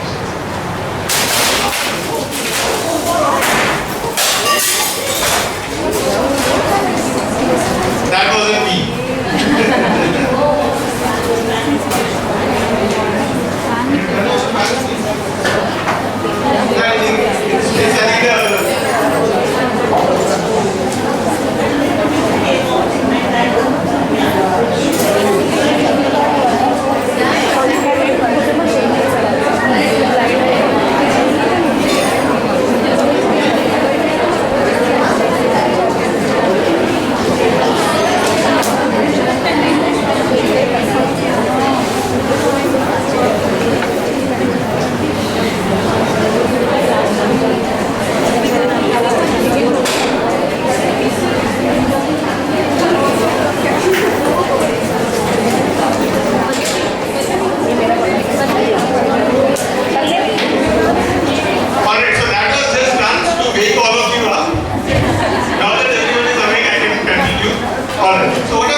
We need help with direction every time, right? Do we ever get good direction? Is everyone, is anyone ever happy with the directions you get? Never, right? Why should giving directions be so difficult? Giving direction is nothing, directions are nothing but a program, right? There are just a set of instructions to take you from one place to another. None of us have learned programming, and as a result, we cannot give a good set of directions. All of us need to learn programming, simple programming. It doesn't have to be languages that we know. Programming is nothing but a sequence of instructions, taking us from one place in a room to another place in a room, saying if I need to go from here to that door, what do I need to do? I need to take 5 steps to the right. Then I need to walk for 20 steps there. And then I need to turn right. That's a program. Right? So that's all programming is. When you start talking about teaching programming, that is what we need to emphasize on. And that is how students will be able to program if they learn these basic skills. Problem solving requires analytical logical thinking. We don't do enough of teaching these skills, and we need to program. As I've already said this, I think this was a very important point which Paritosh already mentioned in his talk. We need to train our students to be socially responsible citizens, right? We of course talked about training them to be inventors and creators and not just users of technology, but they are socially responsible citizens as well. Yeah, so just to continue on what Paritosh mentioned earlier, we are teaching them basic literacy skills, and the shelf life of technology is short. As I said again, programming languages are, there are plethora of them, and they program. I think Paritosh mentioned the important point that some of these skills are important, we need to teach them. But do we need to teach them as part of computer class? Can we not teach them as part of the art class, the word paint software, the paint software that we teach? Can be taught as part of art? The word can be taught as part of a language. Whatever mathematics related software that you use, can you not teach them as part of a math class? So why not take the current digital literacy part and teach it as part of the other languages where they are more suitable, more relevant, and teach the science, bring the science into computing. Right? Let's focus on problem solving, computational thinking skills. Let's introduce activities to the classroom. Let's introduce theory not the way we have been teaching theory, but through activities along with the lab work that we are doing. And let's focus on programming principles and not on the languages. So that's what we are trying to do through ACM. ACM is Association for Computing Machinery. And just to let you know, during the introduction, Dr. Vasundhara mentioned about Tony Hoare. And Tony Hoare is a Turing Award winner. Now, Turing Award is an award which is given by ACM, and it is the equivalent of Nobel Prize. Nobel doesn't give a prize in computing, and it's an equivalent prize is Turing Award, which is given by ACM. Okay? I don't know how many of you saw was it Imitation Games or Imitation Games on the life of Alan Turing? Oh, it's an excellent movie. If you get an opportunity to see that, please go and see that movie. Imitation Games. So please see that movie if you haven't had that opportunity. It is on the life of Alan Turing, of how he built the computing machine during the World War II to decipher this. I'm not going to that, but that's to honor him. A Turing Award has been instituted, and that's what ACM does. So CS Pathshala is an initiative of ACM India. It's a not-for-profit organization. ACM is that is, and so is CS Pathshala. And our objective is to teach computing as a science in all schools in India by 2050. So the next 30 years, next 15 years, we would like to train all the children in 1.6 million schools that we have, 350 million schools that we have on computer science. Obviously, this is a tall task, it's a tall order, ambitious project. We need to have a curriculum designed for that. All of you have a notepad with you. We are developing a CS curriculum. The high-level curriculum is presented to you in that notepad. also show you some sample content that we are creating for this curriculum. So ACM itself is involved in several curriculum activities. To develop undergraduate curriculum. They are also developing school level curriculum through a body called Computer Science Teachers Association. I don't know if you have heard of CSTA. So CSTA has been operating for the last 13-14 years, developing a CS curriculum, very robust CS curriculum in the US. There is a similar organization called Computing at School in the UK. They have been doing this in the UK for the past 6-7 years or so. And we are learning from their experiences and developing our own curriculum. There are many other things like code.org. For those of you who haven't visited, please do visit code.org. Very excellent places to look at CS curriculum. However, curriculum is not enough for our country. We have a problem of skill. We have a large number of teachers to be trained, a large number of students to be addressed. So what we are doing is we are going ahead and developing detailed teaching aids as well. And I'll show you what those teaching aids are. We also need to train teachers on the curriculum as well as teaching aids. And all of this happens only through, we would like to have this to happen through building a community of these teachers. So this is one of the things which I've heard very often, and this is not just in India. This was something which was shared to me by somebody at Google as well. This is Dr. Stephenson, and she was formerly heading CSTM. She is joining Google now, and she is responsible for the education programs or CS education program at Google.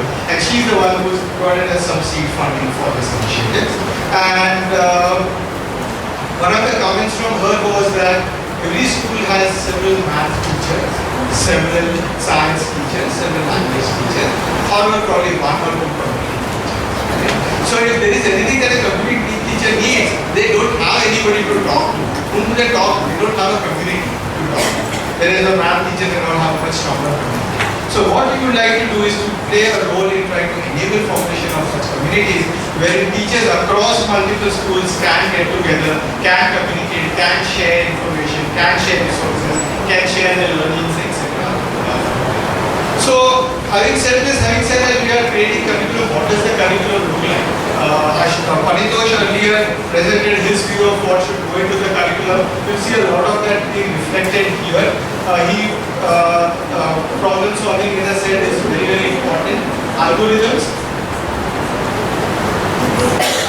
affect us in more ways than we even know. Right? Whenever you visit any website, before your content starts getting loaded, there are algorithms running in the background selling you as a customer to, there's an auction happening, you are being sold as a customer, your personal data is being sold to that particular website, so that directed ads will be directed towards you. You don't even know about all of that. This is all happening before your content even comes up, etc. on that particular website. There are a whole set of things that are happening, there are a whole set of choices being made for you right now without you knowing it.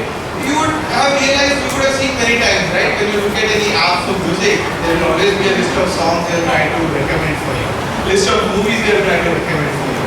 This is all keeping in track, all algorithms running in the background, trying to tell you what your preferences are and trying to influence your choices. Data is very important. Particularly also mentioned about analysis of data. So how do we gather data? How do we present data? How do we analyze this data? How do we sample data? All of that becomes very, very important, very critical for us to teach. Programming is of course important because finally any solution that we build, any problem that we solve, we would probably want to relate it through programming. However, as I said earlier, we don't have to teach our children 10 different programming languages. We can teach them just one programming language. Believe me, when I used to recruit, it's been a while since I've gone for job interviews or something, but when I used to recruit, never once did I ask them a programming question. Never once did I ask them or test them on programming skills. Anybody who knows one language is going to learn or very easily able to learn other languages. Just a question of syntax. Right? They don't really need to learn 10 different languages. They need to be able to take a problem and build a solution.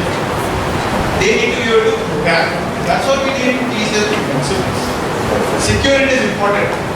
They need to know what they should visit, what websites they should visit, what websites they shouldn't visit. All of those are very important. They also need to learn. And equally important is to introduce them to computing literacy so that they can get introduced to how to use computer next time. So these are some of the examples from problem solving, and you'll see some of these in the pad that you have there. I thought I'll just illustrate, talk about a few of them. So these are simple things, right? I think Manish also mentioned something about permutation combination. So how many different ways can you give me the number whose total add up to 10? Right? So I can say 1 plus 9, 2 plus 8. How to make sure that you get all of them? Right? The important thing here is, can you systematically enumerate all the possible numbers that add up to 10? Right? I have 3 shirts and 2 trousers. How many different ways can I wear this? How do I enumerate each of these combinations? I don't need to really learn permutations or combinations to really learn about this. Simple, I can observe them. I can draw 2 shirts, color them, draw 3 trousers, color them, and see how I can enumerate them. Again, the question here is how to systematically do it when you do not miss anything out. You know that you have covered all the combinations. How do you argue on that you have got everything right? How do you argue on that you have not missed anything? Right? Those are important things.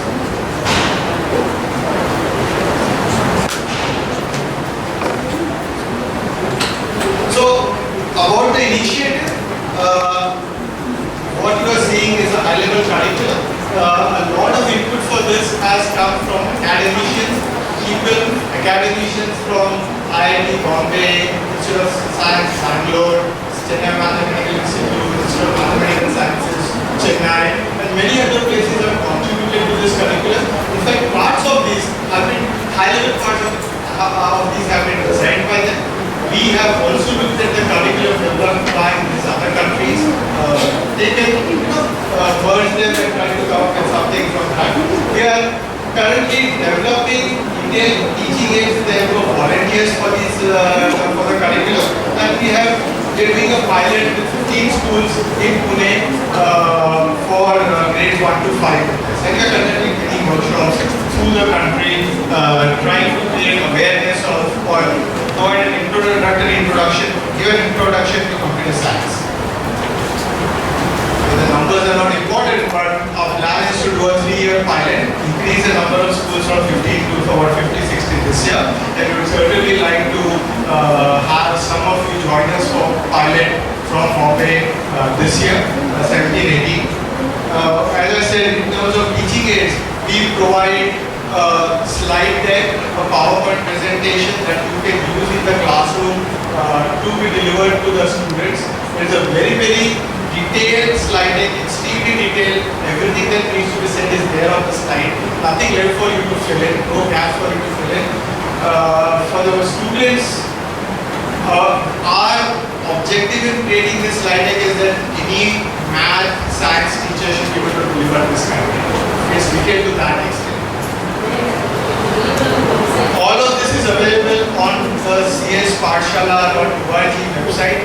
Please go to the website. From there, there is a link for curriculum which takes you finally to the website where this is posted. All of it is available for free. All the content that is created is available to all the teachers for free. There are no charges. Training program also conducted to teachers for free. Detailed lesson plan is also created, which is nothing but a script for the slide deck. And a worksheet is also provided for the students to work upon. As I said earlier, our purpose is to bring a lot of the curriculum is hands-on activities. It is pen and paper-based activities. So all the things that are listed earlier are things that you do in the classroom, right? So these kind of exercises that you did, we have a number of these in our plan. Tic-tac-toe, play that as a game. What's the idea behind it? To develop logical thinking, right? Critical reasoning. Identify what are the rules. Systematically identify what happens if I start in the corner. What happens if what is the strategy, winning strategy key. Discuss all of these with the children. Give them a grid of alphabets. Ask them to find words in those alphabets. It's a difficult task for children. How do you get them to do that systematically? Right? So these are some of the exercises that you see in the country. So this is some of the feedback. And I think more important than the words here is what I hear from the class teacher. So this is a class teacher from 6th standard in Kanmani High School in Pune. And she was teaching patterns. Patterns to her children. And then she was sharing the experience, saying that the children come back to her and saying, oh, we observe patterns around us. We see there's a pattern of 2 windows and 1 column, then followed by 2 windows and another column. So they look around for these things and they're starting to now think along those lines. The teacher from the primary school comes back and tells them, you know what, my children come back from the math class and the science class, they write down the sequence of steps that they have performed and come and ask me, is this an algorithm? Right? It's very satisfying to hear this kind of responses from teachers to what is the impact that we are having on children with this kind of. Alright, so what I'm going to do is just to give you an overview of what the initiative is all about. I'm going to spend some time trying to talk about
summary, and then slide-wise it provides a detail of what is to be done. Is it critical? Yeah. And all of this is available. You can actually download all of this from the net. Right? So it then talks about each slide presented in detail. So this is for the teacher. Okay?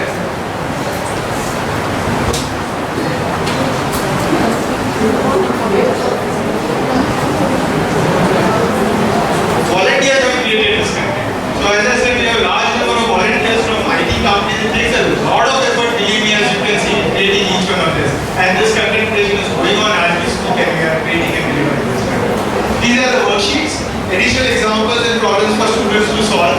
Things that you can also use in the assessment if you like, right? So when you ask there's a problem of assessment, typically what the challenge is for knowing what to ask. And if we have hacking problem, it becomes much easier. Okay, so this is just to show you what the sample content looks like. Now let me get into asking you questions about what has been said on computational thinking. What, according to you, is computational thinking? Anyone? Would you like to answer this? What is computational thinking?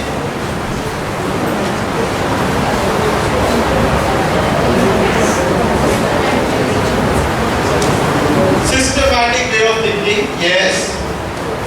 Any other? Something I heard something from here.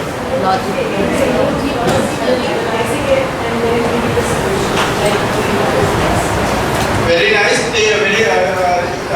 Taking the inputs, analyzing it, and then giving the solutions. Okay. Anybody else? Any other way you like to describe? Patterns, logic. Yes. Yes, very important. Are there different ways to solve the problem? Because there could be many ways, right? Paritos talked about Aadhaar card problem, right? So there was a solution being provided. That solution could take 33 years. So we need to find the multiple ways to solve the problem, right? There are many ways to get to this venue. There will be some ways which are faster than the others. We need to find different ways to get to this. There are always multiple choices also. We need to analyze those choices. So analyzing problems. So analyzing problems for various properties. Anything else? I think something that we did earlier on in the when we were doing puzzles. Yeah. I'm sorry. Stepwise thinking, breaking it. Okay. So I think this is very important. Breaking down problem into smaller pieces which are manageable. Okay, let me just rephrase what I said, right? Decomposing a problem, right? What happens is, if you take on a very large problem to solve, you don't know where to start, right? So earlier, when you started with this grade, had Anup and Pallavi given you a 5 by 5 grade, you would not even have started looking at it, right? It would have been just impossible to attempt it. So what do? We start with a 3 by 3. See if a 3 by 3 grade is something we can solve. We can find a solution for a 3 by 3 grid. Maybe we can see that solution extends to a 5 by 5 grid, right? So we need to break down the problem into smaller manageable pieces, right? So all of you gave different aspects of what computational thinking, problem solving is, and I'm just trying to list down some of these. We spoke about breaking a problem into smaller pieces. I can try to see if it is easier to manage, maybe we can build a solution for that and then see if it applies to the larger problem. Using what you already know, patterns. We spoke about patterns. This is why patterns become important. Because if we have seen something we have done earlier, we are likely to be able to solve or use something similar in our solution. We have done something before. If you have a party to organize, right? It doesn't matter whether earlier was the party that we did at home was a birthday party or was a housewarming party. You know how to organize a party very much. With some changes, the guest list would maybe change, the food you order may change, but overall the process would be very simple. Right? So we learn from what we already know. There are existing models that we can adapt. Right? There are models from which we can learn. Abstraction, recognizing what is common. Now, all you teachers know about word problems. Right? What do you do with word problems?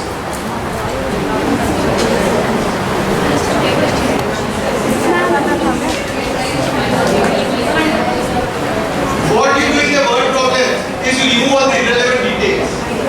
You take out only the relevant information.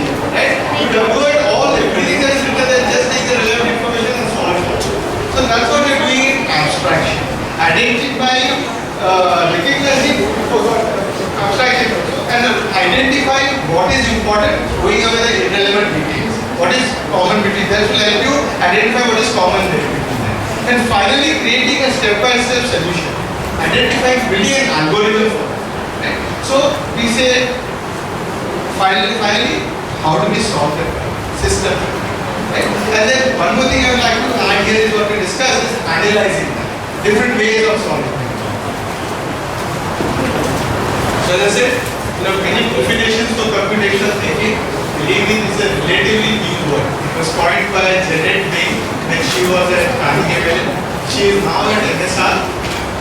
She is the one who came up with this term. And it's in 90s. It's not very, not 90s, it's like 2000s. So it's not very old word, and there are various definitions of this. So you have been pairing up with this. Please keep continue pairing up with that, just to ensure that you keep relaxing while you're working. So decomposition.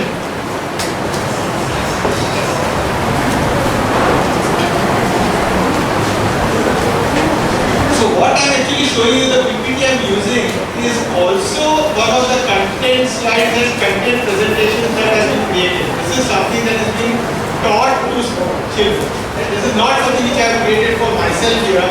This is one of our content presentations. So as I said earlier, what is decomposition? Breaking up a problem into smaller pieces.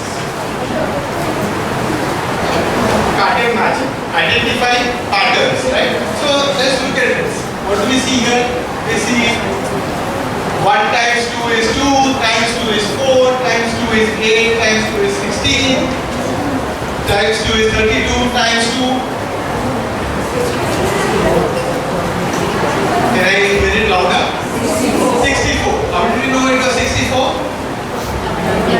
You saw the pattern, right? That you're multiplying the earlier number by 2 and therefore it is 64 that is coming, right? So the idea is how to spot these patterns. Then I spoke about throwing away irrelevant details, abstraction, right? So now look at various lists here. What can you make out from this list? I have a number chitra katha, newspaper, poems, math, text.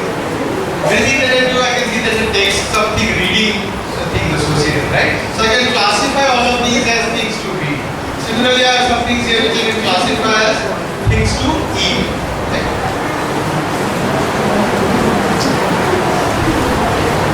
Same thing. I can continue doing that. I can have more examples. I can look at musical instruments. There will be many of them.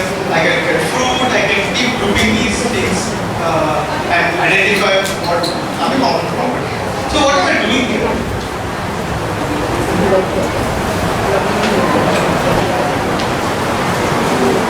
Excuse me.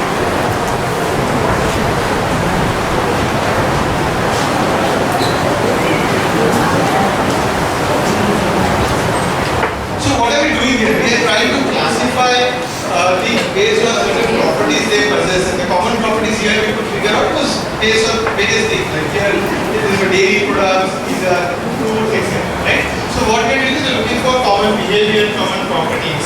That's abstraction. So why do we need abstractions?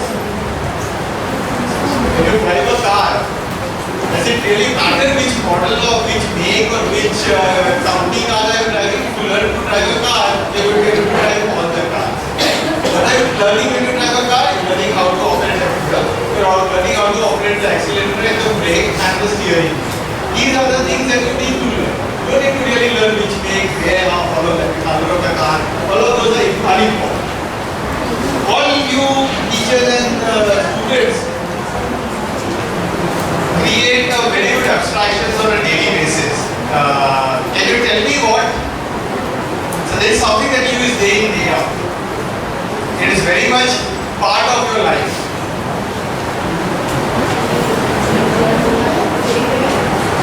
All the teachers use their abstractions on a daily basis. Something which helps them a lot. A timetable. Okay, a timetable is an abstraction. And it does it with a lot of irrelevant details. It tells you only the things that this time this class has to be taught. Where is the class going to be taught? Which classroom? Which floor? Which date? It doesn't say the day of the week. Every week it is being repeated. hides a lot of irrelevant information from you.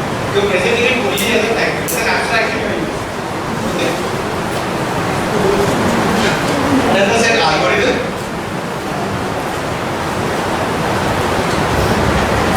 So if I want to find out the smallest number in the list, you can very well visually look at it and say, oh, I know, we can just look at it and say that 10 is the smallest. How did you arrive at 10?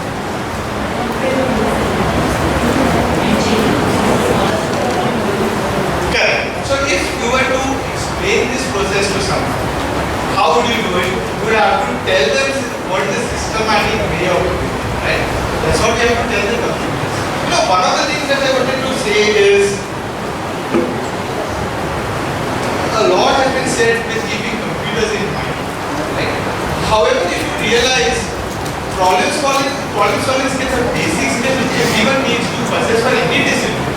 Whatever they do in life, they have to learn some of these things. They'll face situations where they have to solve problems. Everyone has problems to solve. They have to apply these kind of things. It's not necessary that you study computer science in the future. You have to train them on these skills for any discipline. So let us do that. Let us write down the steps like you described. What are the steps for doing this? Yeah, we compare the first two numbers. We compare 24 and 17. Find that 17 is smaller. We mark that. Then we compare 17 and 88. 17 is still smaller. 17 and 90. 17 is still smaller. We keep on doing it till we come to 10. And then we find 17 and 10 was smaller. So we mark 10 even. And that's how we write down the steps, right? Seeing that we compare two numbers, it is smaller, that becomes a number that we want to go through. So just an introduction to computational thinking. We conduct training programs, or we will be conducting training programs for the teachers when we start off the pilot projects in Mumbai. These will be about 6-hour programs, about a day-long program, which will go into the details of each of these topics. Okay, where we will be spending a lot of time on each one of these, a lot of time on pattern matching with examples, with activities, getting you to solve problems, working together on problems, etc., working together on activities, and that's what will be as part of a training program for teachers. But let's do one thing, even with this brief introduction, can we look at solving a problem? Let's do one thing before I go off. Let me show them scratch before I get to this and hand it over to right?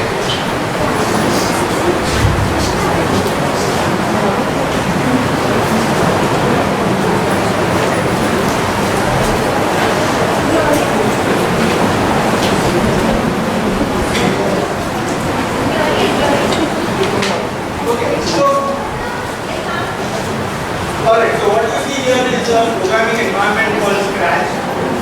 What you are seeing, these are like Lego blocks. This particular thing was created by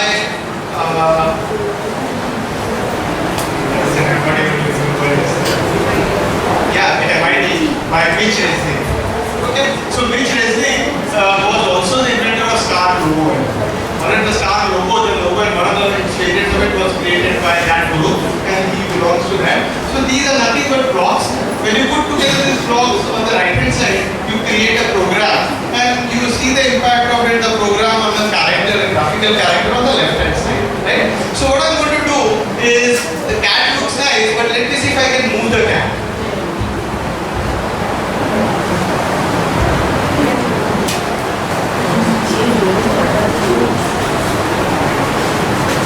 If I see if I click on this, the cat is moving, right?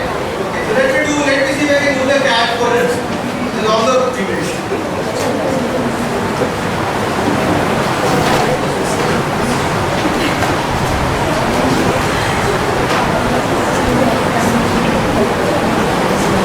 Alright, so let's see that the cat moved, but it went off the screen. So let me see if I can pull it back once it reaches the screen.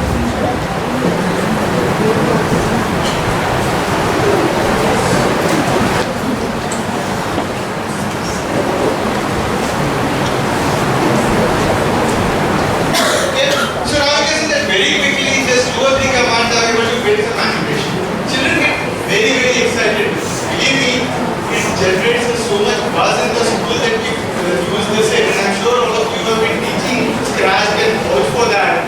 It's not just students who are learning Scratch, but all the other students also get interested and they start using Scratch, right? So now this is no fun, right? I mean, the cat is moving, but nothing else is happening. So let me see if I can make this look better. Instead of cat, let me see if I can quickly pick up another character.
Is it too hard?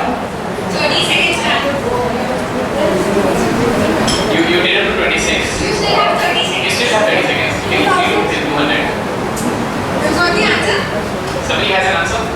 So we have answer there. Umar, can you just go ahead? Or ma'am, can you just say it loud? 2000 is her answer. Okay, I'm not saying that anything here right or wrong. Maybe other people will calculate it. 10 more seconds we have. 20,000? 20,100. Okay, that's your answer. I don't know. We'll just Time out. time out. Does anyone else have any answer? So we have two answers. One is One is 2,000 and one is 20,100. Okay. Ma'am, would you like to come and explain how this is? Okay. and how do you get it? Right.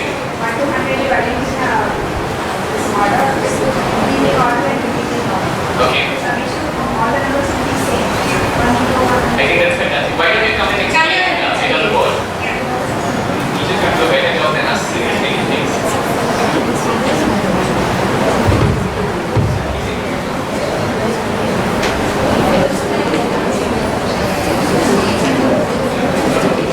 We take the numbers 1, 3, like 100, something like 99, arranging the second order.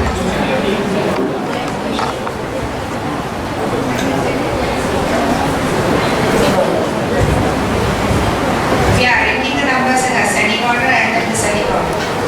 Like this, we have 200 terms, and each of the terms will be having 201. Okay, so I'm not sure about maths is correct or not.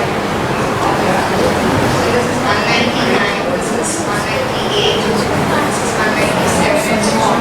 So each one of them will have answer 201.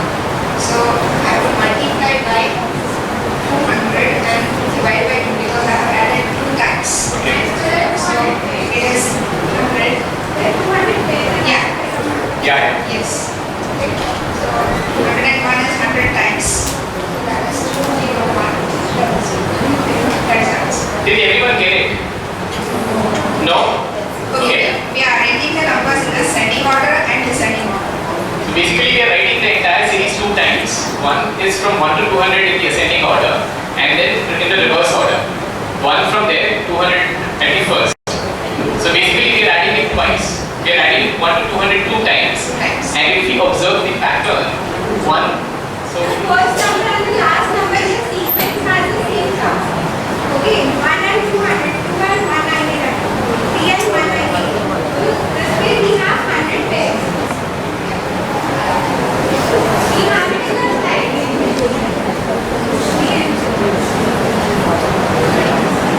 If we have it from 1 to 10, then we can see a pattern here. At 1 and 10 has the same term. 2 and 9 has the same term. And so we have 5 pairs. Each of the numbers has got the same sum. So like 1 and 200 will be 201. 2 and 199 also. Yeah, but we added twice. So when we divide by 2. This is a formula in 10th standard SSSS. That formula derivation is from this. thank you so much ma'am. So is it clear to everyone now? Right? So we basically what we did was just what we We learned. found pattern. Yeah, what we just applied what we learned before this. So we found the pattern. Right? The pattern was that the first number and the last number added to 200 is the same number. Yes, people you want to say that. I just wanted to add one more thing here, that what you said earlier, at times the problem may look very difficult to solve, right? So 1 to 200 looks difficult. So what do? We take it smaller. Let's say we try for 120. It's very important to break it down to something which is manageable. 1 to 10 we should be able to count, right? And 1 to 10 is much easier for us. Because that is it will become difficult, right? So say 1 to 10 becomes difficult, then why not just count 2 numbers? We know 1 to 10 you want to count. Let's start by counting 2. Right? So let's count 1 and 10. Let's okay, we have counted 1 and 10. What are the next 2 numbers? We count 2 and 9. 9. Yeah. Next 2 numbers. So that's how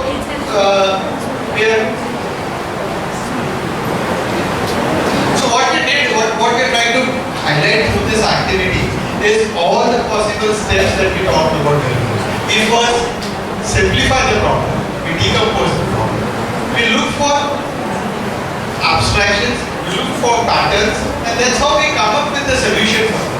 So whatever solution that was presented to you by ma'am is something that we can easily teach to derivation. All students in 10th standard, if you say, they will know that addition can be done by n into n plus 1 and by 2, right? But how to arrive at n into n plus 1? Yes, that's the derivation formula. That's the derivation formula they need to learn. And what we are saying is through problem solving approach, we can try to simplify it so that when it is applied to any number, they should be able to think about an approach to do that. So tomorrow instead of addition, if they have to do something else, they should be able to do that.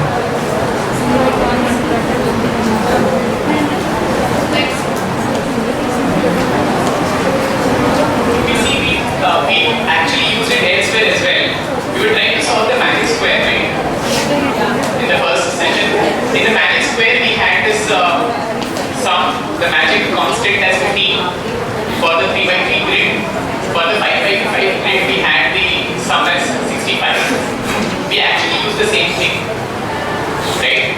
Because what we did was we tried to calculate the sum of all 1 to 9, which is 9 into 10 by 2 now. We know how to do that, which is 90 by 2, 45, and 45 has to be divided in each of the 3 rows, so that came out to be 15.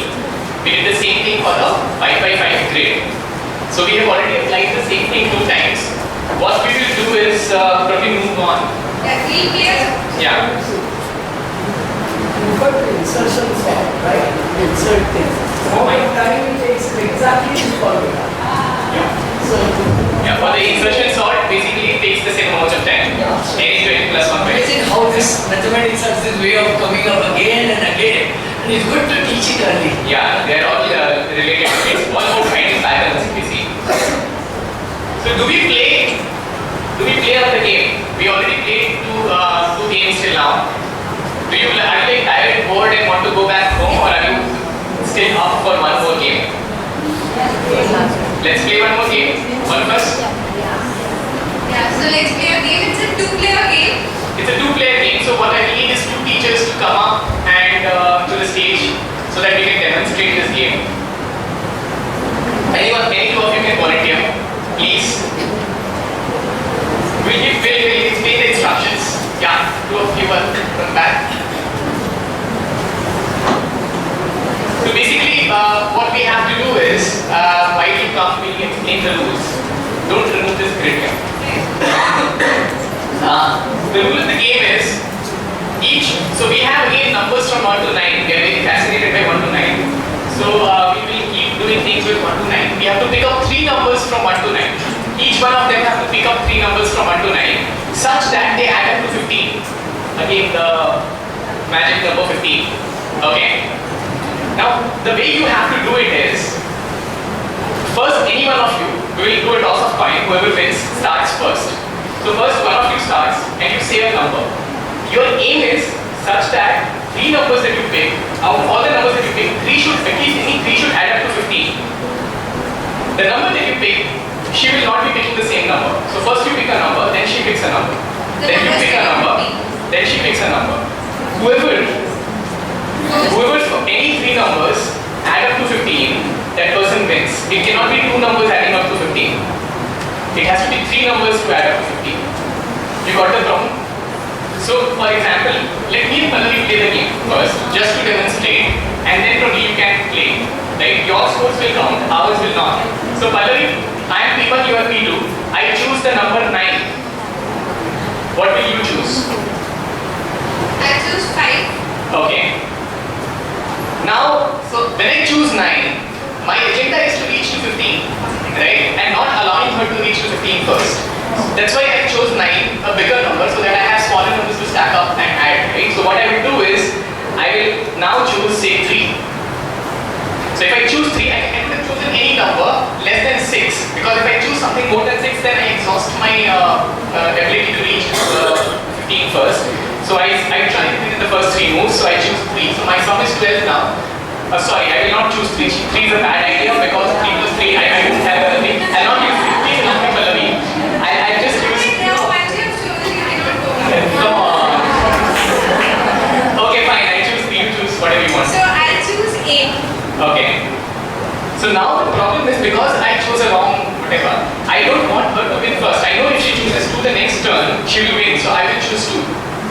Clear? So I choose 2. I'm forced to choose. I don't have an option. Yeah. And now Pallavi, what do you do? Why? She chooses 4 because now I have 9 into 2. 9 into sum up to 11.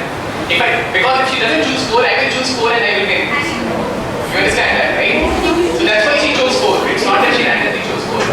Because had she not chosen 4, I would have chosen 4. Everyone understands this? Why she chose 4? Because if she... Yeah. Yeah, 9, 2 and 4 will add up to 15. No, that's right. That's why she chose. If she did not choose 4... I'll have to attack him. Right? So if I choose 4, then I will win, right? So now I can't choose 4. So what can I do? Now I will see her numbers. 8 and 4 is 12. So 12 plus 3 is 15. 3 is already taken, so it's safe for me. 5 and 4 is 9. 9 plus 6 is 15. So if I don't choose 16, then she will choose. If I don't choose 6, she will choose 6. And she will win. So I will choose 6. I don't have an option. I have to choose 6.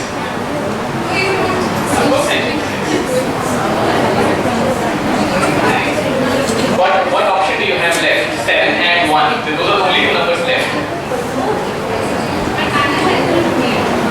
7. What do you choose, Pallavi?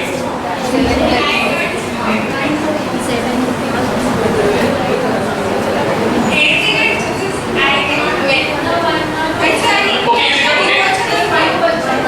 Why can't you choose 6? No. The aim is to have pick. Yes, the aim is to have pick. That's why you get it. That's a good question. Let me explain the problem again. We keep doing this till 9s are exhausted. And any 3 of either what I choose or what you choose add up to 15. 3. Any 3. Is it clear? Is the problem clear? That's why we are playing so that everyone understands this. If it is not clear, please raise your hand. I'll explain. I'll explain the move. Clear? Is it a draw situation? Not yet, I think. I have 9 plus 3, 12 and 12 plus 6. I have a possibility to win, do I? Yes. 9 plus 11. 6 plus 9. Yes, I have a possibility to win. Oh shit. So if she did not choose 7, then she had an option of only 7 and 1. If she chose 1, then I would choose 7 and my 7 plus 6 plus 2 would make 15 and I would win. So she chose 7, so I don't have an option, I will only choose 1. And there is a draw. So none of us won. Is this game clear? So what we will do is we'll play the game with can you know your names please? Yamini and Himata. So what we are going to do is now one of you is going to be P1 and P2. You guys can give your inputs on what they they will choose. We'll play let's just pick first place play of game 1. You want to toss who starts? Okay, you're just giving it away to her. I think who starts first has an advantage. Okay. So Himata starts with 8. 8. Okay. So sorry. Yeah, Yamini starts with 6. Responds with 6. And Himata comes up with. You can suggest. They can choose to ignore your suggestion. You know, 7 will not work. If she chooses 7, 2 numbers add up to 7. That's not right. 5. So, okay, no base. Okay,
played a tic-tac-toe.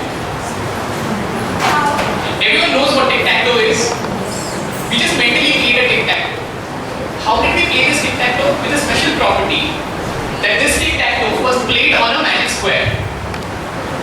There was a constraint of 15, right? With the sums. That 3 numbers should add up to 15. Do we relate? So see, here is the magic square. We built the magic square that we had learned in the morning.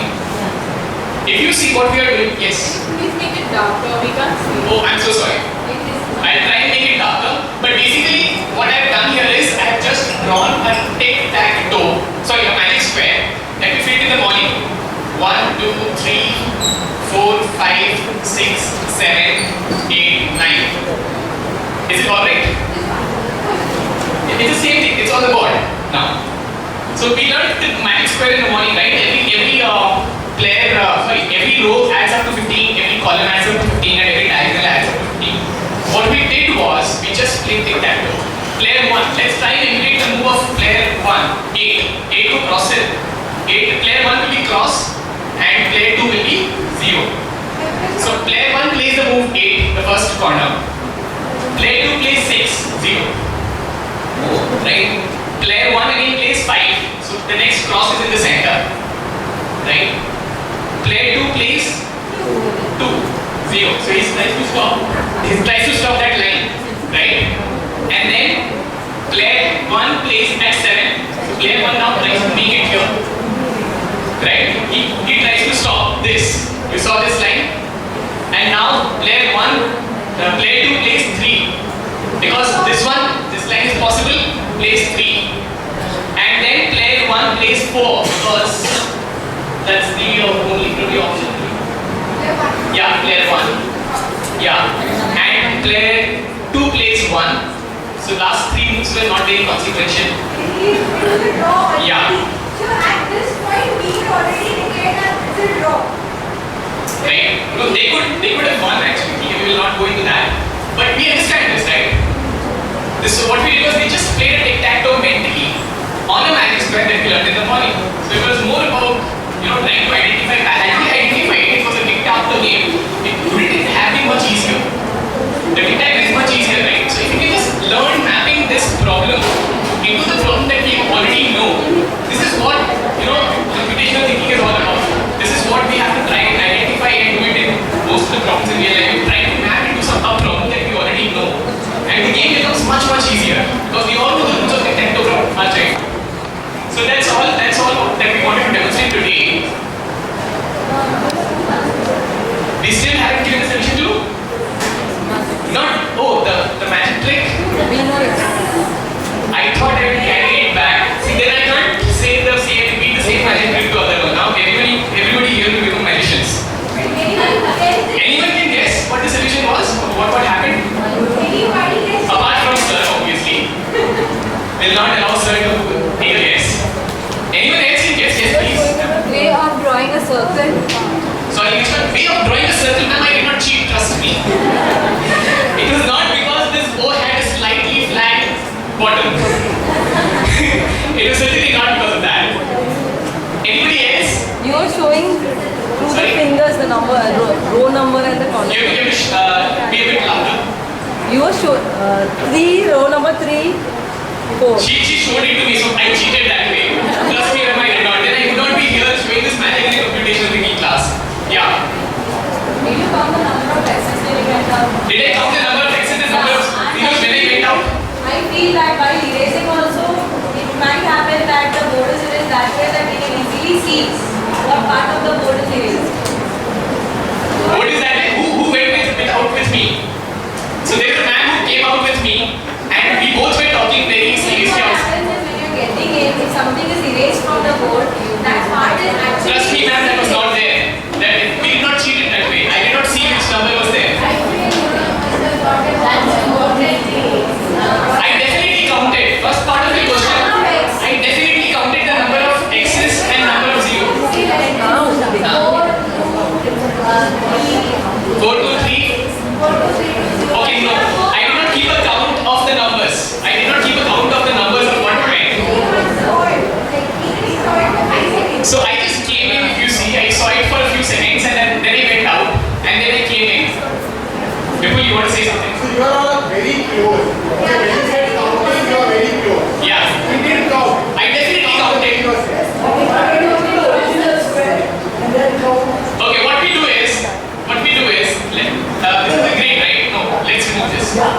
If you see, initially this was X, right?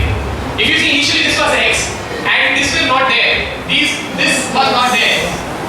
Only this was there, right? This is what Pallavi added in the end. But initially, one of you came, I think Mr. Mahesh came, and he picked up this grade. Now, if you see this grade, what Pallavi did was, she did not make the problem harder. This grade was something I did not know. There is no way for me to remember this grade unless I'm very good at remembering stuff. I'm not. I'm always good in history and biology because I could remember a lot of stuff there. So, this grade was something that he made, I did not know. What Pallavi did was to make the task easier and not harder. However, her effort was not very visible because all of them were zero. Why were all of them zero that she wrote? Why there was no X written? Because what she tried to do was the actual trick. She tried to make all the X's in all the rows and all the columns even. She tried to make all the number of X's even, but they were already even. That's why she did not have to write any X. If there was one less X here, if this was zero, then she would have made it here X.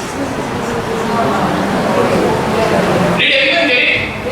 So this was the initial, forget about it. This was the initial grade. Let's count how many X's are there. 4, which is an even number. So she doesn't need to test anything. That's why she wrote a 0. Right? How many X's here? 2, even number. So nothing is needed. How many X's? No X's. So nothing is needed. How many X's? Already 4 X's. Nothing is needed. How many X's? 2 X's. Nothing is needed.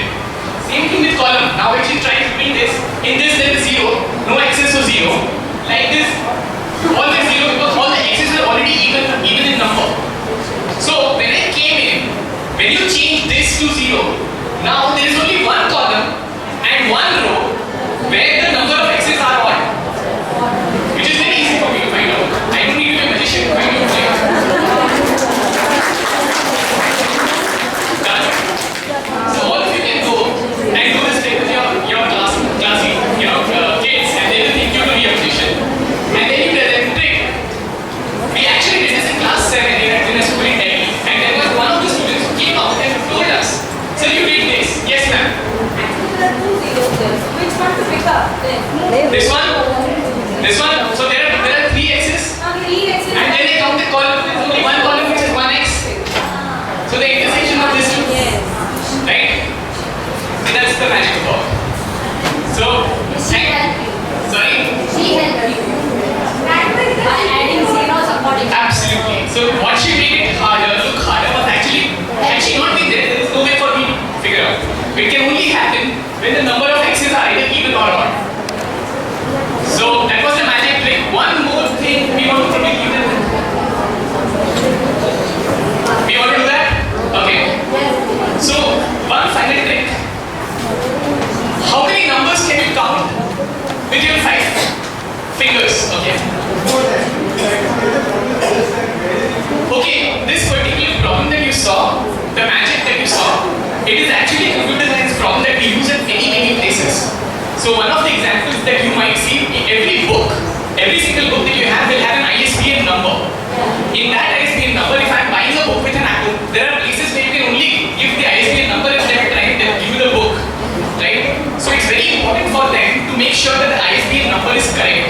So what they do is ISBN number, the last digit is not the actual code, but an extra digit that they push up in the ISBN number so that they can make sure that the rest of the digits are fine.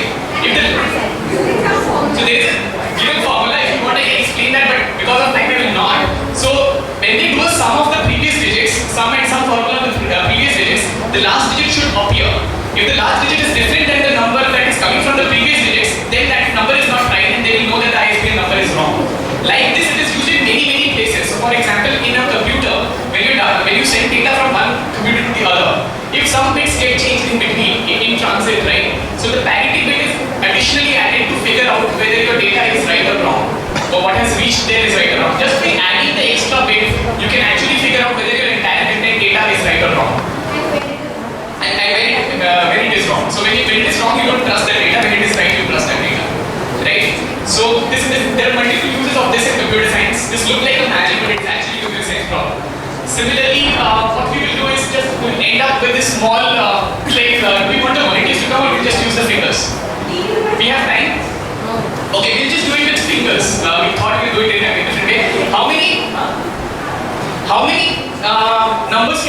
with our 5 fingers? Sorry, ma'am? 14? 15? 20?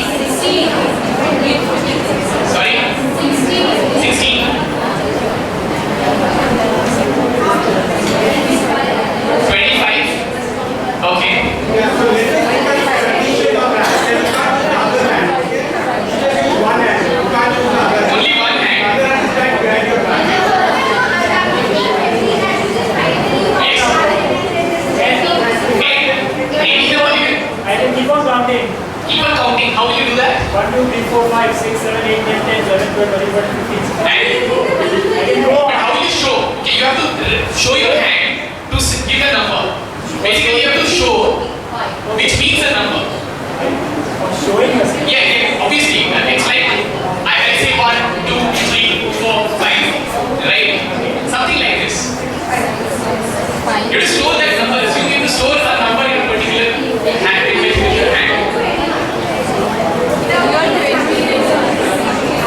You can't show like this, right? Maybe you can show this is 1, this is 2, this is 3, maybe. Yes. 5 here, 5 here. Sorry. Doesn't work. Yeah, in high school we used to count like this. Okay, let's just give it away. Maybe let's try counting like this. We haven't done this before, maybe. I never did it before I learned the trick. Let's see this as 0. No fingers, right? No fingers, 0.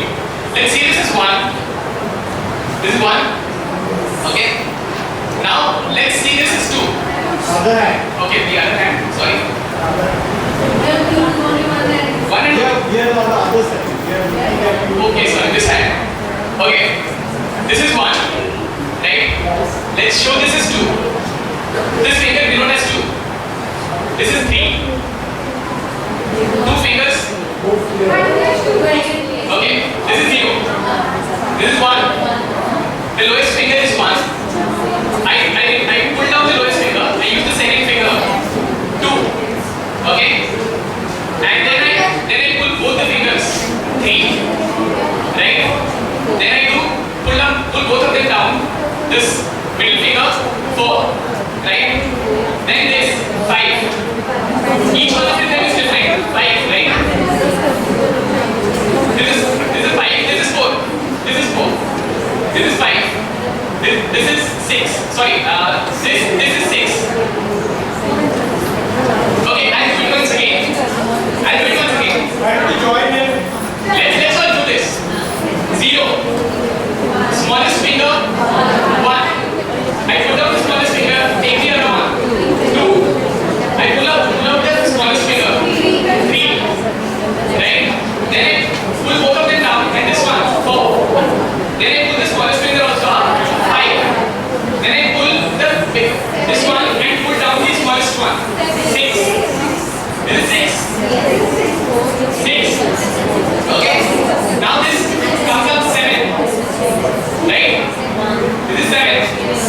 Okay. Let me tell you one more trick to make it simpler. This finger, the smallest finger, goes down and comes up after every count. For each count, it goes up and comes down after every count. The second finger goes down and comes up after every count of 2. Alternatively. The third finger goes down, remains there till the count of 4. For every 4 it will be down and for every 4 it will be up. This one. This will be up for every 8 and down for every 8. Let's do this again. Let's do this. 1.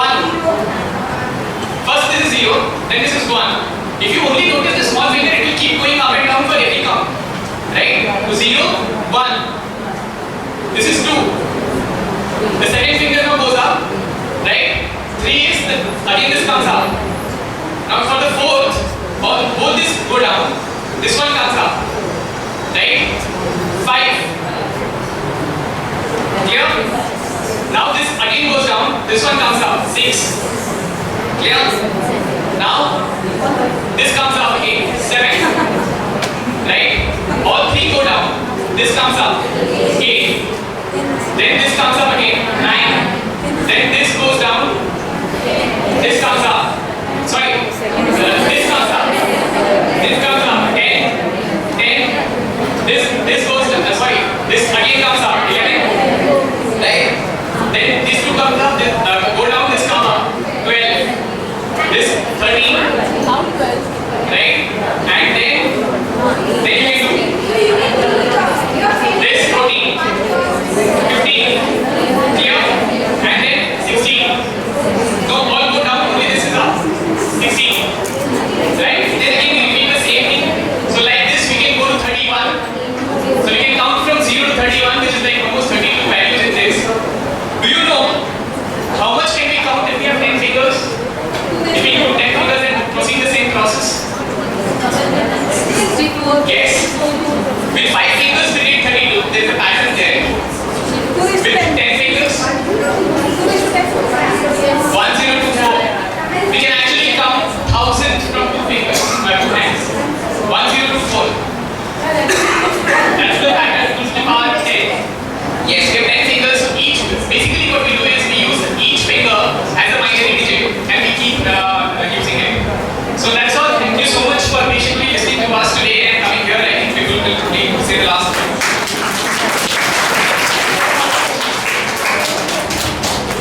Thank you, Arup and Pallavi. I hope you all enjoyed that. So these are the basics that we come across every day. I'm sure if you try this with your kids, they're going to love this. Right?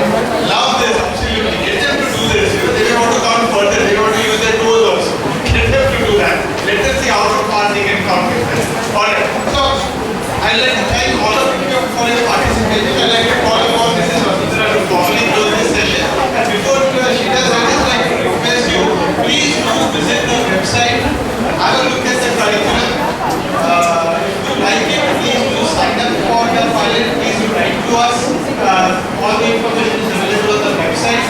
And we will be conducting teacher training programs in the summer. We will include your schools into that so that we can pilot the curriculum in the company. And hoping to see a number of you next year. Thank you. Thank you very much, sir. Thanks for your patience. Just wanted to thank Coach Pandya for having come all the way here. He was so excited about giving his inputs here every now and then. And even Mr. Vipulsha and all the volunteers who have come here to help us with this. And we all, I know, all of us, most of us were uncomfortable with maths because we stopped maths somewhere. But it is just developing a comfort level and then going ahead and teaching. Just as I started becoming a teacher by wanting to teach my children, age is not the limit. At any time we can make the beginning. How many of you are ready to make a beginning? Please put your hands up. So only few hands are coming in. Okay, that's very nice. And as Sir said, please go through the website. If you feel comfortable doing that, let us come together for a 6-hour training program by Sir. Maybe during the vacation where we can coordinate. We have the email IDs. We will make a group and then mail to you. And after that, I am sure there will be many of you partnering with us to take this CS Pathshala into a pilot study here in Mumbai. Thank you very much, sir. Thank you, participants, and thank you, my dear teachers and students. The certificates for the outside participants can be collected from the counter, while our students will get it later. On Monday, our students will. Thank you. Tomorrow we'll meet at 10 o'clock. 9 to 10 is breakfast. Be there for breakfast at 9. Thank you. I would just like to add one thing. I'd like to finally thank Dr. Vasundhara again for hosting this partial. So many thanks to her that we are